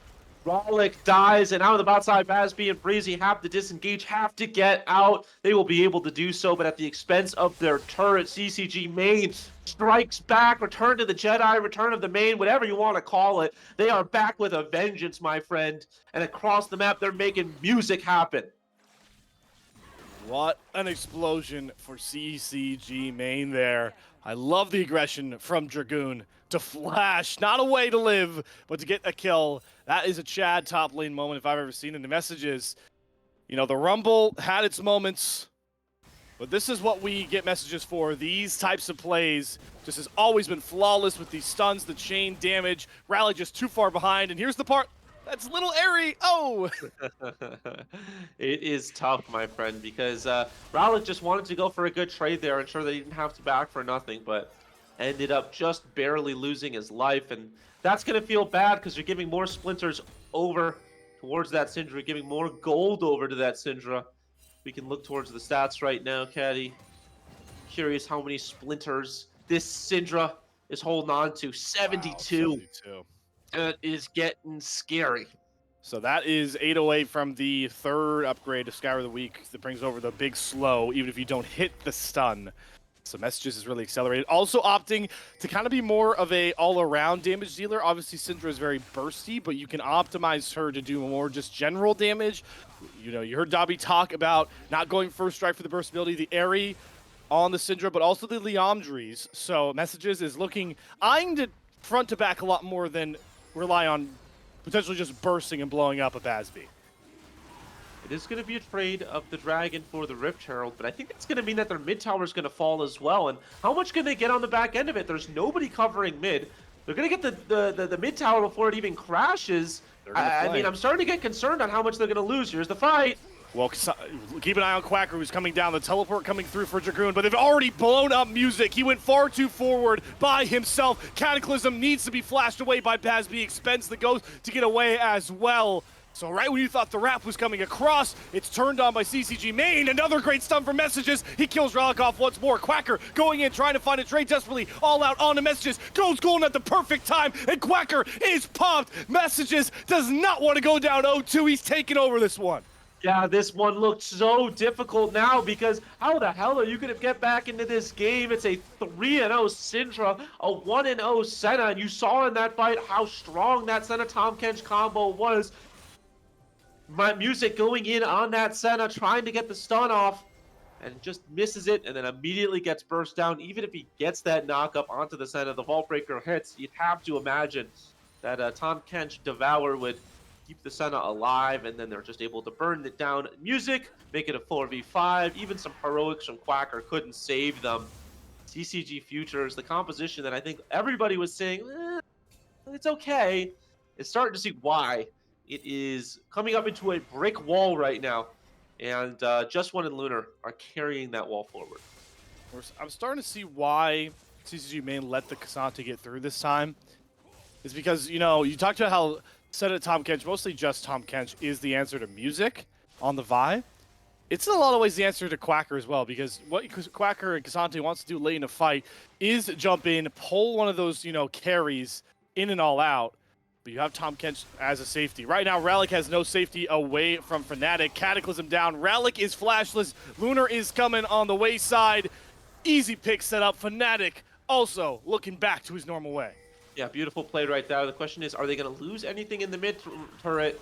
I don't think so. They have messages here. There's the go button. Here we go. Flash, no stopwatch, knockback, no damage coming across. Good stun on the BazB, who has to flash away from the turret. What a play from Messages to cancel out all the damage on that dive attempt. And now he's going to cash it in. Music gets slowed up, doesn't have the Vault Breaker, gets the root. One more scout of the week. Messages says return to sender, CCG Futures. Yeah, this one's starting to look like a slaughter, starting to get out of hand. Slayer Messages flexing his muscles a little bit on this Syndra, and it really has been the Messages and Fnatic show. Sure, there have been flashes of brilliance from Dragoon, from Lunar. Just One has had their moments, but realistically, the Syndra and the Jarvan have made the wheels turn, have made the cogs go for this CCG main squad. They don't want to go down 1-0 against their counterpart. They want to keep this series even, and they want to ensure that they have a striking opportunity to win this RCL championship.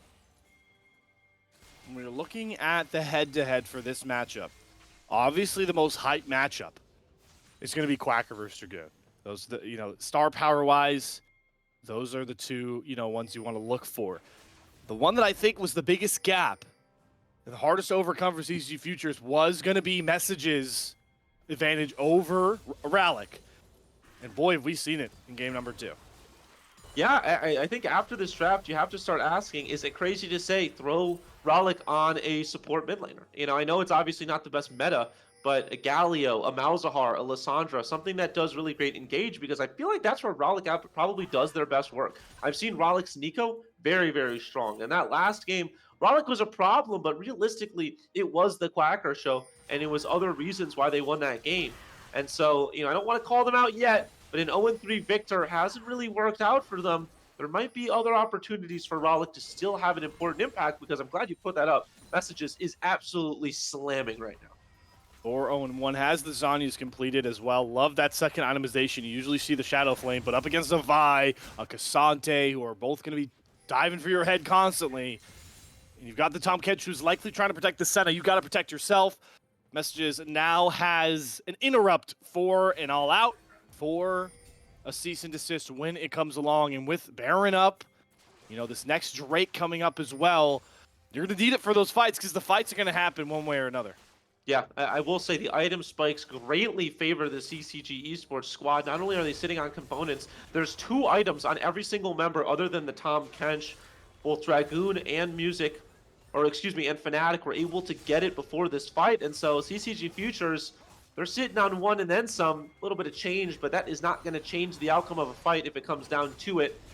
So they have to hold off. They don't want to lose the game off of this dragon. just catch some waves, and try to play off of their own items. But they do not have them right now, and so they have to wait. And, you know, we talked last game that that's what CCG main had to try and do. Their comp wasn't that great for it. You at least here, CCG Futures have the crutch you can lean on that no matter what the score line is, once Jinx hits a certain power point, gonna be a threat. Yeah. No matter what the score is, when Victor hits a certain item threshold, gonna be a threat. So you can lean on that, but the question is, how much are you willing to bleed? Because CCG main, they're going round to that Baron. Yeah, and it's so dark right now. They just don't know if it's going down, if they're going off against it. They don't know where Messages is. Now they do. They saw him. Justice just playing bodyguard right now. It's already down to They get into the 6,000. Can they get in? Quacker's gonna teleport now. It's down to 5k. Fnatic has stopped taking it. He's going forward. go. Gets the double knockup onto Ralik. They're trying to turn. They burn it down. Fnatic, but the Devourer saves him. Cataclysm over, trying to get onto Ralik. Fnatic desperately wants one of those carries. There goes one of the carries. Unleashed power. Unleashes a detriment onto BazB. The Jinx is down, and that's enough to assuage the Future squad. Ends up being a 1-for-1. They get BazB into the Cataclysm and Messages, knocks him down after the alley-oop from their jungler, says thank you very much, but it is only a 1-for-1. That fight looked pretty dicey, and you'd have to imagine if this Jinx gets excited, things look a lot different right there. CCG Future still has gas left in their tank, and importantly, critically, they stopped the Baron take. The thing is, they don't know that right now. They don't recognize that. They're still pinging over, saying, are they on it, are they on it? And they actually do have the ward in the pit. And with recognition of that nobody is on it, they're able to clear out some vision, take a little bit of a breath, take a little bit of a breather, get some items. Ralik is now on 2 items, got the stopwatch, the Zanyas. And so things are starting to look a little bit better for CCG Futures. You saw in that fight, if BazB goes untouched, this is how they win the game. You win the game through a Jinx in team fighting, certainly the case. But BazB does not have a lot of protections, if any, from Messages, who gotta think is just gonna try and target him with Fnatic set up constantly. He's got Flash available now, but Flash can only save you from distancing if Messages gets a stun or a setup. At this point, with the Splinter upgrades and the items, you know, half of the Rabadon's completed, that Jinx goes bye-bye. Yeah, it needs to play alongside Breezy. I think critically, this is how you're going to survive that Scatter of the Week. A big ultimate from Breezy will keep you alive for long enough where I think you can get away. Also, if Messages is looking for that against BazB, you're kind of leaving yourself susceptible to potential damage as well. So BazB, it's kind of a double-edged sword. You can't go fully in onto the AD carry. Messages does need to be careful about his own life. But when you play for T1 like Messages does, apparently, I think you're feeling pretty good. And he also still has Flash and the Zanyas available at this current moment for the next fight. So he's got his own protections available as well. Though we have hit a bit of a stall here. CCG maybe wary that they can't really go for the 5v5. They do catch Quacker on a back. He does not have teleport. And with that, they're just slamming the Baron. They know they have a window, but can they burn it quick enough before Futures all arrive as 5? Oh, even if they get off of it, they still have Jax on the sideline. Do they want to go for this? There's a ward in the pit. It's going to be a 50-50. Music's going. He's going through. No steal. Music doesn't get it. Secured by Fnatic, and now Music is trapped and killed off. Crisis averted. The Chaos Storm doing a ton of damage, but look, bot side. You go for the steal. You give everything to the Baron. Dragoon's going to take half of your base on the other side. Tier 2 easily knocked down. So much influence gold into CCG main. They have their cake, and they eat it too, Slayer. Not only do they get the 50-50, they also still have the Jax on the side lane. Dragoon not expending the teleport. It looked a little dicey. One thing goes wrong there, and that could be the game in the hands, but this might be just a little bit better for Fnatic right there. And they're able to grab that Baron, and at this point, this game starting to look a little dire for CCG Futures. Oh, and Fnatic just blew the brakes off of it.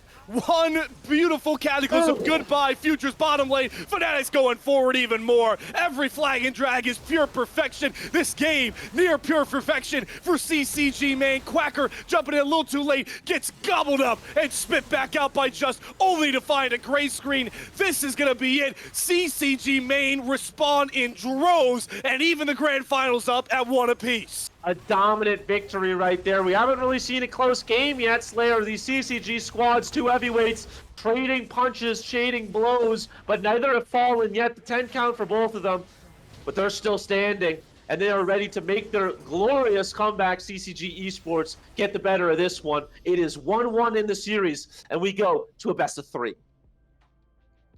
I love it. I love it because no matter what team I predicted for or what team has stolen my heart more, nothing steals my heart more in a grand finals than going the distance, because it's just, that's what we live for. That's what we live for as casters and fans, is watching death-defying game number 5s. And we're at least on course for it here today. Yeah, I'm excited. I hope it does go 5, obviously for my predictions, but also for all the fans, for all the CCG lovers out there. And I think CCG Esports showed a little bit of a new fold in their game plan. I think they showed that they have something up their sleeve. And if you're CCG Futures, you hit a bit of a brick wall there. You know, I think that you were stopped with your strategies. You'd imagine they're going to go back to blue side, and they're going to have to figure out what makes the wheels turn. I like that range bot lane that they had. That game they couldn't really slam it, but it really felt like that's where they got their strength from. Well, Bonfire, I only have one question remaining here for the beautiful minds on the analyst desk. We're going to throw it over to them with this one. Gordo, does the guy who picks J4 win it all? Tell me about it.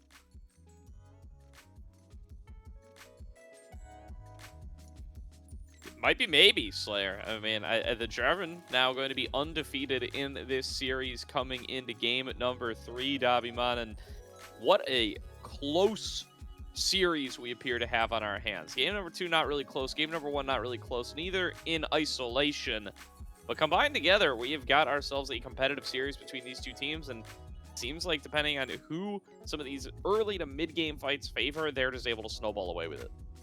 Yeah, it seems to be that Jarvan is like the defining playmaker. They're gonna have to make an answer for this no matter what side, because it's been B1 both times. Maybe we see the bait out to grab the Poppy or anything that's really good at the counter engage. We see the Maokai being banned, so there's a lot of things that are good into Jarvan that are just not being left up. But it wasn't just the Jarvan, it was also messages on the Syndra, who just straight up dominated the lane and the 2v2 matchup. And because Futures wasn't able to play through Quacker this game, they were able to abuse Relic and just like show this giant void where we see the difference between both of these squads. Yeah, absolutely agree here. And you started to see some of that in the early game, as we're going to check out our first replay here, where we end up seeing double solo kills coming in across the map for CCG. It felt like this was really a point in the early game where everything just started to heavily favor CCG. Some very close back and forths had occurred at this point in the game. Trades, ganks in top lane coming in, one successful for either side. But Dragoon with this massive turnaround onto Quacker, flashes back in, takes him down before the third and Tofu strike cast can be cast. Escapes from music here. No, he doesn't. He actually does end up going on down. But Messages then picking up a solo kill just by an inch here up against Ralik. This is why you go for the Scorch here, Dabiman. Yeah, the Scorch, good there. First strike would have also guaranteed that kill, just saying. You're and right. You would have gotten more gold out of it. But overall, like, it was really good play. And it's not just like the fact that he got the solo kill, or Dragoon got the solo kill, is that Dragoon was managing to trade his life for that kill, outplaying Quacker in front of music. And then Messages just able to do whatever he wanted to do on Rylak in that mid lane. Kind of spelt doom from that point forward. They didn't really have a lot of answers afterwards. Yeah, you're completely right there. And yeah, it got really, really tough once Messages just got to that unbeatable state, right? He just got so strong. There's that one play. We don't have a replay of it, I don't think, but there's that one play where it's just 4 members collapsing onto Messages, and he manages to outplay it, very nearly taking down Baz, forces out his flash, and eventually gets a kill on Music for it as well once the rest of the squad is able to collapse on in and able to make the play onto the Vi. He's had such a great showing in this game number 2, and I want to see him off the Rumble. I want to see him off the melees and on towards these kind of mages that I think he's really, really adept on coming in towards the rest of the series. So let's check out our next replay here, where we get a big team fight win for CCG, Dabiman. Yeah, and it's literally centered. Well, they're both CCG, right? Oh, true. When I say it's CCG, I mean the non-Futures team. Okay. So this is absolutely centered around the ability to just like peel off, and the fact that they were able to just completely negate what Music wanted to do on that Vi, and there was no follow up from the team. They're not exactly able to get onto him, and they're just literally caught in bad position over and over again because they're not able to get out of the distance. You see the Devour there, outplay Quacker. That stopwatch outplays Quacker again. There's only so much you can do on this team when the rest of your damage and engage are dead. Baz completely zoned off everything, and it was just a very difficult thing to come back from. Yeah, you're completely right there. Quacker trying to turn it around, trying to put the game back in his hands on the Cassante, but it's back to back backups coming on through for the or for the main squad to be able to bail themselves out of there. The Devour from the Tom Kench doing huge work. The stopwatch from Messages timed just well enough to both avoid the damage, but also bait Quacker deeper into the team rather than being able to kind of take that Pathmaker back out towards the rest of the team. So we can check on out. Hey, we did find the Messages replay. Caddy was able to piece it together here. As here's the dive coming on through from Music. Beautiful stun on the Baz, forces him to take 3 turret shots or expend the flash. He chooses the latter in order to stay alive, and then Music able to just get collapsed on here by Lunar. Yeah, and they were just able to run him down. Really good use of the W there, just to solidify that kill for Messages. I mean, the fact that you're able to survive the 1v3 into your second tower, your first one's alive, really good. You saw all those resources burned, and that kind of like set the pace because now those things weren't up for the next team fight, which they lost horrendously, and were punished for all those mistakes from the start to the end. All right, and we have got ourselves one more replay here, seeing how Fnatic is able to close on out the series. Another big win coming on through here as they do secure themselves the Baron, start things off. It's very close. The steal almost ends up coming on through, but Music not quite able to piece it together in time. They take down Music in the Baron pit, and from there, rotating on up towards the top lane, they do manage to find themselves another engage here from Music or from Fnatic that ends up closing it on out. You'll see he comes on up towards this top side. Yeah. Fast forwarding our way on over and finds the Right engage there. out of Breezy and Baz right there. Yeah, extremely clean, and Messages right like already looking for it beforehand. Had that scatter the week all ready to go. Solidifies the kills. And then as soon as those two are dead, they have no other answer. Rylak had no damage. Cassante can't do anything anymore. And Vi is literally just there. Yeah, that's definitely the case here, as they're just able to ram on through for the rest and be able to secure themselves the win here. So CCG definitely showing, I think very crucially as well, not just the emphasis on the Jarvan, but showing an answer to the Cassante that actually works, right? That they got the counter pick in game number 1 with the Gwen, and it didn't end up working out for them. This Jax counter pick, I think, worked out very, very well, even though it didn't really get set super ahead early. Like, there's that successful gank from Fnatic, but he's the one who picked up the first blood. Dragoon doesn't end up with a kill until he makes that outplay in the 1 versus 2. It's just not necessary, right? They're able to play through their bot lane, through their mid lane, go even in top, and manage to survive up against the pressure that Cassante puts out. Yeah, and the fact that they're able to do a similar amount of damage, like both teams, show that like this is a lot closer than the gold graph showed. But the fact that Futures just kept letting themselves bleed out, made sure that they didn't have any gold, any excess gold. They didn't have the towers. They didn't have the Baron. They didn't have all these freestanding buffs and neutral objectives that just would have given them an edge if they were at least not as behind as they were. For sure, I'm getting word now. CCG Futures, they get side selection after their loss. They are moving to blue side back for game number 1, or back where they were for game number 1 in game number 3. So they are going to be back on that first pick side, trying to secure presumably the Jarvan for themselves, right? I mean, that's what both teams have gone for. And interestingly enough, both red side teams so far have gone for totally different red side bans. Like, we've seen 6 different champions banned first rotation on red side. Yeah, well, they have to because their initial plans didn't work out. So they were like, well, we got to try something new. Um, but it just turns out the key is blue side and Jarvan. All right. Well, it looks like we're ready to get into draft here. So let's send things back on over to Bonfire and Slayer as we see who is going to end up with which picks for our third game and who's going to get themselves on a match point coming into game number 4.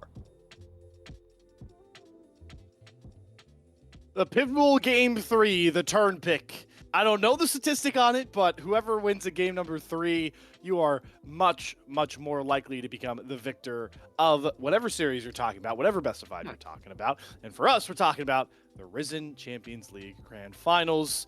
It looks like I feel like those stats are skewed by sweeps because game 3 will win you this series. No. Those are stats if it is 1-1. I see. Yeah. I see. Yeah. I was gonna say. No, go ahead. I'm just confused do we have CCG? Oh, no, we do have them right. Sorry. So, CCG Futures, they're on the blue side. What are we cooking, Bonfire?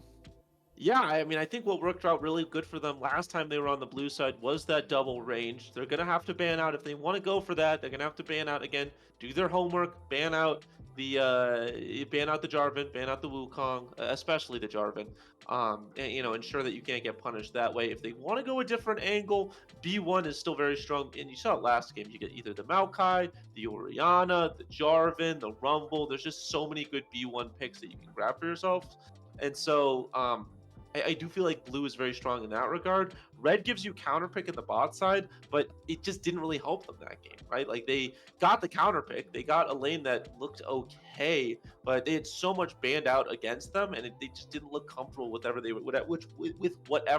they picked. And it did feel like that Melio Jinx kind of left something to be desired from Bazby. So I would personally like to see them go back to double marksman. I feel like that's where their strength lies. But they, again, need to do their homework. They need to get their respect bans in order to ensure they don't get punished super hard for it. The question becomes as well, what does the B1 pick look like? We've seen Jarvan's as the B1 in both games, and arguably both Fnatic and Music had masterful Jarvan games. Obviously, stat-wise, it doesn't look great because everyone likes to go like, oh, who has the most kills? Who has the most damage? KP is the name of the game for junglers in this, modern day. There's no more Kha'Zix really dominating the meta anymore. There's not a ton of big carry-oriented junglers. You don't see Kingdreds anymore. It's about these like bruisery guys who can provide for their team.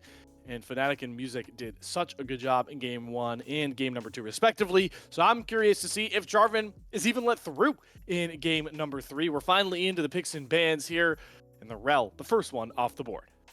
Yeah, Rel's very strong. I think it has fallen a bit in priority recently, but not bad at all. I don't think if you get the Rel, you're never like, oh, I got the Rel, what am I going to do? Like, you're still pretty happy about it. There comes the respect bans. The Olaf still getting banned out. The Maokai, very, very strong. The Xayah annoying to go against. And there's the Jarvan ban for CCG main. And so they don't want it to go over to B1. Now, the question is, do they want to go range support? They do give over the Orianna in response. Yeah. I mean, that's an easy B1 slam. That was also banned away both times, but, if you're going to slam Orianna, is Ashe back to that big prio champion we saw midway through the calendar year? It's being hovered here for the main squad, so do they want to try and double down on a range bottom lane? You don't need Caitlyn to have a kind of punishing range bottom lane, to be honest with you, so I wouldn't hate this, and they're going to slam the Ashe, but they'll wait for the 80 carry pick. Yeah, they can go Ashe Varus, I think is very strong. That's probably the duo that you want to go here because of the range. Or they could go Ashe 80 carry. I do feel like it's better as a support, but they have options. I feel like the Vi is a misnomer. It's a misdirection. I would not go towards the Vi. Single target against Azir Ashe. You really do need more lockup. I don't love this, especially when Wukong's available. They do end up locking it in, so not in love with it, and that also means that they are in a weird position. If they hover the Varus, I feel like we're in the same issue as game 1, where it's Varus kind of needs a poke buddy, and with the Ashe taken away, I don't know who you go. Ashe Renata is not terrible either. Good double marksman, or double ranged. Yeah, double range and gets you the disengage you need without having to commit a melee like Alistar. So I like the Renata a lot. I don't know how accustomed Just is on the Renata. I haven't seen a ton of Renata from him, but I'm sure he can pilot it well. You've got the ball delivery system for CCG Futures with the Vi into the Orianna. You're trying to cease and desist onto one of those two carries, and then get the ball to bring them both in. You have the Varus damage from distance coming over top. I see the vision. It's just that how many times are you going to have an open window to just hit those two guys and not have to burn through what I'm assuming is going to be a beefy front line secured from the solo lanes for CCG main? For CCG Futures, they do they do what they need to do. They ban out the Wukong. I feel like this is not a terrible Heimerdinger support game. I actually don't hate a Heimerdinger support here. You're gonna get the push onto Ashe Renata. And there's a lot of squishies that your stuns are gonna be super important into. I would not hate a little Heimerdinger angle, but they could also keep it simple and just go something like Lulu just to keep this Varus alive if they want to go on hit. They're kind of in a weird situation, though. They did get the Senna banned out along with the Caitlyn, and so they don't have a ton of great range supports, marksmans to go towards. It is going to be the Sejuani, good lockup. I like it. You'd imagine that's paired alongside a Taric. That's not going to be, or that's going to be paired alongside a Jax or something of that sort. And yeah, they're in a weird place. What do you even go here? Soraka's okay, good poke. The healing's fine. It's meh. I don't think you get pushed with a Soraka like you do with a Heimer. And it's going to be choke after the top side. I think they just need more time to decide. Well, okay, yeah. I mean, they have the Cassante. My God, they have the Cassante B4 up again, and Quacker's just going to slam it. So we're running Cassante again. It's Cassante duty for Quacker. I want to quickly say, I would love the Sejuani more over the Lee Sin. You need a beefy frontliner. You do not need somebody that's going to go in, get you a kick, set up plays for CCG main. I like them doubling down that they're going to play, off, disengage, wait out, and then press forward.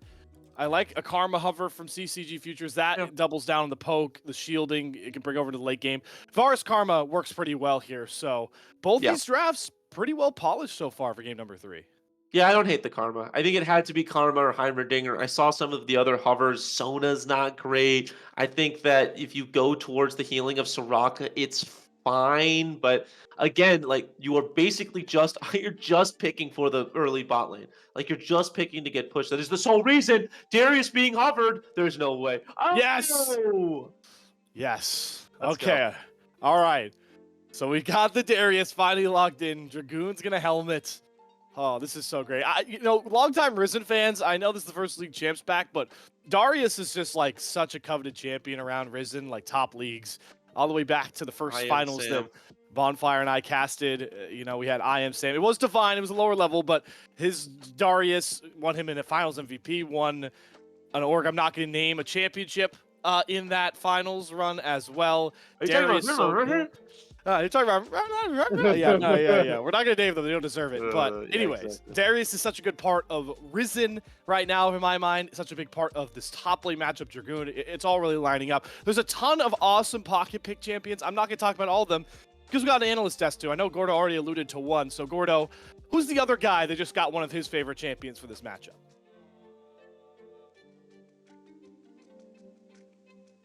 Thank you very much, Slayer. It's a Dragoon smash angle, Zavimon. There's a couple of big and Darius guys in the North American amateur space, and Quacker and Dragoon are definitely two of them. This time around, both very, very well versed on the champion. It's going to be Dragoon, who's usually the guy that's a little bit more willing to bust it out, although we did see it out of Quacker last week as well. This time around, though, it is going to be Dragoon, seeing if he can pull off a match point win here on that pick. Yeah, and I love the spicy Darius pick. The bleed will do a lot of that physical damage to the Cassante, and able to get those resets off with his guillotine slam will do great things if he's able to get to that back line. For seeing him running down Stridebreaker and just being a nuisance that we all know him to be. Absolutely. I mean, it's a nuisance angle for sure. And this is going to be the third pick he's taken into the Cassante in this series. So not only does he have an answer prepared for the Cassante, he has multiple answers prepared for the Cassante.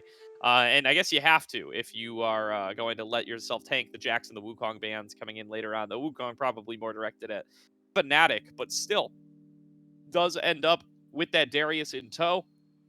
And we're going to have to see how that's going to be able to perform, as this top lane matchup feels like it has swung a lot of the series, right? If Quacker's been able to get ahead on the Cassante, won pretty handedly, and that's been true for the last 2 weeks. If he gets behind on the Cassante, clearly that's still an angle for CCG to be able to take it. So they're going to look to keep that as the game plan. The Darius is going to be so powerful in those early levels, to be sure. And then that power pick Orianna coming out over for the first time this series. It gets lets through due to the Jarvan ban. How do you feel about the Orianna Azir matchup here for these two mid laners? The Orianna is really great. Just a really strong control mage, will be impactful the later the game goes on. Has that delivery ball system with the Vi as long as they're within a good amount of range. And it turns out that Azir is maybe not so good into Orianna. The only way that most Azir survive is by going Conqueror and just able to survive that damage and put as they're putting out as much more. So I'm curious to see how Messages goes about doing this when we go into the runes, but right now the Orianna is looking to be a little favored, but the tankiness and the front line of CCG Esports is looking to be pretty beefy, so Orianna probably gonna need Leandries as well. But something we've all been seeing is a lot of defensive Oriannas. They'll go Crown, they'll go everything else that they need to not do damage, and it always bites them in the tuchus. It definitely can there, and yeah, a message is Azir, a pick that you really have to respect as well there. He's super well versed on this champion, has been playing it for the whole year long pretty much, and has really put up some very solid performances on it. Now there's going to be that final lock-in of the Renata. Yeah, that second life that she's going to give to some of these frontliners as well, just going to make it even tougher to really deal with Dragoon on the Darius, right? If he gets a second opportunity to go and keep pumping out those hemorrhage stacks and set up for an even bigger Noxian Guillotine, he can res himself and just be that big force of the front line all on his own, and buying space for Messages and Lunar the whole way through seems like a very good recipe for success for this CCG squad. Yeah, I love Renata. She's honestly my favorite. And the Fright Knight skin is honestly so broken. It's not banned, but like it's the same color as the river. So anything around these objective fights looks like it could go their way here, especially because they're gonna have that space created.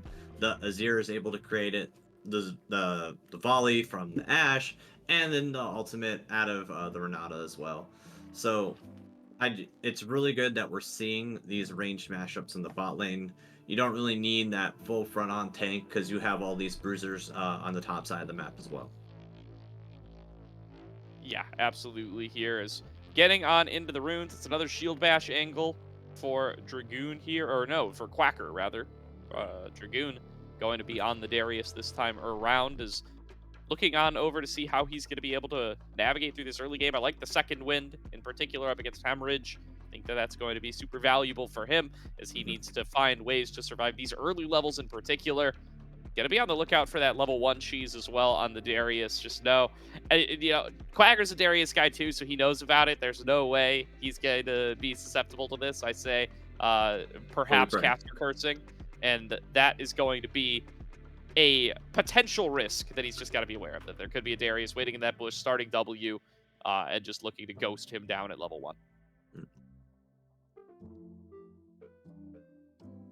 So let's see what else we got coming on in here before too long, but quite a powerful selection there in the top lane, and you really gotta, I just can't stop getting excited over Dragoon Darius, dude. It's so exciting to see him back on this pick, and you will see why in this game before too long.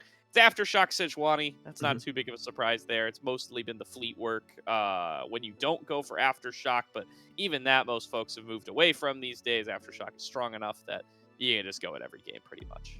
Yeah, especially when you grab the yellow, not the yellow, the green Pokemon, sorry. They all look, the colors look the same. A Moss Stomper. Yeah, they get that Moss Stomper, and then they're just able to, he's just able to tank anymore, get that Proctus Shield, get the Fawn of Life, help out his team. Whereas the Vi is just like, I need to survive and do as much damage as possible. But this is the matchup we were talking about. Hail of Blades is actually the hardest one to go into the Orianna. I don't know if anyone's been watching Worlds, but there's only one mid laner who's actually won a Hail of Blades Azir into Orianna, and it's been Faker. So we'll see if Messages can channel his inner Faker here as he plays down Rylik on this control match. Yeah, going to be a tough one for him. He has been, I think, the better mid laner throughout the series so far. It is 1-1, but I think really carrying through the mid lane in game number 2, whereas Rylik was, I think, a little bit more of a supporting cast member in game number 1. We flip through a few more runes here. We'll get over to Baz and Lunar before too long. Check that one out. It is going to be that Hail of Blades yet again, and the lethal tempo for the Ashe. So, gonna be our first game of Ashe ADC this game. Yeah, and the Hail of Blades makes you think that he's gonna go Lethality Varus as well, just to get some poke off to help and set the stage for any team fight, so that Vi isn't going in,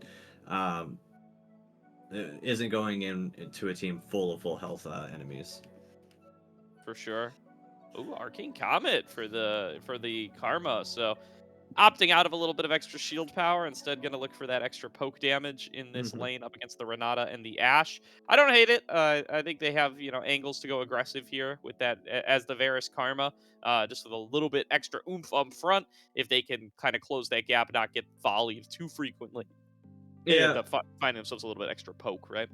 Yeah, I'm a little sad about it though. Arcane Comet on Karma does fall off as it goes into the transitioning from mid game to late game, just because you're a support, you're not going to be dealing a lot of damage. I'm sure the Aerie would have had a lot more late game potential there, but we'll see how they go onto the Rift. We will. It's going to be a little bit before we are quite ready to send it here, but Dragoon opting for the Ghost means that he can go for that level 1 cheese. That is something to be aware of, especially if against a flashless Quacker. We'll see how he navigates that matchup here, as once again, we're going to be focusing on top, sending it back over to Slayer and Bonfire as we head on into game number 3. Back on Summoner's Rift with Slayfire. Don't worry, folks. No other casters required. Riot Games, Rally Cry. We're 2 casters up for hire. The winner of this game, Bonfire, is the team with the most desire. All right. So you did have that cooking in the wings. I liked that. That was good. I did have Dr. Seuss over here, Dr. Slayer. That was good. I like that. I was impressed by that. Almost as impressed as I am by this vision control from CCG Futures. They see just about everybody down here in the bot side with that early ward, and so they're just going to be able to get a ward over in the top side and get themselves in a good position. I would have wrapped it if you had laid me down a fat beat, by the way. Oh, is that a oh, No, easy. we're not doing that. I was gonna say, is that an offer? Nope. Enough with just the rhymes. I have no rapping ability. I'm definitely resolved just to Dr. Seuss rhyming here. But enough about us. I mean, how many more times do we have to say, "Oh my God, I get to watch Dragoon Darius"? I get like It's goosebumps a over lot. here, man. It is a lot. If he flops, it's gonna be kind of sad. I mean, he is going against Quacker Cassante, so like, yeah. it can happen. I do think it's not like a free lane for Dragoon's Darius, as well. I mean, this is kind of what you have to do. Is if Quacker walks up towards the wave, Dragoon kills him, and if Quacker, if Dragoon goes, yeah, I mean, this is just peak. This is what peak Darius performance looks like. I'm sorry to tell you. They both Probably have missed a yet to get a minion. minion. Nobody's got a minion yet.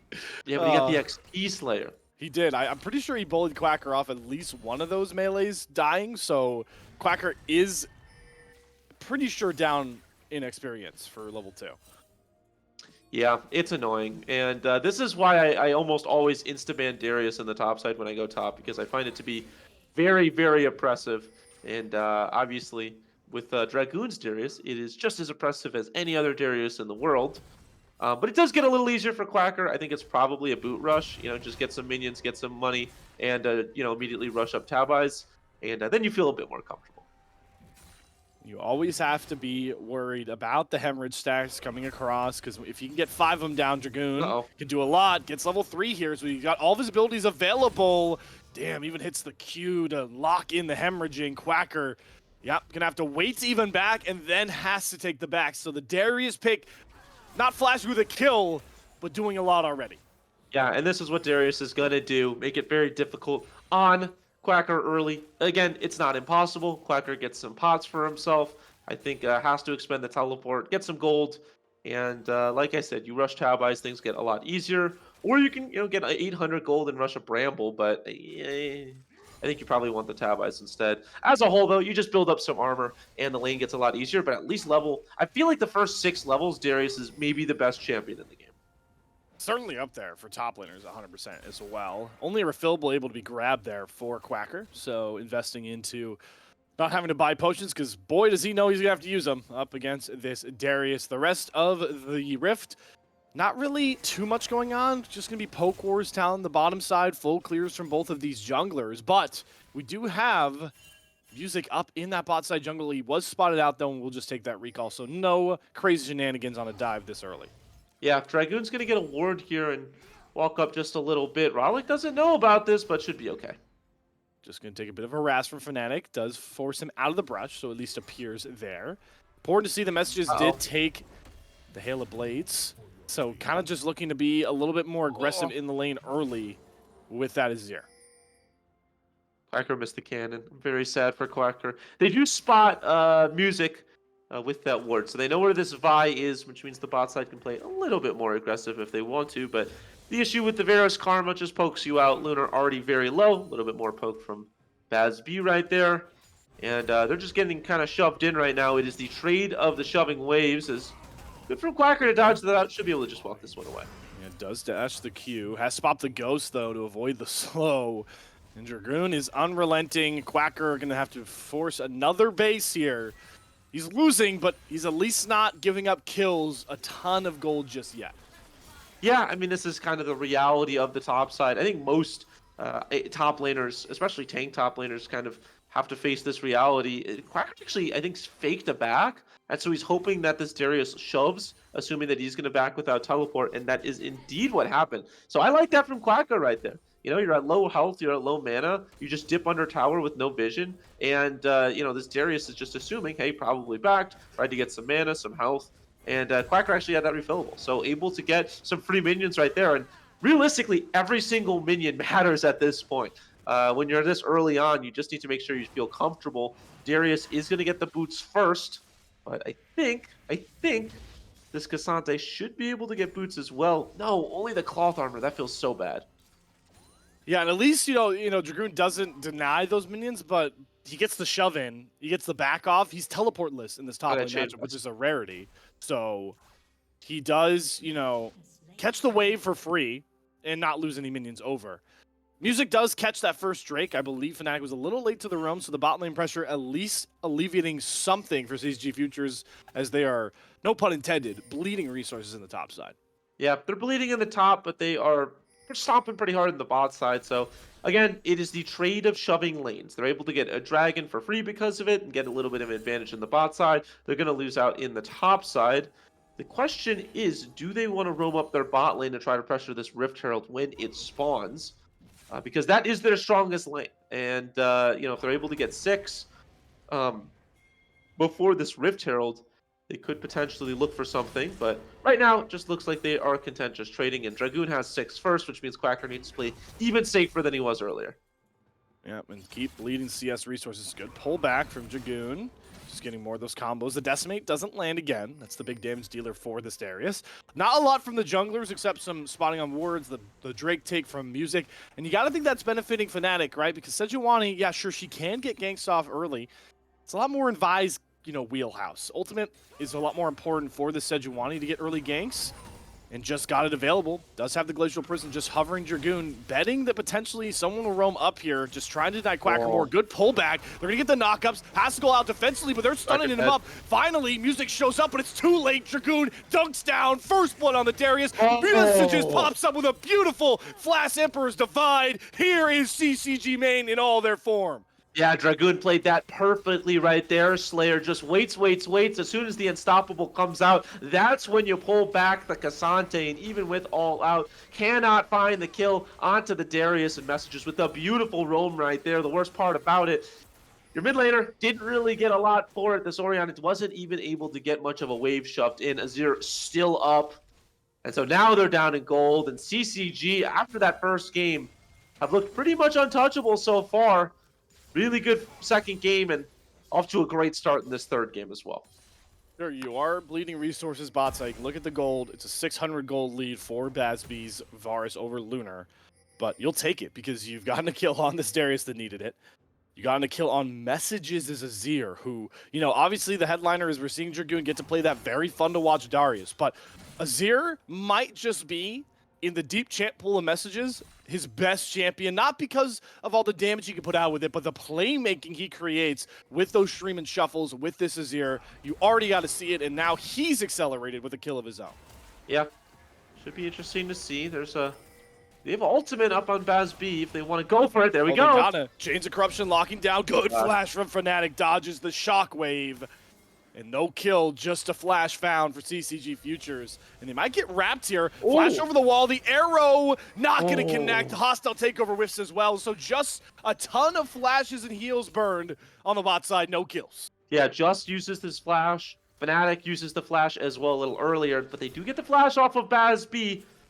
And they're able to get a push in from Lunar as well, which is going to help out quite a lot, as should get rooted up. How much damage can they get onto Lunar? I don't think enough. You have the fully stacked Blight, but this Ashe just too fast, able to walk away. And everybody keeping their lives, but a lot of summoners lost. So the question is, do they want to go for this next drag fight in a minute 30 when you don't have flash on your AD carry? They do have Music, who did pick up that Rift Herald before roaming up and dying. So you've got that in the pocket of CCG Futures. And Quacker, he's just pulling out all the stops, doing everything he can to try and maximize his minion gains here. Perfectly freezes that wave, so it's going to stop Dragoon from backing. He now has to stay because he doesn't want the wave in such a terrible spot. Quacker doing the little things to try and crawl back into this one. Dragoon does have flash. I'm curious if Quacker can force his flash here. This wave is in a terrible position. The Vi's roaming up as well. Dragoon has to be careful. Just wants to get this wave shoved in and back away, but with the CC that Quacker has to be careful. Looks like the Vi wasn't close enough. Quacker could freeze this as well. Indeed, he's going to. And Dragoon, this is a nightmare right now. Needs the Sejuani, because at this point, you are letting Quacker get back into this game, and there's just not a lot that you can do. Now, critically, Music did back there. So you no longer have the threat of a Vi being able to help out for a potential kill. But they don't know that. Yeah, they don't know that. And with the Sejuani not here as well, I mean, look at Dragoon. He's just consistently like, I want it back. I want to get an item. I imagine he has enough for a Stride Breaker on back. He's just not able to get it. He's going to have to go for a plant potentially, get healthy enough. I mean, an all-out will kill him if he's in the wrong position. They also spotted Fnatic out on his Raptors, so they know where he's clearing to. They finally do see Music trying to roam down towards that Drake, so that'll at least let Dragoon know it's likely 1v1 with eyes on Ralik. All right, he shoved. He doesn't have teleport. He does get the shove. Quacker doesn't either. This dragon has spawned. So unless Dragoon races down bottom lane, this will likely be a 4v4 for a big-time early spot in this game number 3. Got the shove off right there. Very important. Could back if he wanted to. Deciding against it. Just waiting in that brush. Seeing if anybody missteps. Is going to show on the wave. Just as Quacker backs. And so should be able to get a shove in right now on that Darius. But the trade is again in the bot side. And with the Rift Herald, that is not going to be an even trade, my friend. And you get the gold on BAZB. That is the most important member to get it on. It looks like they're going to be able to do so. And knock down nearly the entirety of this bot plate. It is going to be shared among 3 people. So BAZB doesn't get all of it. But that bot tower barely standing, and this is how they won game 1, with this shove through the bot side, and then getting set up for dragon stacking. They're doing something similar in game 3. Yeah, but can't just justify hopping on the Drake with Messages, having mid shove this time, and having an accelerated lead. Everything available is flash and nearly up. Should be a couple of seconds here. Ralik trying to buffer him back into the lane here, but I don't know if he wants this battle. And now with the resets, the camp spawning, it's allowed Fnatic to reset up. And they look like they want to go for a bot play potentially. Glacial Prison is available. They're not going to do it. Both these teams just dance around the Drake. I think they want to shove bot lane right here, make sure that they can get first roam over BAZB, having to clear this wave. And so because of that, they should be able to clear out some vision and get into a good position. K'Sante did shove out top and is getting a back now. So Dragoon bleeding resources in the top lane. It should be a 5v5 in the bot side. Dragoon will be here first if they want to go for it. Quacker has no teleport. Ralik does. So he can join, but they would be 5v4 with Dragoon showing. They're just going to give the Drake. Yeah, I think really great work right there by Dragoon. Breezy. Ooh, dodging all the CC, the arrow, Oh, and the hostile Breezy. takeover. Yeah. Breezy walking the tightrope, and he got to the other side. Breezy, Breezy, Breezy, you cocky bastard. They get another plate in the bot side. Oh, that was beautiful from Breezy. Because how much did they force there? That's Ashe ultimate and Renata ultimate down. Able to get this bot turret without any threat of the bot lane. Get more gold onto the Varus. That's first turret. And that is also all of the plates on the first turret. And I guess, like I was mentioning quietly, Quacker doing okay in the top side. Doing a really good job of negating the strength that this Darius has. I know it looks tough. These trades don't look like fun. Don't get me wrong.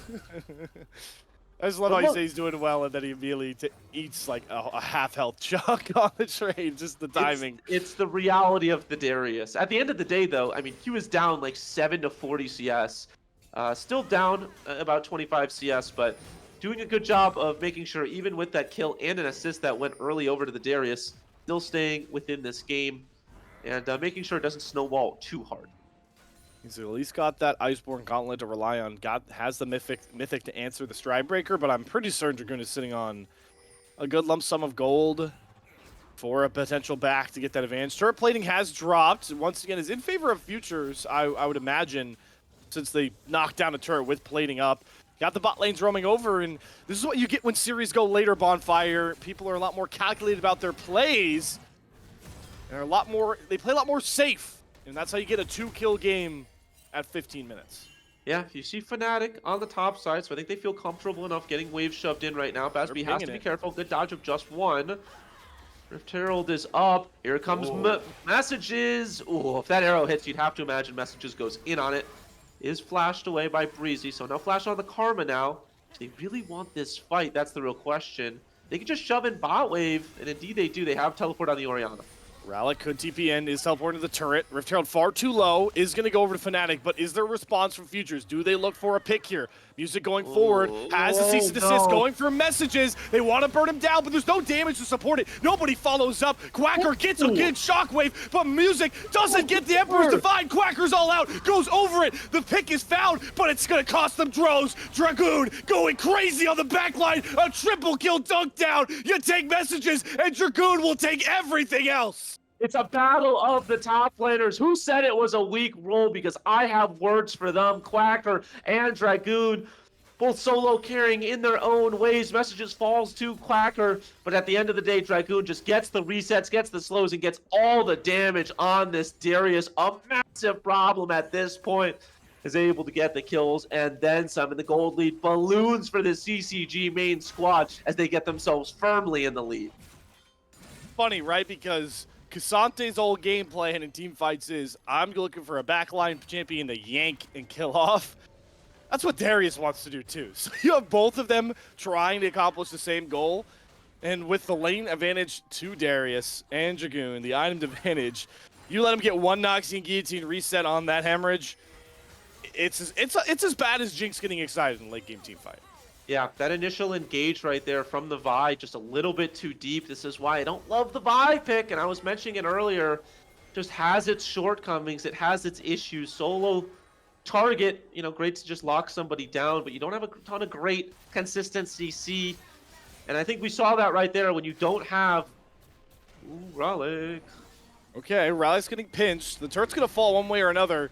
Ralik's have to fight his way out. He has a shockwave available if he needs it. Getting cut off. Fnatic take a lot of turret aggro, but the turret drops. Well played from Fnatic, and Messages will pick up the kill. Music tries to dive in to save his mid laner. A little late. The arrow gonna land right on his head. Beautiful snipe from Lunar. They're not burning Messages long enough. The Karma shielding nearly bails Music out, but another kill found, and CCG main are rampaging down the top lane. Yeah, and how much can they get for this as well? This Rift Herald's going to get another charge off, and they're 4 members strong, which means this tower is soon to fall as well. I believe Messages has the passive, so if I'm the Azir, I can put up another turret right here. Potentially make this even harder on the enemy team, but they want to keep it. Here comes Lunar! Quacker. That blast cone might have gotten him killed. Quacker gonna jump forward. It has the all out if he wants it. The hostile takeover gonna hit Breezy. They're going for Bazby. Rooted up is Messages. Chunked down and killed off. Quacker traded beautiful damage from Bazby to at least get something for the future squad. Yeah, it's something, but is it enough? That's a kill on Breezy. They only have 2 kills, and they're on the tank and the Karma, respectfully. On the other side of things, Dragoon, I will take that. Thank you very much. 3-star meal this turret is. And they are losing out across the map. They are getting bled out of this game, a pivotal game 3. Down about 5,000 gold, 5,500 gold. And it just doesn't look like there's a fight that they can take consistently. They need that ball delivery system, like you were talking about. Music into the back line with Rolix Orianna. They just haven't been able to do that. And this entire time, this Ashe is scaling, this Azir is scaling. It is not easy. Yeah, you talk about the Ashe scaling, it's way bigger because Lethality Varus is going to hit a breaking point. But this Ashe, 3-0 quietly, Lunar, really comfortable. Soon to complete that Triforce, already 2/3 of the components down. So Ashe could quietly be a damage start when you're so tunnel focused on Messages Azir. What is he going to do? What is he going to set up? Dragoon, we have to worry about him running amok.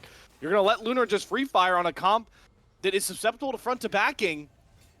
It's looking tougher and tougher for the future squad. Yeah, I like this Luden's purchase as well for Messages. There's only one real pure tank, and that's Quacker. And half the time, he's half health because of All Out. So, you know, just trying to get that initial burst onto the double ranged as... And it's the assist, the alley-oop into the dunk down for Dragoon. Messages and Dragoon. Time and time again, these guys perform. What a great pick. Relic had no chance. Yeah, that was... I hate to say it, you know, Rollick is a great player, but realistically, I think that your earlier assessment of the matchup between Rollick and Messages is becoming true. Rollick just falling a little bit short right now where Messages flies. Icarus too close to the sun, Rollick ends up falling in the bot side. It is going to be a trade of turrets, but realistically, the gold much, much more favored to go towards the CCG squad, and there's the Azir turret. So now you can't even get a bot shove, which means that you're just going to get no vision in this bot. And the original goal for Messages and Dragoon was just to take pressure off the Drake take. Because in the background, Fnatic takes that Drake for absolutely free. The itemization points really coming through for a lot of these carries here. Got to think if Lunar takes it back, he's going to have the Triforce, the Mythic completed, 2 items on the Darius and the Azir. Talked about that bot push. It's all lining up for a very difficult Baron answer for the future squad. Alec does have teleport along with Quacker, so if they bring Darius to the bot side, they could potentially try to go for something there, but you'd have to imagine at this point CCG is going to take a page out of the Futures book from game 1. There's no reason to start this Baron. You know, I feel like CCG Futures wants to battle, wants to scuff. They've got the Vi, they've got this Orianna. Good poke, good pick composition, so there's no need to go into their game plan, and that's exactly what they're doing. Here comes the arrow. Can they get a flash off? No, they cannot. Everybody just dodges away. The arrow's down for the time being. Still a decently quick cooldown, even if you're playing AD carry Ashe. And will that give a window for the futures? They've got to bite back Breezy. at some point here. Breezy is going to get caught flashless on this Karma. He's as good as dead. Oh, he did have it, and he fails the flash over the wall. Too easy of a pick. And that's enough for the main team to make that inch turn into a mile here, unless they have a pick on Lunar. But even he'll stay safe. Yeah, I think that this Baron is as good as dead. 4v5. This is the game right here. They give over to this Baron. This game is as good as done. Music trying to wrap around here. Dragoon just playing bodyguard. What can they even do? Yeah, they're trying to let Music allow go for the flank. Dragoon is going to litmus test with this Darius. Is he picked off there? Burning down. The Sterix will save him. 4-man shockwave, but there's nobody to follow up the damage. This Orianna doesn't hit like a truck. So you get the members, but you don't get the kills. The ult down. Dragoon trying to run forward. Quacker doing a good job poking. Has the all out, but the dunk is way too powerful. Dragoon unstoppable. Sends Quacker home. Yeah, Quacker has to go home in a body bag. Vias be able to survive right there with the flash Messages. Bring up another Azir turret to keep himself alive. That poke just not nearly enough, and Messages is hyper scaled. The damage is there, and then some. Breezy almost falling to the Azir soldiers. And they could just set back up again. They can say, hey, that wasn't exactly what we wanted, but we're pretty happy about that. And this is looking really tough for CCG Futures. They are able to stop the Baron, but how many times can they stop a Baron until they eventually take it? We're starting to see the problem with playing around this Orianna. I'm going back to that point you made. Like, Orianna, you need some other type of AoE damage to support those shockwaves, but it's all single target right now. Besides what? Mantra-empowered Karma Qs. So you land those shockwaves. It's a different story if Rallick's ahead, but this is a 1 1/4, a half item Orianna trying to ult these massive members from the main squad. Those shockwaves just don't hurt. Yeah, and they were able to get pushed on the bot side with this Varus Karma, but it really doesn't feel like they do a lot of damage right now. And that's becoming a huge issue. Oh. They want to start up this Baron. They have the teleport from Raleigh. They're going for this. Dragoon is bottom lane. He's just going to continue shoving. 5v4. This is Futures, the scenario they want. But can they even win 5v4? Can they win without Dragoon present? They're looking for the turn here. Arrow lands on the Quacker to stunt it. Fnatic taking up a ton of damage. You've got Music on the backline. Messages able to get out saved until Music flashes over the wall. They've got the Azir. Dragoon shows up just a bit too late. Quacker has Lunar pinned on the waist side. Goes all out. Can he burn him down in time? No! Lunar gets him! A big kill to find. That might have just saved the play for CCG main. CCG main, battle back, fight back after what felt like a losing play. They lose messages, but they still keep the Baron alive. They ensure that nothing else has fallen, and Dragoon on the backset on the resets is able to take this mid turret every single time there is a play. It feels like CCG main find a way to still win out, and now they're sneaking a Baron. I think they dodge vision here. I think they can do this. Dragoon's not running over, they're backing. They're going to get this Baron for free. Massive stunt here in the game. The Future squad, by all accords, gonna be able to steal this away. Fnatic is way more tunneled onto this Drake. And sure, you're gonna be able to get onto it, get on top of it for free, but the Baron, it might be going slow, but it's gonna burn. The Hawkshot spots it. It's too late. What a call from Music and Company. That might stall the game out exponentially.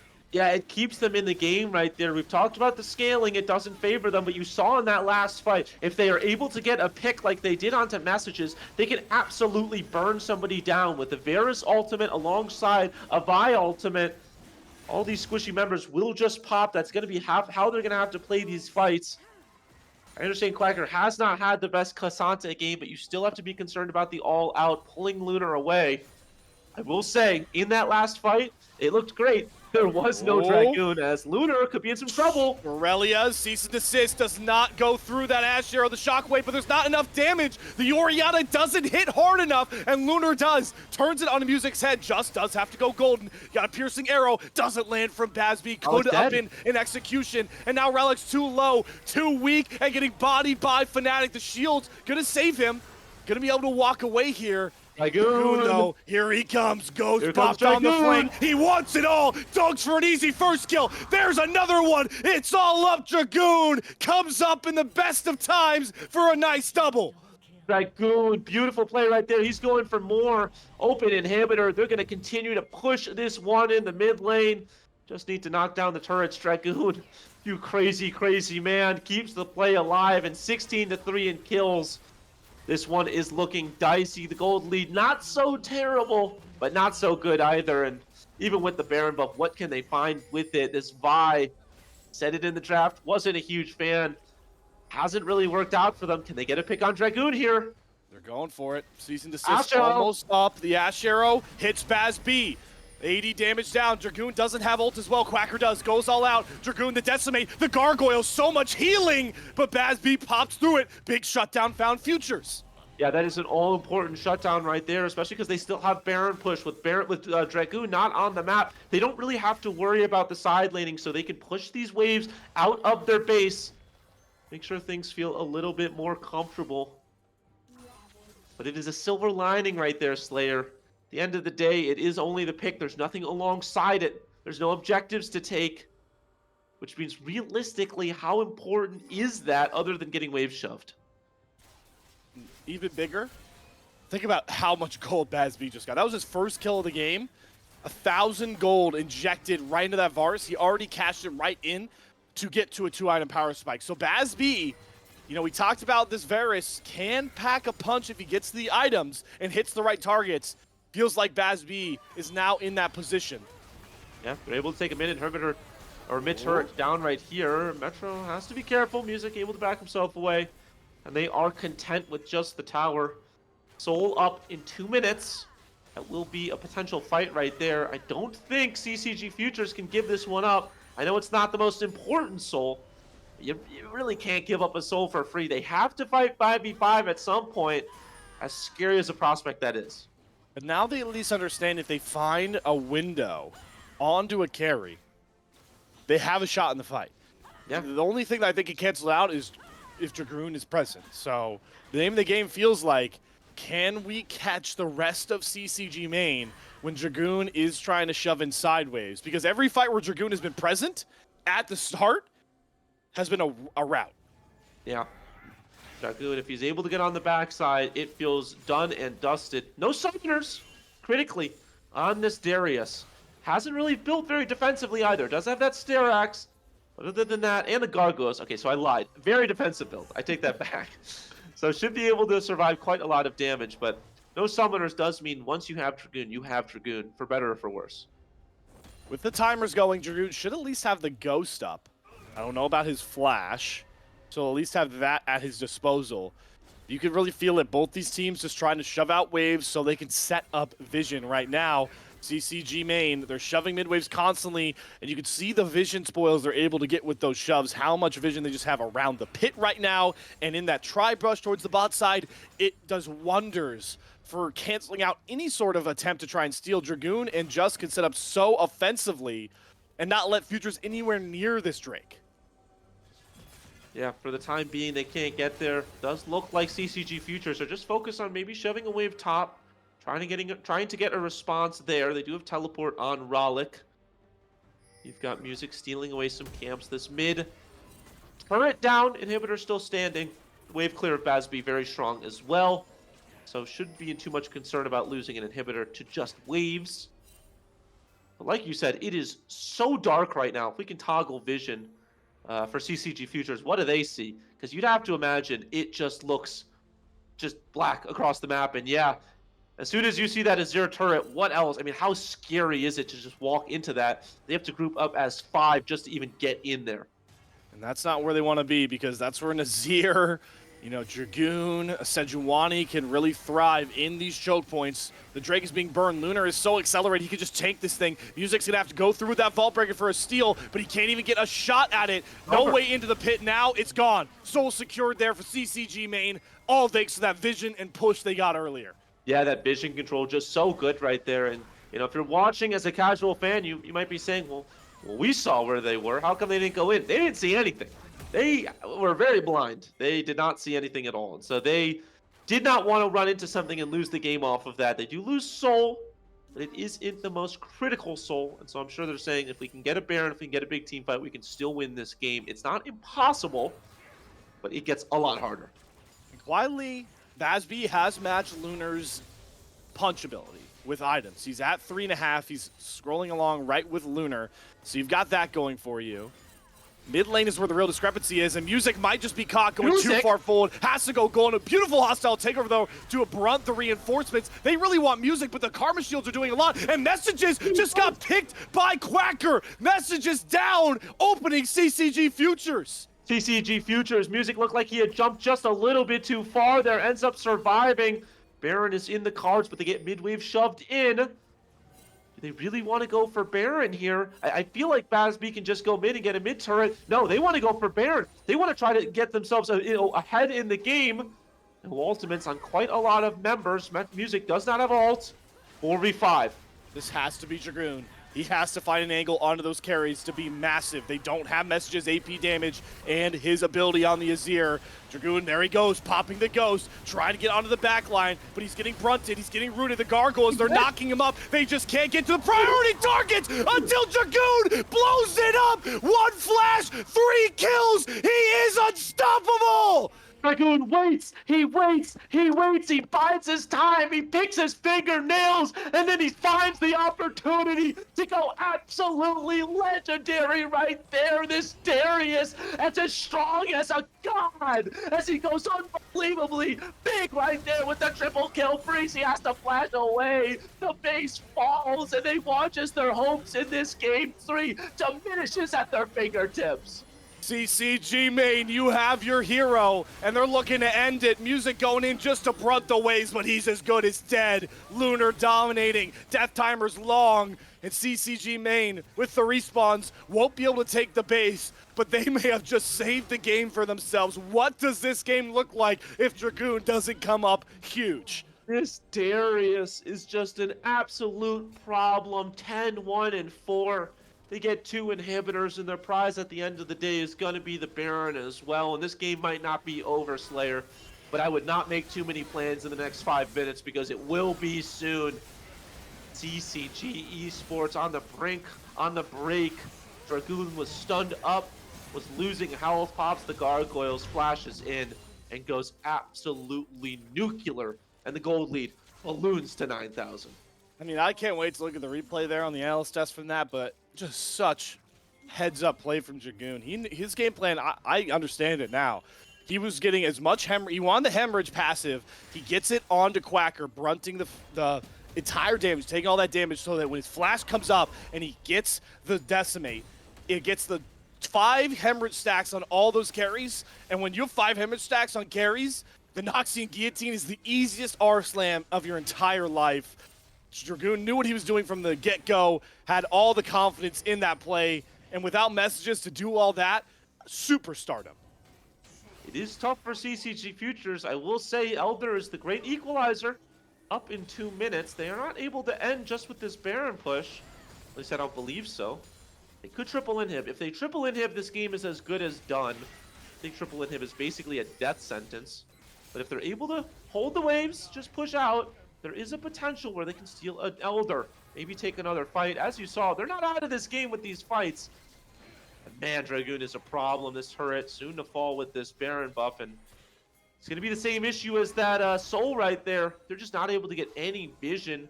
And so even getting into this Elder Pit is going to be a dubious task at best. And killing Dragoon, good luck. Has a GA, but they don't have Dragoon here for this fight. Quacker sees the angle. Good hostile taker once again to Brundon, and now it's Messages' turn. Beautiful stream and shuffle on to music. Ralik way too low as well. Quacker is down. The arrow coming in, gonna snipe Bazb. Has to cleanse it, but it doesn't matter. Those were the 2 picks they needed. CCG main are gonna go from down 0-1 to match point, series point, championship point in the Risen Champs Grand Finals. They push themselves to a championship point. Dragoon throws up the DRX 2022 Worlds emote. And he's playing like Kingen right now. He's playing like a finals MVP. A massive performance on that Darius. You talk about the early game, great in lane. And then you talk about the late game, still massive on the Darius. Gets the game-winning play for them. And they march their way to a game 4 against their sister team, up 2-1. You know, when you get on to casts like this, Bonfire, you look for those moments in the grand finals. You hope they come. And we might have just had the championship moment. It's not over just yet, but plays like that are ones that get cemented in highlight reels for, honestly, years, at least in my case. And when you look at how this series has gone, what do we see? CCG main, when they look best in both their wins, one of their 2 solo laners is just unstoppable. Messages in game number 2, Syndra, was the real highlight. And we don't have anything else to say about Dragoon's Darius. You just saw it. Yeah, I feel like I'm just biding my time waiting to see the replay of that one because what a massive play that was. I don't think it can be overstated. And if you're CCG Futures, I think that you get a little nervous because not only do you have to worry about the meta picks, you have to worry about the pocket picks now as well. And the ban phase gets a lot harder for future games. Well, to get a great look at that amazing Dragoon play, the slow-mo replay, I'm sure Caddy has it queued up, but also to pick the minds of our beautiful analyst desk, we'll throw it back to them to react to CCG main getting on a championship point. Yeah, I don't know, Slayer. I might have picked some different clips for the replays, but we'll see if we can sneak the Darius one in there just for you. No, absolutely. We got the Darius replay in there. There's 0 chance that we weren't putting that in here, Davi Mamba. What a game out of the CCG main top laner. We've been talking about the top lane all series long, and these guys just keep on delivering. A huge carry game from Quacker in game number 1. Huge carry game from Dragoon in game number 3. That just deepens this storyline as we talk about these 2 going head-to-head for the 4th game of the night coming up here pretty soon. I mean, what's really exciting about this finals is that you just get to see the talent that this organization has developed, and the fact that anyone has this carry potential is phenomenal for that future. However, esports, their main team, definitely showed on display not only their individual micro skill, but those macro calls to just explode open those small mistakes to just constantly capitalize on it. Yeah, and let's check out our first replay here. An early double kill for CCG main that just starts their snowball a rolling here as we bring it on up. And see, early on, it's Dragoon already level 6, Quacker level 5. Believe he gets to tick over to 6 before this breaks out, but yeah, there we go. Starts off right there. He sees an opportunity to try to take a fight, but Dragoon's already a full level ahead from the early lane. And there's the engage from Fnatic to lock him down. Quacker trying to outplay, trying to dive on through. He knows he's got music at his back, but the burst damage from Dragoon is just a little bit too high. That level advantage makes all the difference for him. And messages coming up to back up his teammates, able to push him back on through, and able to guarantee the double. So, like, really good on Dracoon, allowing him to get that 6. That gives Quacker the confidence to engage, which baits Fnatic's gank. Which was really good. We didn't really get a good chance to look at it, but Messages got that push in and immediately started roaming top because he knew that's where the play needed to be made. And the fact that the all-out was a little bit mistimed made sure that music had to flash in for that vault breaker, securing his death, not having that way out after committing to that fight. Definitely here. As by the way, welcome to those coming in from Risen 2 who are watching Dominate Finals, as you guys are in for a treat here. I know there was a Darius in Game 5 there. Well, there's a Darius in here as well, and he may be making some more appearances, knowing that this is a Quacker versus Dragoon BO5. I'm not going to count him out for the next couple of games, but seeing some more of what happened in this game, let's check out a little bit of a mid-game play as both top laners make huge plays in this team fight, Davi. Yeah. So we immediately see that music goes for the all-in onto music, but an amazing ultimate from Fnatic, keeping Quacker out of it, gives them that burst potential. But Quacker able to outplay the shield wall, getting it onto that backline. However, Dragoon says, "Okay, well, I'm gonna do the same thing to your front line," and runs down Rayleigh, runs down Besby, sorry, Basby, and is just unable to do it. And because Dragoon is now getting all of this pressure into that front line, killing everyone else can just collapse on the Quacker, and they're able to punish that play. Just a little bit of miscommunication by them. Yeah, shades of what our last play is going to be here too, but you know, they make the big pick on the Messages. That's a huge outplay for Quacker there. The fact that he manages to get the push through the Emperor's Divide. He gets the kill there. That's the first kill of the fight. It feels like, all right, we did it. We blew up a major carry. How's the fight going, boys? Turns back around, and 3 are already taken down by Dragoon. He just rushes through and slams everybody. If Quacker's not there to stop him, then he can just run amok in that back line and that front line. He'll take down anybody that happens to present themselves. Such a great play there by Dragoon to be able to secure the fight, and it's nothing compared to this last play, Dobby, as we get on into the final highlight, the one that's been being promised the whole way through. Again, it's Messages getting picked to start things off. I believe that will come on through here before too long. It's music. It looks like he's going too deep. He makes the dive on off. Messages is coming in on the flank, but Quacker finds him. He goes into the stasis, but that's not going to protect you from Cassante. Not for long. Pushes him out of the way, goes all out, makes the pick, and then they regroup. They're going to teleport back here in a second. Make sure that they are going to be able to go for this Baron. Yeah, there's the teleport from Quacker. Coming on in, all 5. This is a 4 versus 5. CCG Futures think that they have their angle in here, but Dragoon coming on in to stack up that hemorrhage passive up against Quacker. Yeah, and as soon as he gets those stacks, he's able to just, it's beautiful. He just flashes right in onto Basby and just deletes him. Yeah, here we go. So they're just going to start on hammering through the damage right there. He's got full stacks, 3-man decimate, and into the resets. Dragoon just absolutely slamming the fight. Good on Quacker to use the stone plate there. If he doesn't use stone plate, that's a 3rd reset. Who knows where the fight goes from there, but it's a triple. You can't criticize any part of it. Massive play there to turn around. Not really turn around the game. They were already ahead, but certainly shuts down any chances of a comeback. Yeah, the main team right there, amazing. They're able to build it, bait them in, come into it. But like terrible decision making out of the futures team. Like just get the bounty gold off the mid tower and do things. Because you see where this starts. Where that fight started, they were starting to make a comeback in that gold breakdown, right? But Mhm. if they're able to just push that mid and keep going, they're gonna get it down sooner and sooner, and they can fight their way back in the game. But as soon as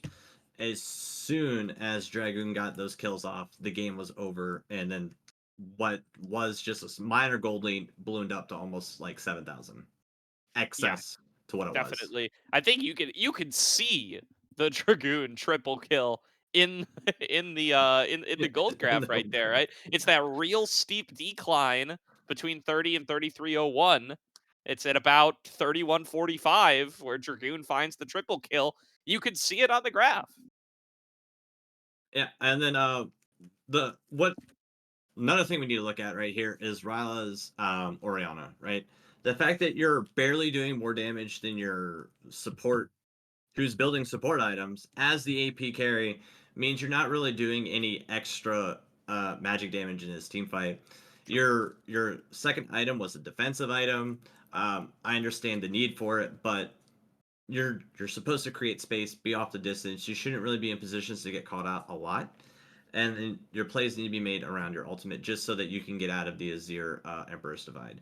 But rushing Zhonya second means you're not doing any damage, means your team isn't getting anything because the top laners, the jungle and Darius build armor because that's all they needed to worry about. Definitely here. So I'm getting word CCG Futures have selected blue side for game number 4. It's probably going to be their last crack. Well, it's definitely going to be their last crack at a game on blue side if they lose. It's probably going to be their last crack at a game on blue side, even if they do win, as it's been a pretty blue side favored series. I think going back to game number 1, CCG main selected red, lost that game. And then it's been selecting blue from whoever has selection from then on out. So it feels like this is a blue side favored series when you give these teams the choices based on how it's been playing on out. Interested to see where CCG Futures want to take this, right? I mean, the K'Sante it still feels very powerful, still feels broken. They've been happy to select it 3 games in a row, but Dragoon now busting out multiple counter picks to it, right? The Gwen didn't quite work out in game number 1, but the Jax was successful, and now, oh boy, was the Darius successful. So what are you looking to go for going forward? I mean, if I am on the Futures team, it's got to be, is the K'Sante really working? And at this point, it's not. So hopefully we see Quacker move off of that pick, even if it's not banned out. At this point, they're just baiting them. They want them to pick the Darius, not the Darius, the K'Sante. Even if you wait until you're R5ing it, or they're not because they're going blue side, excuse me. But they just don't have any good answers. You can't put all 5 of your bans against Dragoon and expect to win the game in other lanes and matchups. So they need to move off that champion, maybe put Quacker on something that's a little bit more stable, something that doesn't require a snowball to win.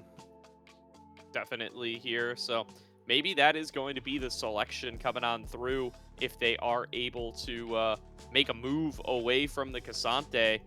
There's definitely got to be something changing up in here coming into this game number 4 draft. The other question is, right, when you end up with first pick, do you take the Orianna again? Like you said, it wasn't a crazy impressive performance from Rallick. Yeah, you look certain that that's not going to be the option going forward. But what is it then? Is it the Ashe? Is the Ashe going to be the pick that this whole game turns on? Are you just hoping that they don't ban away your Jarvan or your Olaf or your Caitlyn? They give you something else to go for, or what's the plan? Well, they're not going to get. I don't think they're going to get the Caitlyn or the Jarvan, just because the main team knows what they're doing now. They got a plan. They feel really confident. Keep those power picks away. If they decide to go the Orianna, it needs to be damage Orianna. You can't build these defensive items and expect to be influential throughout the map. The only other option is, the Ashe is great, or you could pick or a prio support, or just anything that can be flexed around. Ziggs was nerfed, but I think Ziggs is still a good champion that can be flexed around between the mid and bot lanes. Maybe leave up one of the things you don't want them to have, like the Maokai, for example. Anything to get your team ahead, because the Vi's not working. You're not gonna get access to the J4 again. You gotta switch it up. Insanity is defined as doing the same things and expecting different results. Well, Vi needs to go, K'Sante needs to go, or CCG Futures is going. For sure. And last chance here, backs up against the wall. Going to be coming on in here to this game number 4. We're going to throw it back on over to Slayer and Bonfire, as Draft is going to be taking off any second now for what could be our final game of the night and our final game of the Risen Champions League season.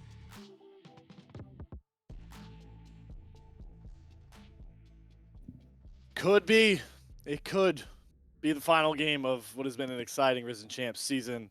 And at least now we could say has been an exciting grand final with the 3-1. And Red Hunk, you both these teams starting up the draft. And the question becomes once more, what does CCG Futures want to prioritize? And what do they want to ban away? They've already adjusted their bans. I feel like they've had pretty similar bans all, be brand phase 1 so far.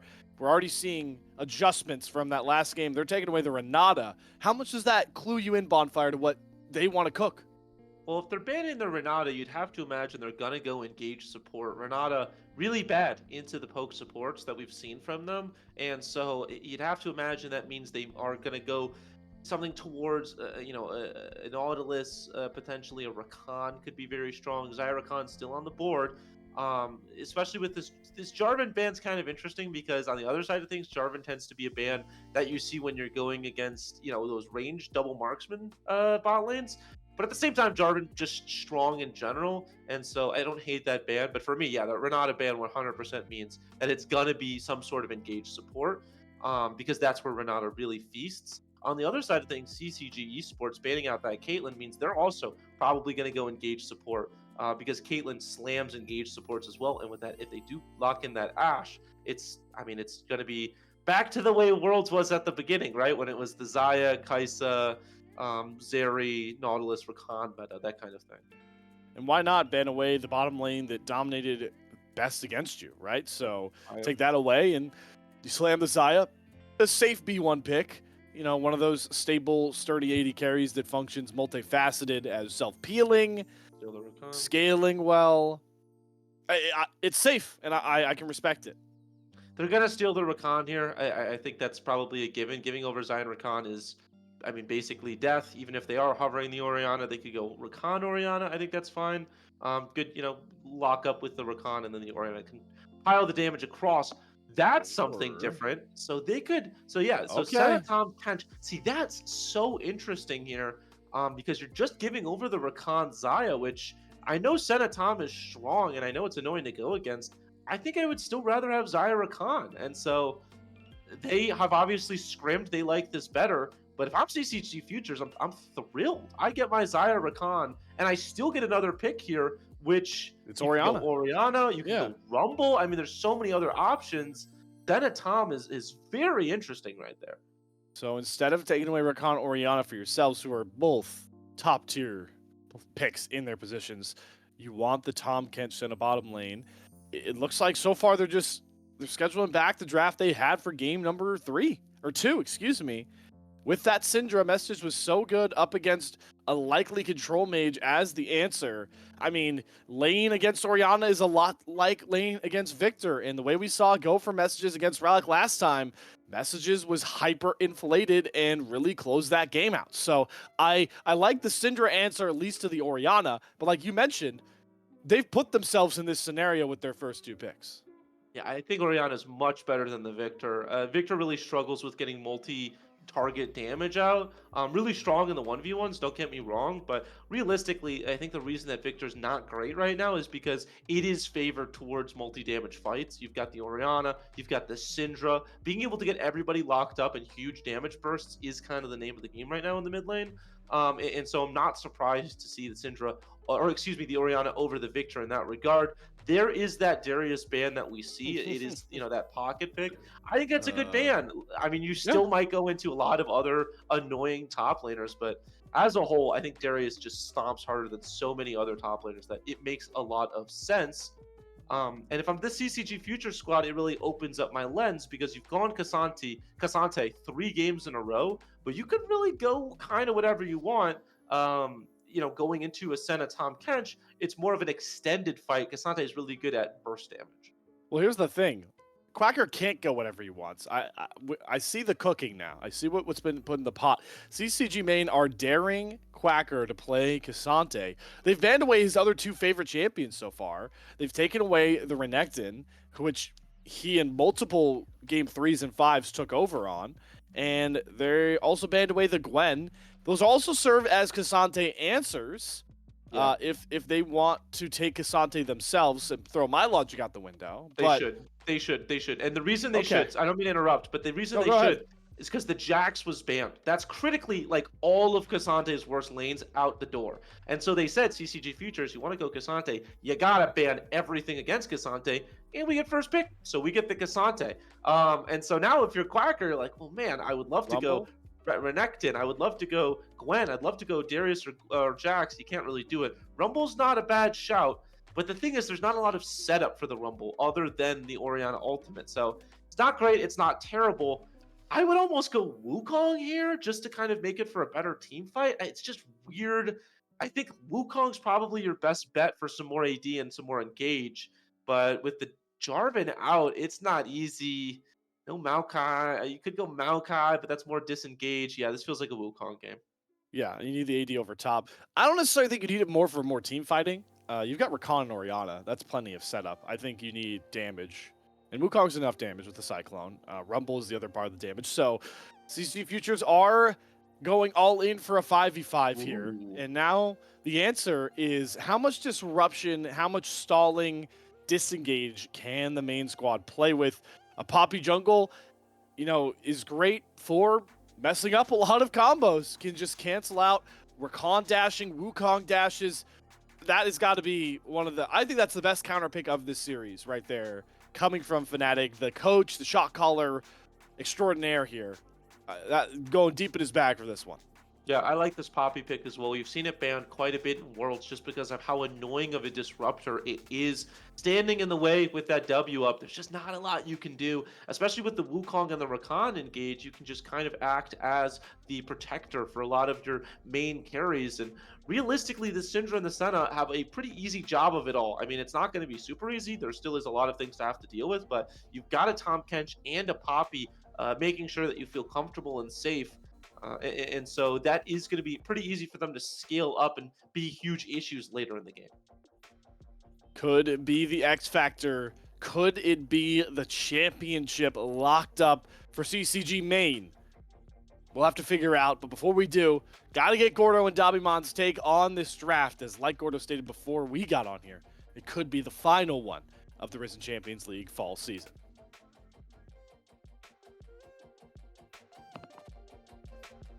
Thank you very much, Slayer, as we are back to break down one potentially final draft, or could be the penultimate one, depending on if CCG Futures manage to turn this one back around. They get themselves the Xayah, Rakan, Orianna. A little bit of an Exodia in the current meta coming on through, Dabimon.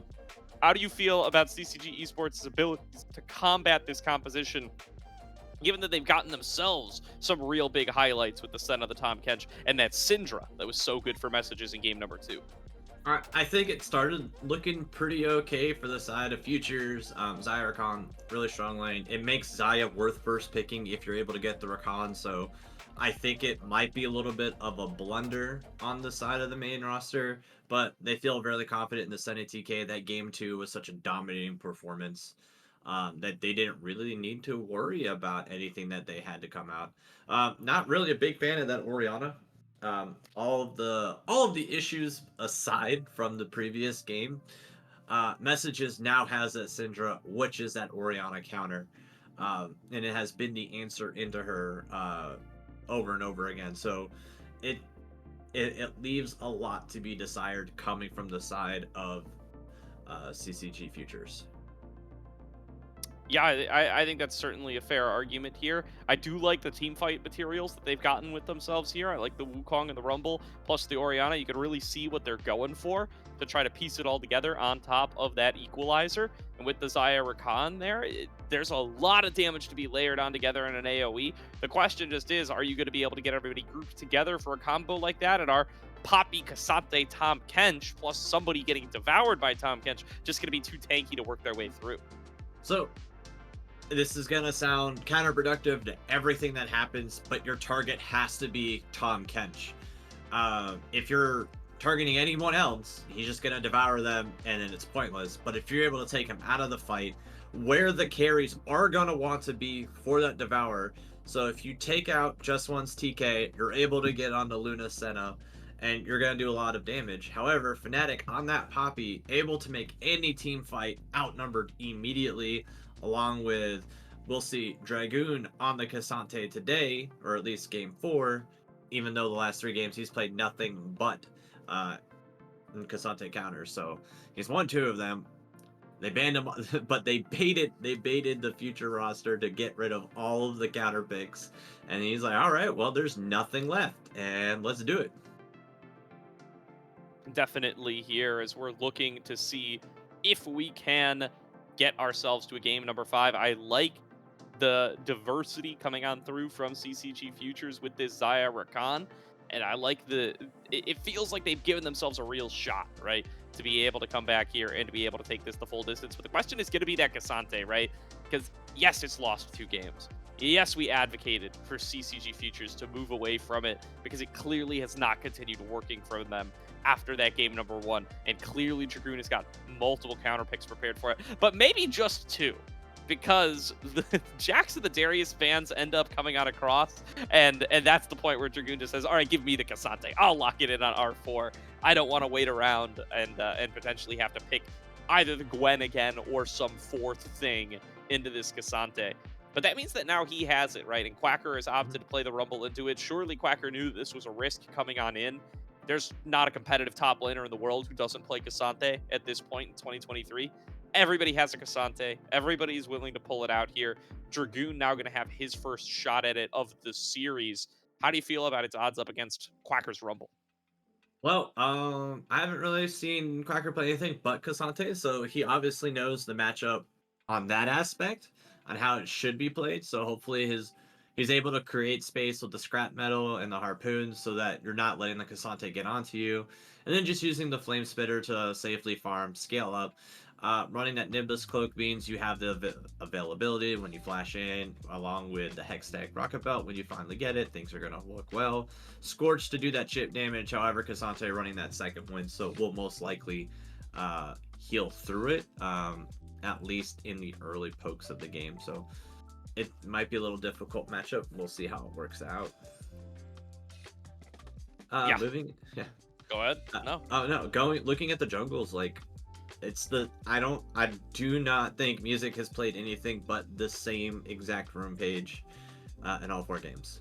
You don't need a second rune page. You don't need to make a new one. Just run it back every time. Fnatic begs to differ with that phase rush. Yeah, definitely here. Yeah. So, I mean, yeah, you can. I mean, you have the option. But to be honest, if we saw Poppy with this rune page, we'd be like, that's a little weird, but it wouldn't, like, you probably want Hex Flash, you know, but it wouldn't be bad. You can run these runes on anybody. But the Hex Flash tells us that, like, the Poppy's going to want to burn the flash early and keep looking for these weird plays. Oh, yeah. But the... Tahm and Orianna. Interesting one. Okay. That's not the worst thing. Yeah. Out there. It's arguably the worst of the 3. Yes, that is fair. I guess they do want it in this matchup, though. I also don't understand why our AP mages who want to scale aren't grabbing Gathering Storm? Gathering Storm. Yeah, they're just like, okay, guys, I want to get the total 600 damage I'm going to do out the game with this one rune, or the potential 40 extra AP, even up to 60 once I get Rabadons for free, is perplexing to me. But besides the point, Xayah needs that lethal tempo, especially because she needs to create range, because Senna's just going to get it naturally from those stacks. Same thing as game 2, Fleet Footwork, wanting to stay in that lane and poke as much as possible. Yeah, that is going to be what we need to focus on here is who's going to be able to get the early advantages in some of these lanes, right? Because it's been whoever's been ahead at like 10 minutes has been the team that's won the game throughout this whole series. Hmm. It really has both teams been super effective at being able to transition early game advantages into mid game control into late game victory.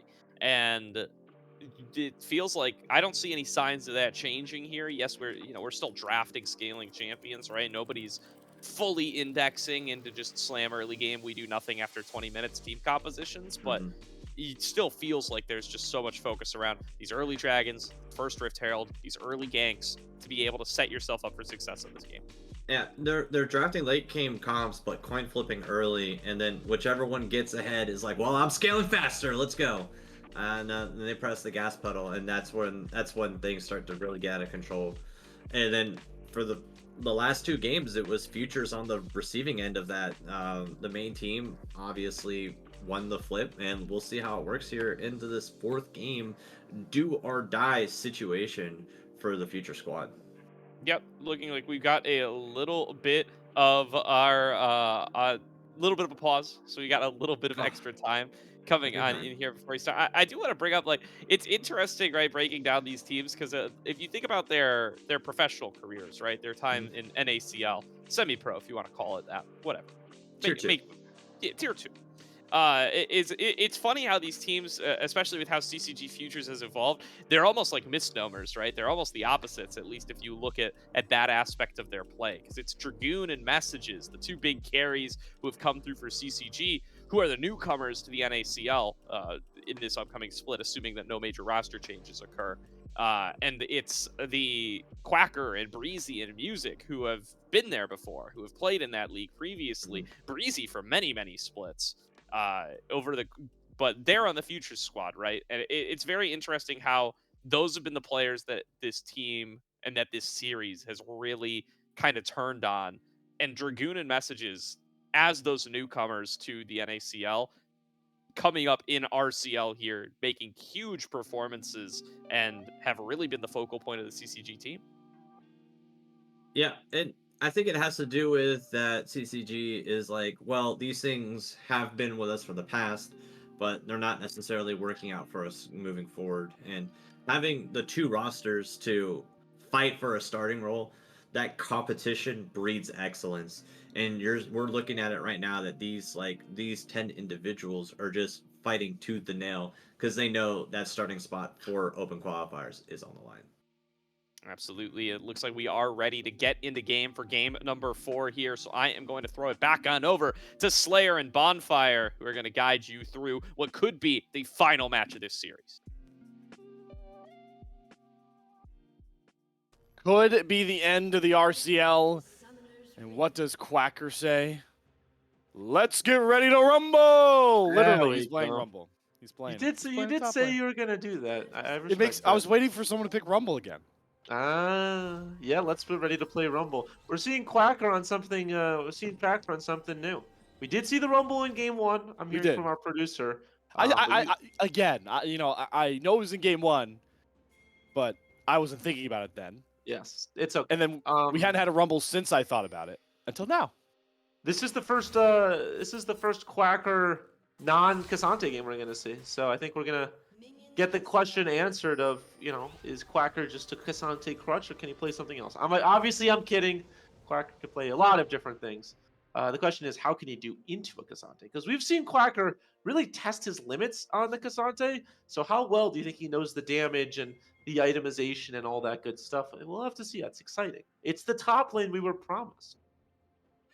It is kind of a champion that I feel, at least with how much I've recently got to watch Quacker covering CCG and other leagues, watching Quackers running the lower bracket on this broadcast. I don't remember the last time he's played Rumble recently. Obviously, he picks it. He's got to have some prio on it, but he's been playing a lot more, obviously, Cassante. He's been pulling out Renekton. He's played Darius and Olaf, so this is a big spot to kind of try and refresh yourself on the Rumble, who is a strong champion. No doubt, but it's kind of been weeks since on like an actual, playoff stage in the ACL or RCL that he's played Rumble. Yeah, the thing is that I will always default back to is, when we talk about someone's champ picks and who they enjoy and whatnot, it always comes down to there are scrims that we don't see, so we have no clue. Breezy, hold on. Oh, what an abyssal yeah. dive from Just. That was beautifully predicted. And the TK Senna pick that we talked about so much cashes in early. Yeah, they get a first kill right there, just being a little bit too aggressive, a little bit too overeager. Gets diced and sliced and eaten up because of it. And this gold already in favor of CCG Esports, a disaster for CCG Future. Certainly disastrous start, especially up against a lane that is scaling oriented. They're not looking to get much early on here, and they've gotten an early lead. That's going to enable Fnatic, like you talked about in this series, when the CCG main bottom lane does good early in their own lane, it enables Fnatic to create a lot more across the Rift. He's gotten his full clear for free, and we know how vital this Poppy pick could be up against the many dashes that the Future squad has drafted themselves. Yeah, an early teleport right there for Just. Able to get back to lane. Not miss any minions right there. Good knock up. Okay. Luna's low. Is it early Lunar, Senna? Luna Good dead. flash. One more auto will do it. The Ignite gets it for Breezy. The Abyssal Dive too late. So the Future squad bite back. Breezy gets the kill, but it's a kill nonetheless. Yeah, I mean, it's important that they get gold right there. Like you said, it is on Breezy. And it was a first blood for just a regular kill. But I think most importantly, they're able to get a push or a back in the bot side. Get a push and a back. Oh, if they don't get stopped, Breezy, I love that from you. Oh, but no Gets flash. the Abyssal Dive knock no. up. Fnatic is here as well, has everything available if he wants it. Doesn't get the stun on the turret, Fnatic. but shouldn't need it. Just taking up the turret's gonna fall. Breezy just outplayed it and gets the double. Oh no! They go for a kill on Breezy right there, over eager, over zealous, and they will be slapped down because of it. They Slayer. You ever see a 3-2 Rakan? Yeah, bit of a weird start right there, and Music is going to be the big benefactor because able to steal away a camp, get some pressure, get some tempo.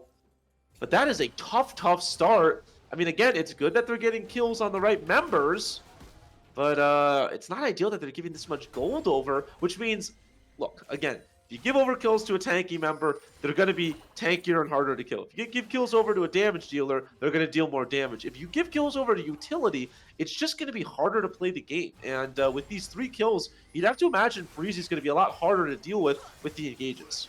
Already has the Merc Treads. And I've said this before, but I love Breezy the most when he is on these high-impact champions. Rakan is as high impact as they come in the support role. So now he's got that gold influx, a bit of income.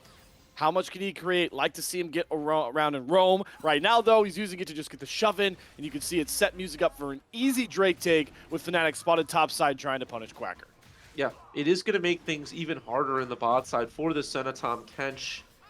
You'd have to imagine means an earlier item completion as well for Breezy. Obviously starts on those boots, but I mean, that means that this Rakan is going to be flying all over the place, which is not fun to have to deal with. And they're going to be able to get shoves off, which is pretty darn important as well, as they're able to take the first tower and get themselves just a little bit ahead in this game. Certainly setting themselves up decently well here. And gold-wise, while it is all on Breezy, you at least have the gold lead somewhat evened up here. And it was disastrous, right? It looked bad as Breezy's going to go right back in to get that knock up onto Lunar. Immediately has to go into the Shrouded Mist. The Feather pullback does not land. Well, knock up. Re-engage from Just, gets the double Abyssal Dive knock up. And now they're turning on to Basby. Fnatic is running down here. Does not have Flash available, but is sped up. Music coming down as well. They can't cut off the escape just yet. There's the Abyssal Dive, though. They've got Basby knocked up. Fnatic should have enough damage over top. Does fall. Music trying to jump on Lunar to get the trade, but can't get through the front line. Fnatic shows up and cashes in big. Ralik will save Music, but it's another positive net play for CCG main. Yeah, it's not where they want to be right now. It's just not the position they want to go for. Oh, what a shockwave from Ralik. He swings it back in the Future's favor. Breezy is going to fall to Fnatic as well, but Ralik finds the trade finally. After 3 games, Ralik shows up in a big moment. And in the top side, Quacker killed Dragoon. And so now Dragoon is dead. That's a 1-0 Rumble. This game, topsy-turvy. Do not get seasick. We are all over the place, but at the end of the day, Rollick is 2-0, gets both of those kills. This is the second time that Fnatic has died under the bot tower, just a little over eager. Because of that, this gold feeling pretty good for CCG Futures. They're getting it in all the right places. As we go to a quick replay just to see how Dragoon died. I mean, before we flash bottom lane, Quacker kind of just had him real low, had the Ignite going. I figured Dragoon, the equalizer, he lines up, even with the all-out dragging him back, it still hits Dragoon. What positioning there for Quacker? Do you have any questions about Dragoon's Rumble anymore, or do we feel pretty confident that it's pretty decent? I actually have a ton of questions about Dragoon's Rumble because we haven't seen it today. Yeah. Mistake. I get it. Quacker's Rumble. He shut you up, my friend. He shut all the doubters up, not just you. Everybody who had questions about, is this a Cassante player only? Dragoon, my friend, that was a beautiful play. Well. I did not say Quacker I said that. Okay. I was like, in jest mostly in jest. But it is true we haven't seen him on something else this series at least, and now we do. And getting a solo bolo is going to help out this top lane matchup quite a lot. Their backs are against the wall. The Futures team. We talked about it. You heard Gordo and Dami have a conversation about it. Yes, this is the Futures squad, but that name kind of is a misnomer, represents the original roster as this was conceived. This squad is full of veterancy when it comes to playing at this level and at the tier 2 level. And veterans come out and show out most in elimination matches. And in adversity, CCG Futures, they've got leads in lanes where they can push this thing the distance. Yeah, they are in a position. They need to go for this Rift Herald safely. They cannot give this one over and a couple of kills. Either go for it or don't go for it. They're deciding to go for it. The ball's on Metro. Oh, but what a keeper's verdict. Music is gone. The ball doesn't get the shockwave. Equalizer down. Dragoon getting burnt down as well. Goes unstoppable. Rift Herald picked up by Fnatic. But can he get to the eye? He will. Dragoon will protect him. But Breezy gets the charm knockup. They're just going to burn Dragoon Relic on a killing spree. Get the Rift Herald. Pay your top laner as a toll. Yeah, I still think that's favored for CCG right there. They're able to get the Rift Herald. No ultimate on messages, so Rollick should be able to survive, and indeed he is. In the bot side, Just and Bazby both sticking around for some farm. But a big fight right there. Ends up fairly even in the gold. Still a lot of standing gold to take from that Rift Herald, though. That's what will really make that play a net positive, is how does Fnatic use that Rift Herald? We have the next dragon up in under 40 seconds. He's going to be able to pat down there and get the full clear. They have Just to teleport back in to get the shove as well.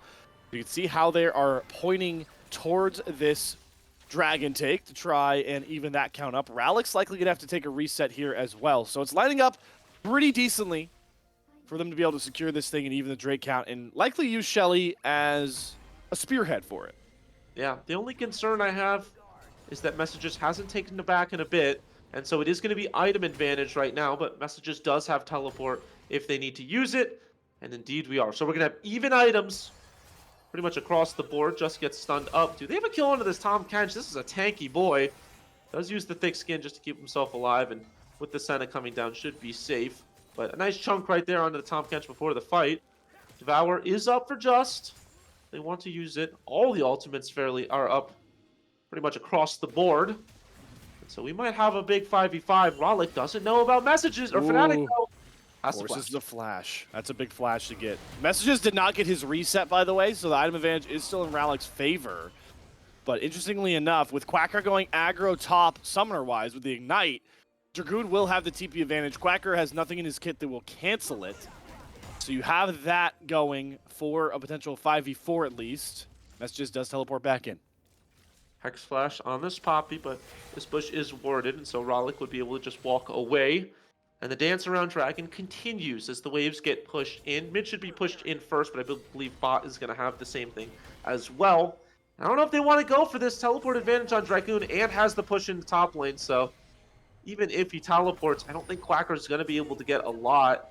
I mean, maybe the only positive is here is you force the teleport. There's the ultimate early on Bazby. I don't know. That's a pretty big ultimate to lose on the Poppy before a dragon fight, because you kind of want to use that on the jungler. Bazby just gets pushed back into his own jungle and can just go back, grab a wave. They get the bot shove. They still have Shelly. They don't have first mid roam. Both these teams really want this Drake, this first Drake. Ooh. And they're both positioning for it. Those two are just going to go blow for blow all game long, but we can see Fnatic hit the Drake and now is going mid. I'm pretty sure he's going to drop Shelly, so they're going to get plates there. Quacker's interrupting Dragoon's back and potential teleport, but they're not actually going to pick up the Drake, just getting the gold income and trade it for 2 Drakes now in favor of the Future Squad. Yeah, just a pretty even trade across the board. You get your second dragon, the other side gets some golden messages. Pockets are never mad about that. Metro. This is Music is aggressive. caught out. And top side, oh boys, Quacker at it again. He is! Another solo kill. The Devourer on the bot side will be traded. Music falls. So we trade once more as this game goes seesawing. Yeah, it's a 1-for-1 right there, but I still would favor the top side getting the kill. They want to go on just right now. Yeah, they get the root with the feather pullback. Dawning Shadow comes out. Abyssal dive does not hit Baz B. So the Xayah stays safe. But yeah, like you mentioned, how much are you going to get focusing this tank Tahm Kench with a Sunfire? They get some good damage across, but with the healing and the shielding that Senna provides, not really enough. And they get chunked down. I love this from Fnatic right here. A good lane gank. If they are not careful, they could lose their life, and Oh, and they catch Breezy going for a play. The cleanse from Baz B to keep himself safe. Breezy is very good at dashing. And oh boy, is Fnatic going to do it again? Another death under the bot side turret, and it's Breezy who gets the kill again.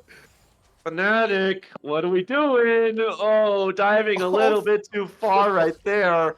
I don't know what the best case scenario right there is. You get the All ultimate three of off. his deaths. I mean, you knock them away, and then you're still under tower. I don't know. Goes for a play right there, ends up losing their life. Not what you want to be doing as the Poppy, but still very, very far ahead. And you want to talk about that gold difference. How about this Rakan? 4 and 3 right now on Breezy. Look, a couple of early kills, hard to deal with the speed up that Rakan has. Later in the game, that's going to be a problem. But the one positive they do have in the gold is that Quacker is ahead as well. And these equalizers are going to chunk the hell out of every single member of CCG Esports. Breezy is the 3rd wealthiest player on his team right now. I just want to make sure that's known as turret plates drop. Not many planes taken this game, Quacker.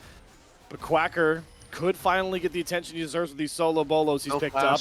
Drops the equalizer, does a ton of damage to Lunar, does get knocked away from some of the combos. Lunar is already really low. The all out for Dragoon to get them away, and Quacker nearly had the highlight reel moment of his own, but will fall 3v1.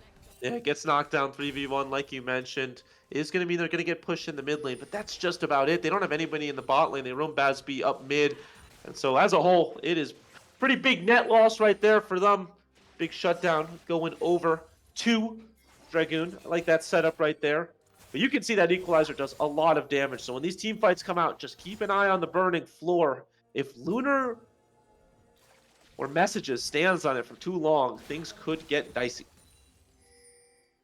Could get dicey mid here. There's the clone. They set up Rakan so well. Music and Breezy. What a combo. Messages didn't have a shot in the world. Solo kill. More gold over the Futures. Man, that was well played right there. Goes invisible, then the dash in, the knock up, get all of your CC across, and it feels like that's what we've been missing from the CCG Future Squad. Their engages have just been a little all over the place, and they get off that Vi, and things just look a lot better. I'm not saying the Vi pick was the reason they were losing, but you can see once they get that consistent CC, it's a lot better. But this is going to be contested here. Teleport in from Just. The Tahm Kench is coming. They chunk Baz out B. Poppy. Good cancel for Breezy. Doesn't get his knock up. Rift Herald once again very low. Near smite range here. Whoever decides to burn it. Big scatter of the week. It lands on the Music. Has to get out way too low here. They stun up Quacker. He's now cut off. The equalizer. A fleeting kill to try and get Lunar, but he can't. Quacker falls. Rift Herald picked up as well for CCG main. Yeah, that entire fight right there, Slayer, was a 4v5. Baz B was roaming up a little bit late, and because of it, they fall. Rollick sticking around maybe a little bit too late with the shutdown. 300 gold. Oh no, this one might snowball. Fnatic's Hex Flash, beautiful stun combination. They chain them together. It's technique on full display. CCG main will not relent. They want this series over in game number 4. CCG Futures falling at the finish line. They're so close. All they have to do is snowball this lead. Easier said than done, I know, but they've done the hard work. They've gotten themselves the lead, and now they've lost it. Just cannot execute down the stretch. That Rift Herald fight was a disaster for them. And it puts them in a weird position because what do you do at this point? I'll tell you what you need to do. You need to start worrying about these dragons. In 15 seconds, could be on soul point. That's your win condition. And they're going to teleport in. They need to get this. What do we talk about Bonfire and Draft? Fnatic's Poppy pick could be the best counter pick of this game, performing so well, and he's looking to cook more. Beautiful Sky of the Week for Messages, who just sets up Fnatic for a killing spree. 6 kills now on this Poppy. Fnatic wants that trophy. Yeah, Quacker gets caught out just one too many times. Rollick's going to have to flash here again. Oh, it's going from bad to worse. That is a flashless Orianna now. They didn't really have to use much just to kill that Rumble, only the Syndra ultimate, and so they still have almost every single ultimate up, and you see CCG Futures do not like their odds on this dragon. They're going to roam everybody away, and they're going to concede it. Looked like they were in a good position, Slayer. Now, could not look worse. Yeah, and their one fleeting hope was dragon stacking, right? They could have been on soul point. But now, that will be delayed at least 5 minutes, if not more, as this gold lead has ballooned. And I just love how much you're getting out of this Poppy pick, and you're about to get more. His Music isn't even safe in his own jungle. Equalizer does drop down. Music not dead just yet. The heals, the Cyclone knockups. Fnatic low, but the Dawning Shadow saves him. And the damage over top from Messages makes sure Quacker cannot find a trade. Music cannot be in his own jungle. Dragoon! Diving under turret, all out. The shield from Rumble, not enough. Quacker falls. Dragoon gets his revenge. Oh no, Slayer, you could put a bow on this one. Might not be Christmas time yet, but it soon could be over. The knockup on Baz B should be able to walk himself away, but they can't even get a turret in the mid lane. In the top lane, Rollick has been pushing out the one positive through all of this, but they're bleeding resources, they're bleeding gold, they're losing kills. CCG Futures just not doing what they need to do right now, and you said it, this is a pivotal game 4. They lose this, this is their entire season done. Everything that they've worked so hard to get to.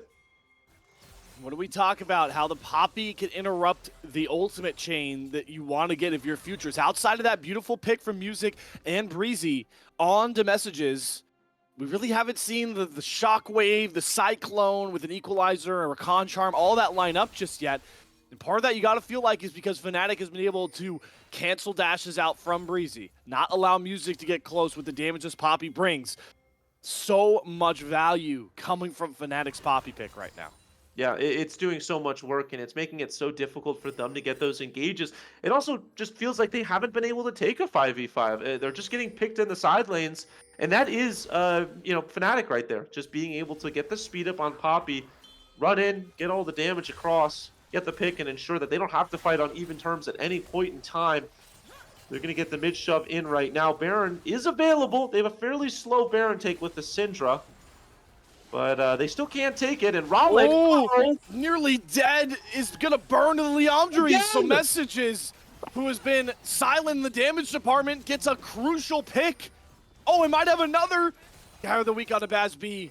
But he isn't able to pull the trigger just yet. They have the 5v4. They're just going to run it down mid here. Dragoon running it. Fnatic's going under turret. The Equalizer has a great response. They've got Fnatic. He dies under the turret once more. And the Equalizer damages enough to keep the rest of the main squad off the back line. But here comes the Abyssal Dive. Just going forward. But the Feather pullback. Baz B gets it. Dragoon's caught out. Here comes the Future squad. They're not done just yet.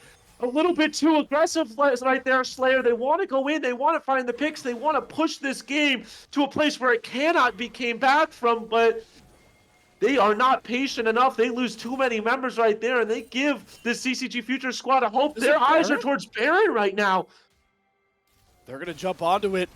Fnatic is going to respawn. Dragoon is more than 15 seconds away, just soon to spawn as well. He has teleport. Dragoon doesn't. It's already under half HP. Messages and Lunar have to come up with something. Lunar already having to flash that Shockwave, but Rallick's burning down. Rallick's dead. They need to get this Baron quickly. Justice showed up. The ball is in the pit. Baz B is so low. He falls as well. They get the Baron, but what will it cost them? Fnatic's going to catch Music, try to get away in the other side jungle. Breezy running for the hills as well. A double already for Lunar. Music has nowhere to go. Fnatic has found him and will capture him with a kill. One more big swing of the hammer. There it goes. Breezy's gonna get taken all out as well. Dragoon picks him off. You take the Baron, but you get aced. It's a terrible decision right there, and they recognize it as soon as they take it. They're corralled like sheep to the slaughter, and that's exactly what happens. They get absolutely slaughtered in the Baron pit right there. Messages and Lunar raining damage on top of them. And this rain is not something that you can sing in, and you can hold your umbrella up as much as you want. It is acid rain, and it'll go straight through you. They lose 5, they get the Baron, but nobody will be wearing purple. So you get the Baron off the board, but you net lose gold by giving those 5 kills over no response. It was a 5 for nothing. Yeah, it is a disaster for them. I hope that the Baron could be their best friend, but it has been their biggest foe this series so far. Every time they want to go for a Baron to get themselves back into the game, CCG, playing a game of operations, take out their liver, their spleen, their brain. Soon there won't be any body left. And it could come down to this Mountain Drake. CCG Futures, they want to get onto Soul Point. They do have the pit advantage here. Fnatic, they're setting up in Top River. They'll spot it being started by Music. CCG Futures, I don't think they have the real estate to 5v5 here, but they're going to try it. They want to line up their wombos. All ultimates are available. Fnatic setting up to try and flank over. Keeper's Verdict, he gets Breezy. There's a big engage tool out. Now Dragoon will go forward, but they just push them off the Drake. It's a steal from Music. They get the Soul Point, but what will it cost them once more? Cyclone too late. Messages already pops Music. Ralik jumped on by Fnatic. They've cut off the Rumble. Quacker all out. Bazz-B caught as well. They're going to have to fight it out. Dragoon burning down, but Quacker's out of cooldowns. The Devourer will save Dragoon, but the Feather pullback. Bazz-B's fighting it out, but can't get the kills. Only comes up with 1, and the Dragon once again cost CCG Futures so much.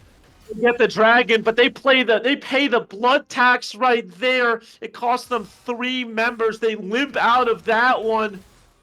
They are in the ER right now, but they are not pronounced dead.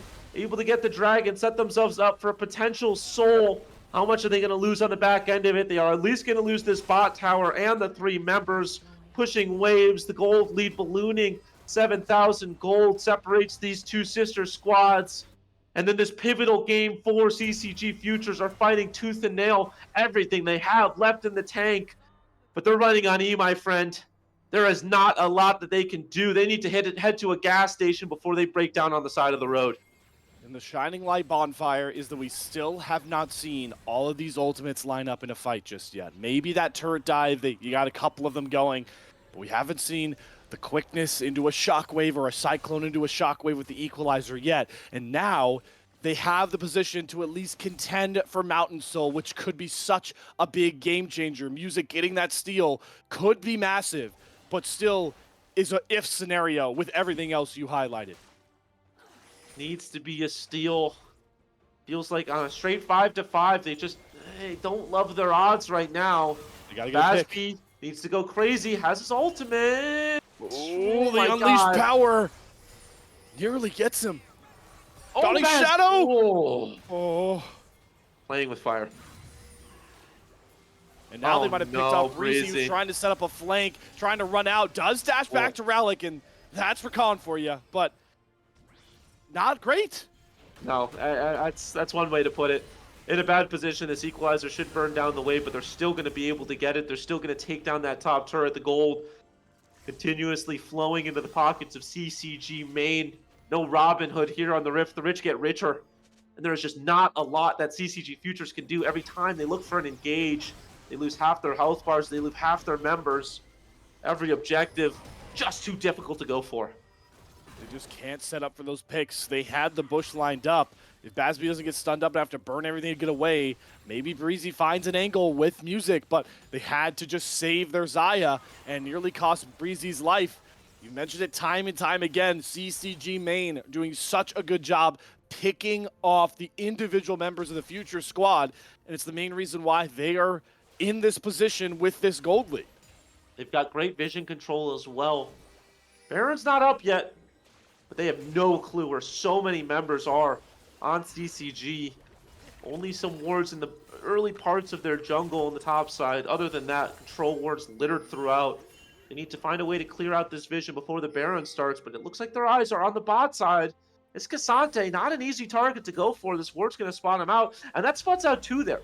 Music, along with Breezy and Quacker, all seen on the bot side. And so that was a great work there by Dragoon, because now they recognize, hey, they're overloaded in the bot side. Let's get even more vision. Let's shove out mid. Let's shove out top. Baron's up in 25. We can start forcing fights. And I think that's exactly what CCG may want to do. And it's with that teleport advantage. Quacker has Ignite. He cannot answer side lanes and teleport back in. He also, nothing in Rumble's kit, can cancel a teleport from either Dragoon or Messages, right? So you can't interrupt. You can't stop it. How dark it is. And They just have no clue. I mean, look how many bushes they have to clear through just to get here. And this Baron's falling. They have no clue. The ward's going to spot them out, so now they know. But it's even has to be still very hard to get through here. To keep the series alive, they have to fight here. CCG Futures, or they go home. They're burning just down. Some good damage. The Shockwave out, but nothing else to follow up. The Featherstorm whiffs as well. Those are two key ultimates down, and Fnatic looking to go in now. Dragoon charmed up with the quickness. They get the knockups, but can they burn him? They get the shutdown. There's a big pick. Messages, though, with the Scour of the Week, can't get the execute. Bazby's alive. Fnatic, though, hunting for Ralik on the backline. Can't burn him down.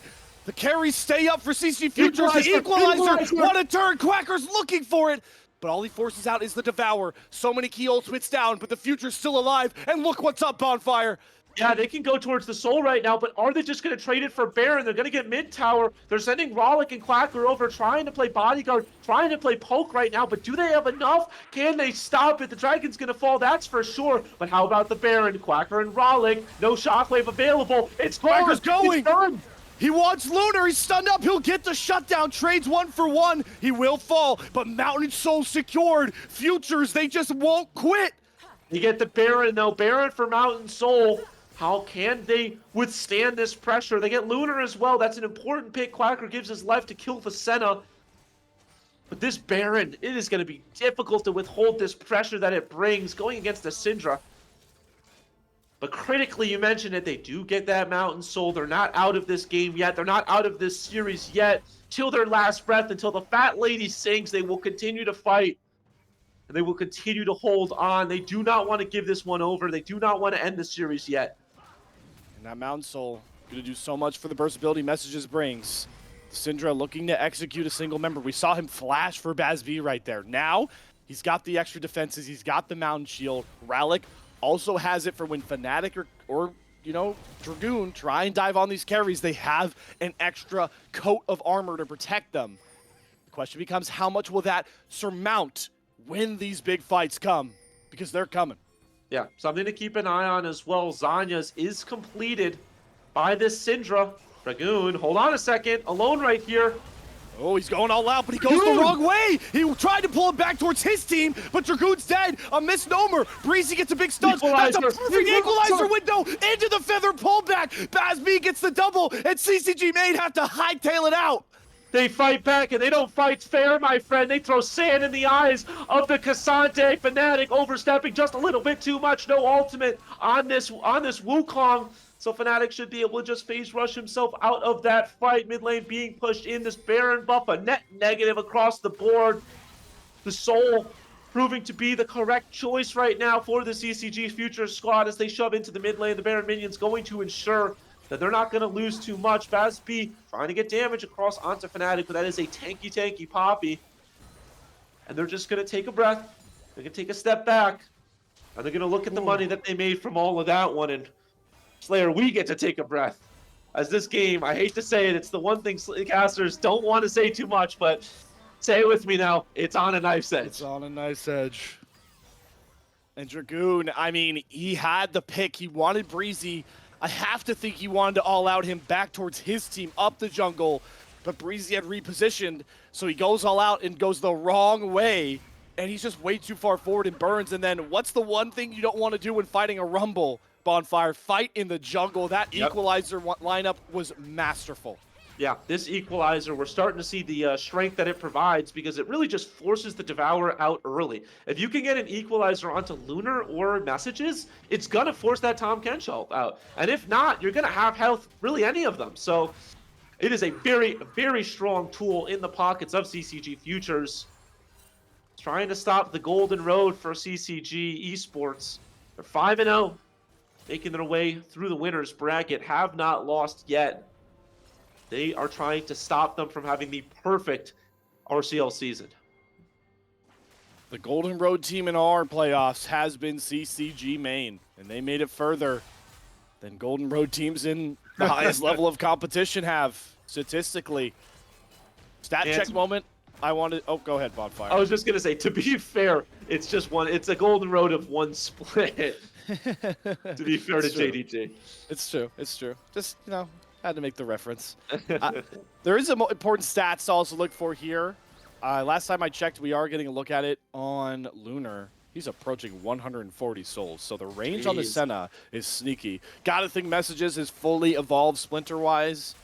Yeah, he has to. It's 33 minutes in. Yeah, he so is. you've got those points as well to look for. Messages, time and time again, has tried to get those picks to delete one of those carries, and he's come up just short so many times. If he can get Bazb or Ralik with one of these combos, even Quacker, it could turn the fight. Yeah, something to keep an eye on as well, the itemization of Messages going for the Leandres. Over the Ludens. I think you normally tend to see the Ludens on the Syndra just because of the burst ability. There's also not really a tank. I mean, I guess the Wukong, but more of a bruiser. And so going for that Leandre is kind of a question mark there. I guess the burn just trying to land Qs onto the low health members, but it means that there is a chance, and we saw it in that last fight, that Bazb or all these other members should be able to survive the initial engage as Elder up in a minute, Baron up in a minute.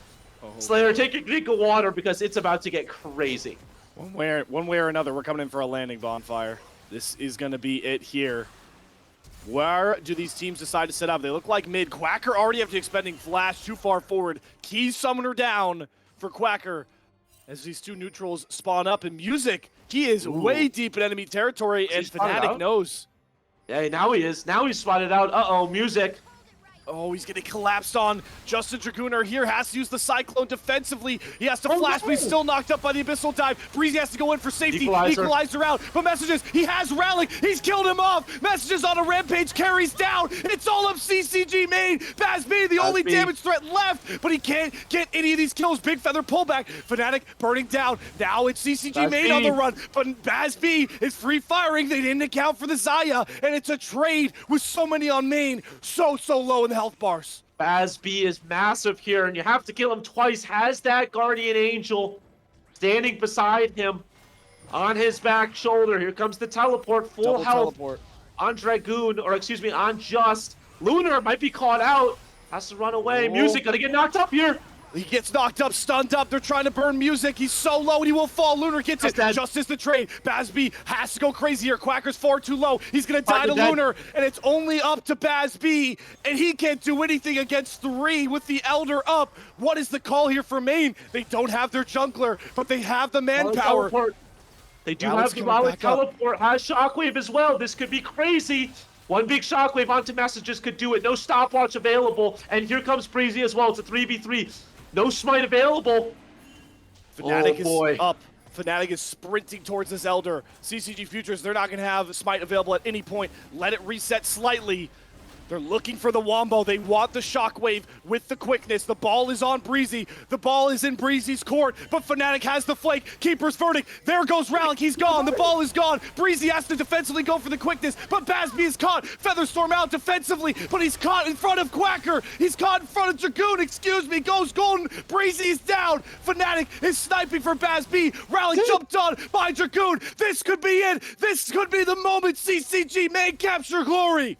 They get the fight that they need. Fnatic shows up late, and they get the beautiful ultimate Ralix out. That is all of the damage of the AP. Music candy find the miracle steal. Oh, it's gonna have to be Lunar flashes the wall, deletes Rallick, and then gets devoured and thrown to safety. The equalizer is gonna burn Lunar. He gets the heal though, he's safe, and now Quacker is dead. What a play from Lunar! He flashes and wins the game. Fnatic double, L secured, championship secured for CCG Esports. CCG win the game! CCG win the game! CCG win the game! They get the beautiful fight. They get the Elder Breezy, the last man standing. But there is nothing that you can do, my friend, except for wave the white flag and wait for next season. As your squad has been sent to hell by CCG Main. The engage was beautiful, and in 3-1 fashion, they will knock down the hopefuls, the underdogs, the team that they've scrimmed against, that they practiced against, that they brought towards it. Fazbear can find all the kills in the world, but all he'll see is his Nexus turret knocked down. The number 1 seeded team in all of the Risen Champs League, the highest ranked in our preseason power rankings with Gordo. It was all the weight on their shoulders. But now it's all off. They're officially the champions as we return to the Risen Champs League. Congratulations, CCG Main. The Golden Road is paved with the blood of their friends and foes. They had to knock down their friends. And yet today they were their foes, but at the end of the day, they don't care who's standing in front of them because they will knock you down and they will destroy you nonetheless. CCG Main complete the perfect season and they make use of their expectations. They do not fall short of the finish line even after a game 1 where they failed. They did not fail in the next 3, and they take the first RCL championship. They did not drop a series in the regular season. They did not drop a series in the playoffs. They only were on elimination point once up against CCG Futures in the upper brackets. It wasn't even elimination. But outside of that, CCG Main have looked the best squad at all on this entire Champions League. And that, unfortunately, will do it for myself and Bonfire. It's been a pleasure taking you guys through the games. Bonfire, any fleeting words for the Risen Faithful for the last time in 2023? I'd give a congratulations over to CCG. It's crazy to have a championship winning roster. It's even crazier to have 2 finalists there. And for CCG Futures, you should be proud of how far you made it and how far you pushed CCG Main right there. But at the end of the day, CCG Main, it just felt inevitable. It felt like this was theirs to take. Congratulations to every single member of CCG Main for grabbing themselves that championship. And thank you to Risen for allowing me and Slayer to be a part of this. This has been an absolute joy. And I'm just excited to hear the analysis and then I imagine the interview with the victors. We'll be setting up an interview. We'll get to the analyst desk. It's been a pleasure bringing you Slayfire, going through this entire season with everybody at home. That will do it for us casters through this finals. Once again, congratulations to Crim, to CCG Esports, and the main roster for bringing home the first Risen Champs League title in many, many years. But for more analysis on that final Game 4 win and an eventual interview with one of the title winners, we're going to throw it back to the analyst desk. Gordo and Davimon, to you guys for one final time. And nearly looking like we could have gotten a game 5 there, Davimon. What a great fight back from CCG Futures in game number 4. But it is CCG Main that have claimed themselves a Risen Champions League title. Working in the background to see who can we get on to this stream. But what a crazy game number 4 to close it all out. Yeah, it was a fantastic silver scrape through and through, and because it wasn't a game 5, we're ending the season on that game, and what a game for it to end on. Constant back and forth. A lot of things that went wrong, but so many things went right. Constantly able to fight back. Over 40 minutes of just constant action. And I think that last team fight alone was about 5 minutes of it just dancing around Elder Dragon. Yeah, definitely something like that. They had so much fight left in them coming into that Elder Dragon and determining who was actually going to end up coming on away with it. Great call by CCG Futures to be able to secure themselves that soul, and it gave them that extra space to play with. to very nearly be able to take the game. We got some replays coming on up here. The first one going to be that Baron for Ace trade as CCG Futures. It's said to death, but it is absolutely a complete knife's edge game here, as so many of these plays end up coming down to the absolute wire. Messages making a big pick on Neuralic here, not quite able to take him out, but enough damage to be able to move on up and get themselves pushed off, or keep the push going rather. But seeing an angle to take the Baron here pretty soon, CCG Futures going to punish this over dive. So it's going to be Fnatic rushing forward, getting taken down by the spinning Wukong Cyclone. Breezy pulling them back in, and they just can't help themselves, so Dabi. They just keep on going, trying to grasp for more, but they give up so many kills for it. Yeah, this is where the comeback started. Here, at 21 minutes, at a 40-minute game, right at the halfway mark, they're like, okay, we can do this. And it's literally just the main roster feeling themselves. They got overconfident and they went too far, and they didn't think they had a good lead. But right here, they all died for this Baron. And while the Future Squad had the right idea to zone out, just securing it as fast as possible. I think if Rylak is on there, they play around it, they're all going to die anyway. Or instead of just dying one at a time, you're all bursting the Baron. You might potentially get a pick or two, giving it the ability to like at least make it somewhat even. Rylak did build damage this time, but for the life of me, I don't know why you didn't go Leandries versus 3 tanks. But that's a different point entirely. Yeah.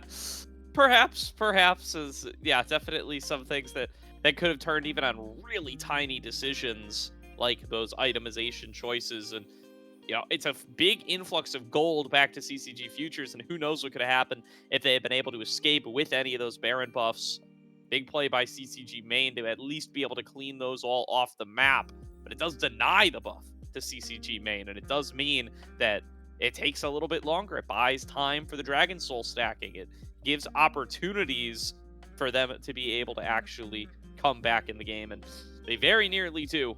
More replays coming on up here of the turnaround itself, but it's just not enough at the end of the day, and another crucial fight is found. Really lots to be said about Lunar, especially as the game goes longer and longer, that Senna just gets ridiculous. Yeah, just the scaling potential on the Senna itself was amazing. And like even in that last team fight, you saw her ability to just instant flash the command shockwave. Like the hands on Lunar are very well, and it's gonna show exponentially here as soon as we can get this replay going. Yeah, coming on up right here, it does appear that it is ready. It is gonna be, yeah, as you said, that start of the turnaround here. Dragoon just way too deep in on this play. Thinks that he has the big pick, but pulling him over the lower wall instead of maybe was aiming for the upper one, or at least thinking that that was what they were going to go for, or just not expecting to find himself face to face with 4 members. Yeah, that was really rough. Like just suiciding for death, but like this was really well done. Like a slight miscalculation on the Future Squad. Like Breezy's not Breezy, yeah, Breezy had an amazing flash charm to go in there, get everyone done with the quickness, but it was not situated properly with the Rumble ult. If you could time those up right there, you probably would have had enough time to end the game. Other than that, like the play went beautifully. Like the fact that Dragoon inted, they got the turnaround kills, they were burning summoners, and they made it like they were fighting back super hard.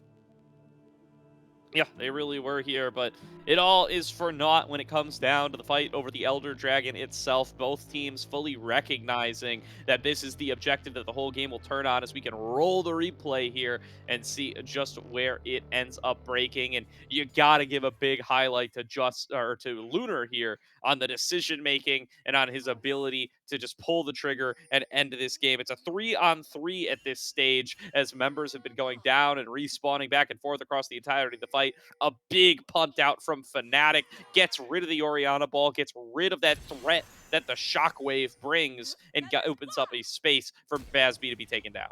Yeah, like just getting rid of Rylak there made everything super, super clean. Basby tried so hard. And Lunar, actually, that was his second ult of the team fight. That's how long this has been going on. But without that burst potential that comes out of Rylak, with the CC that you can get from the grand entrance of the Rakan, it just, like, Fnatic's game-winning play right there was utilizing the Radiant Virtue. So, like, everything going good for the side of the main team. Yeah, big Devour up by Just here. Keeps Lunar alive, spits him back over the wall, and the range does end up giving him the ability to still be able to fire on away, to be able to keep on going through with the Piercing Darkness, heal himself up, and secure that dragon for the squad. And now there's just no members left. They are able to clean it up and take that game. So close to a fight back as well from Basb, trying to get the Nexus defense as we look on towards. We're going to pull that very last clip as well, just to see what Basb is able to put together. He just doesn't have the time. He gets 2 kills, but the towers are falling around him, and that Senna still just hammering away from too far out. Yeah, Basb tried so hard to do everything he could for his team.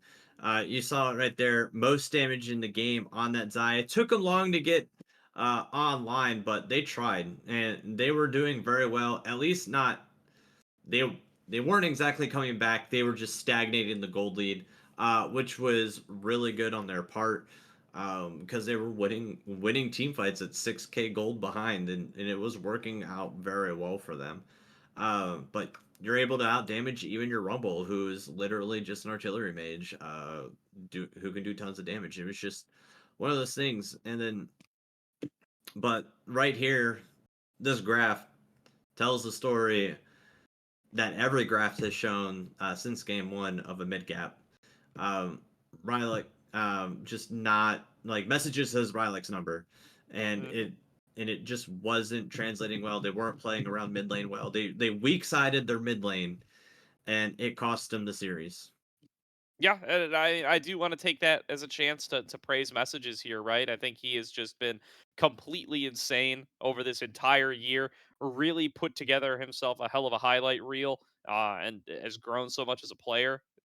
Still a relatively recent addition to the North American amateur scene, and really making a name for himself here as one of the top up-and-coming mid laners in the region.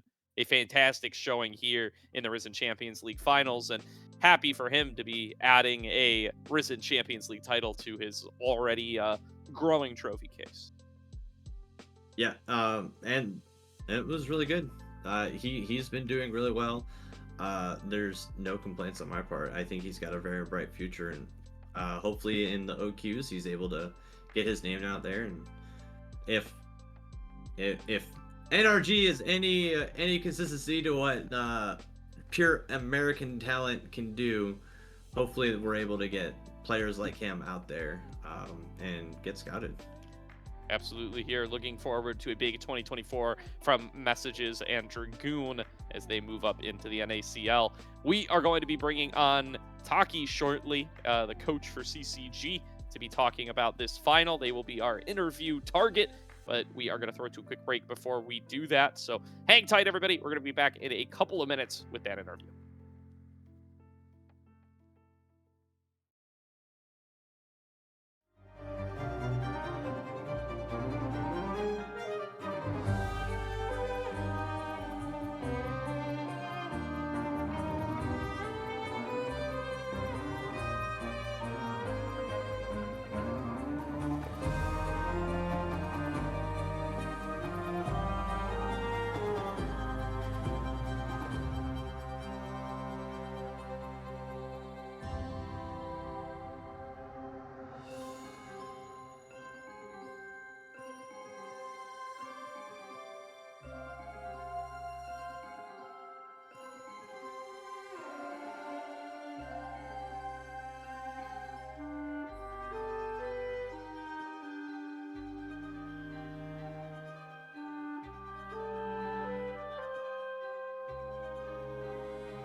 Welcome back, everybody, to the Risen Champions League Grand Final. We have crowned our champions. It is CCG Esports, and we are joined by their coach, Taki. Taki, thank you so much for joining us here today, my man. Thank you for having me.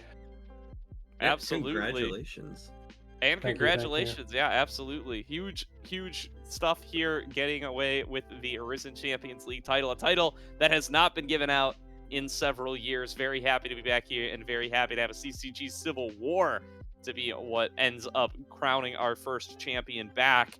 Want to talk a little bit about the season for you guys. So you guys had a real dominant run here in Risen Champions League. Did not drop a series the whole way through.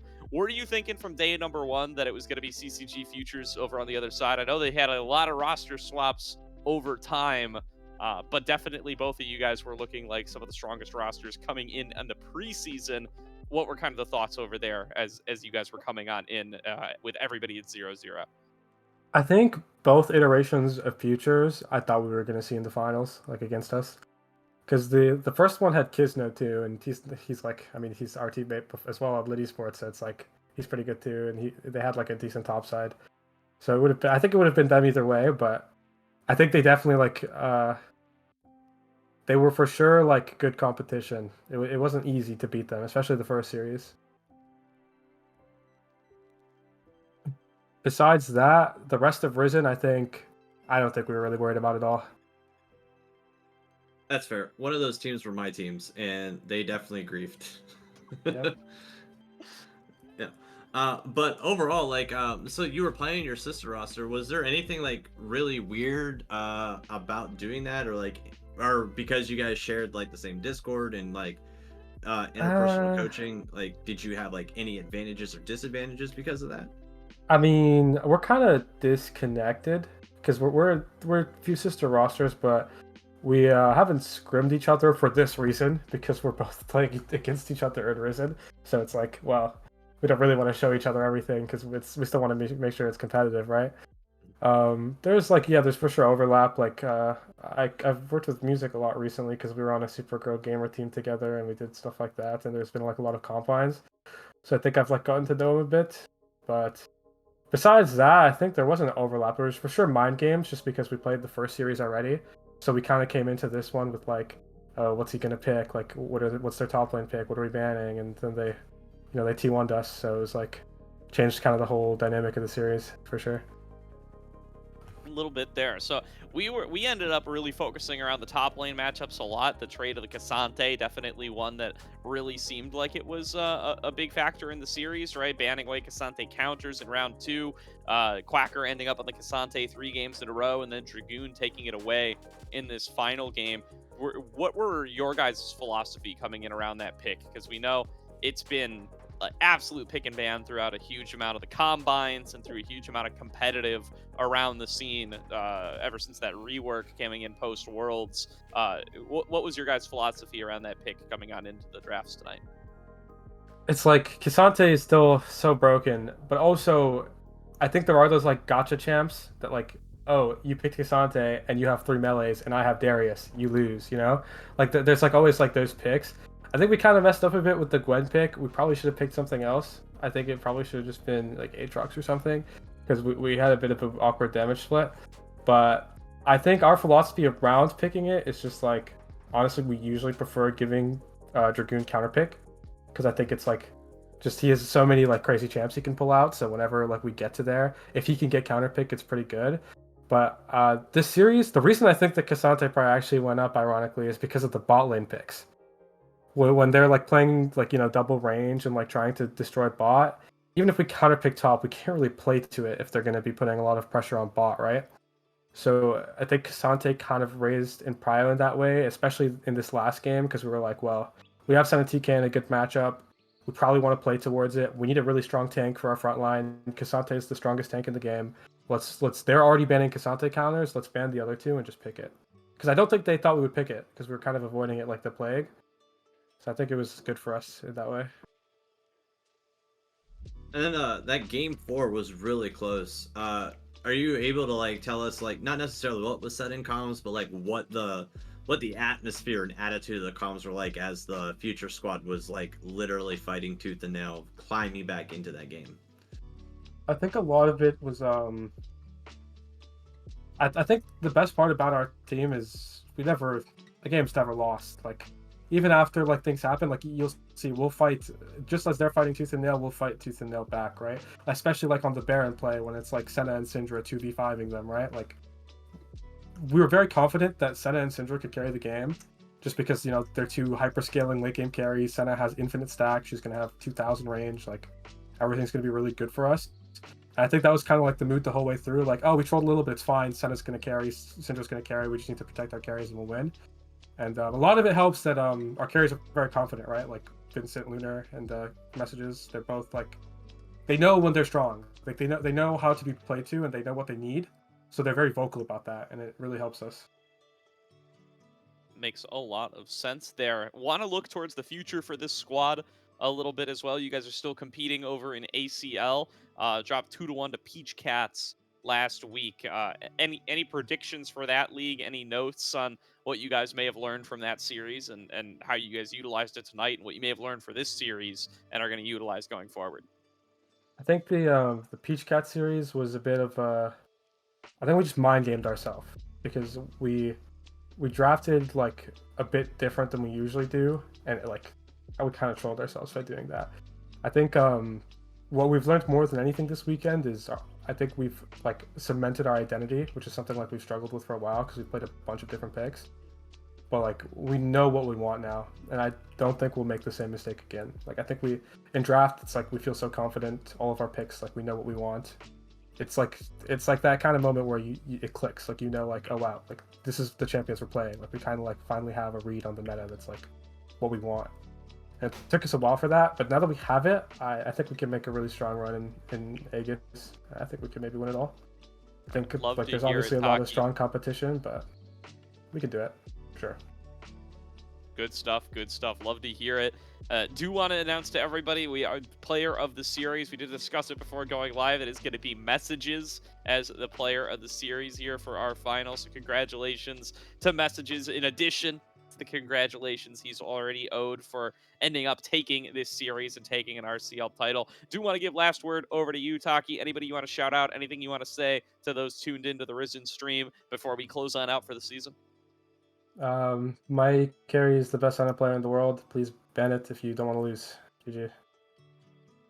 GG. Sounds good. Well, thank you very much, Taki, for joining us. And thank you, everybody at home, for tuning on into this season of the Risen Champions League. Looking very forward to coming back next season, but that is going to do it for broadcasts here. We're going to be back with Risen Divine League lower finals tomorrow, and we'll close out that league as well.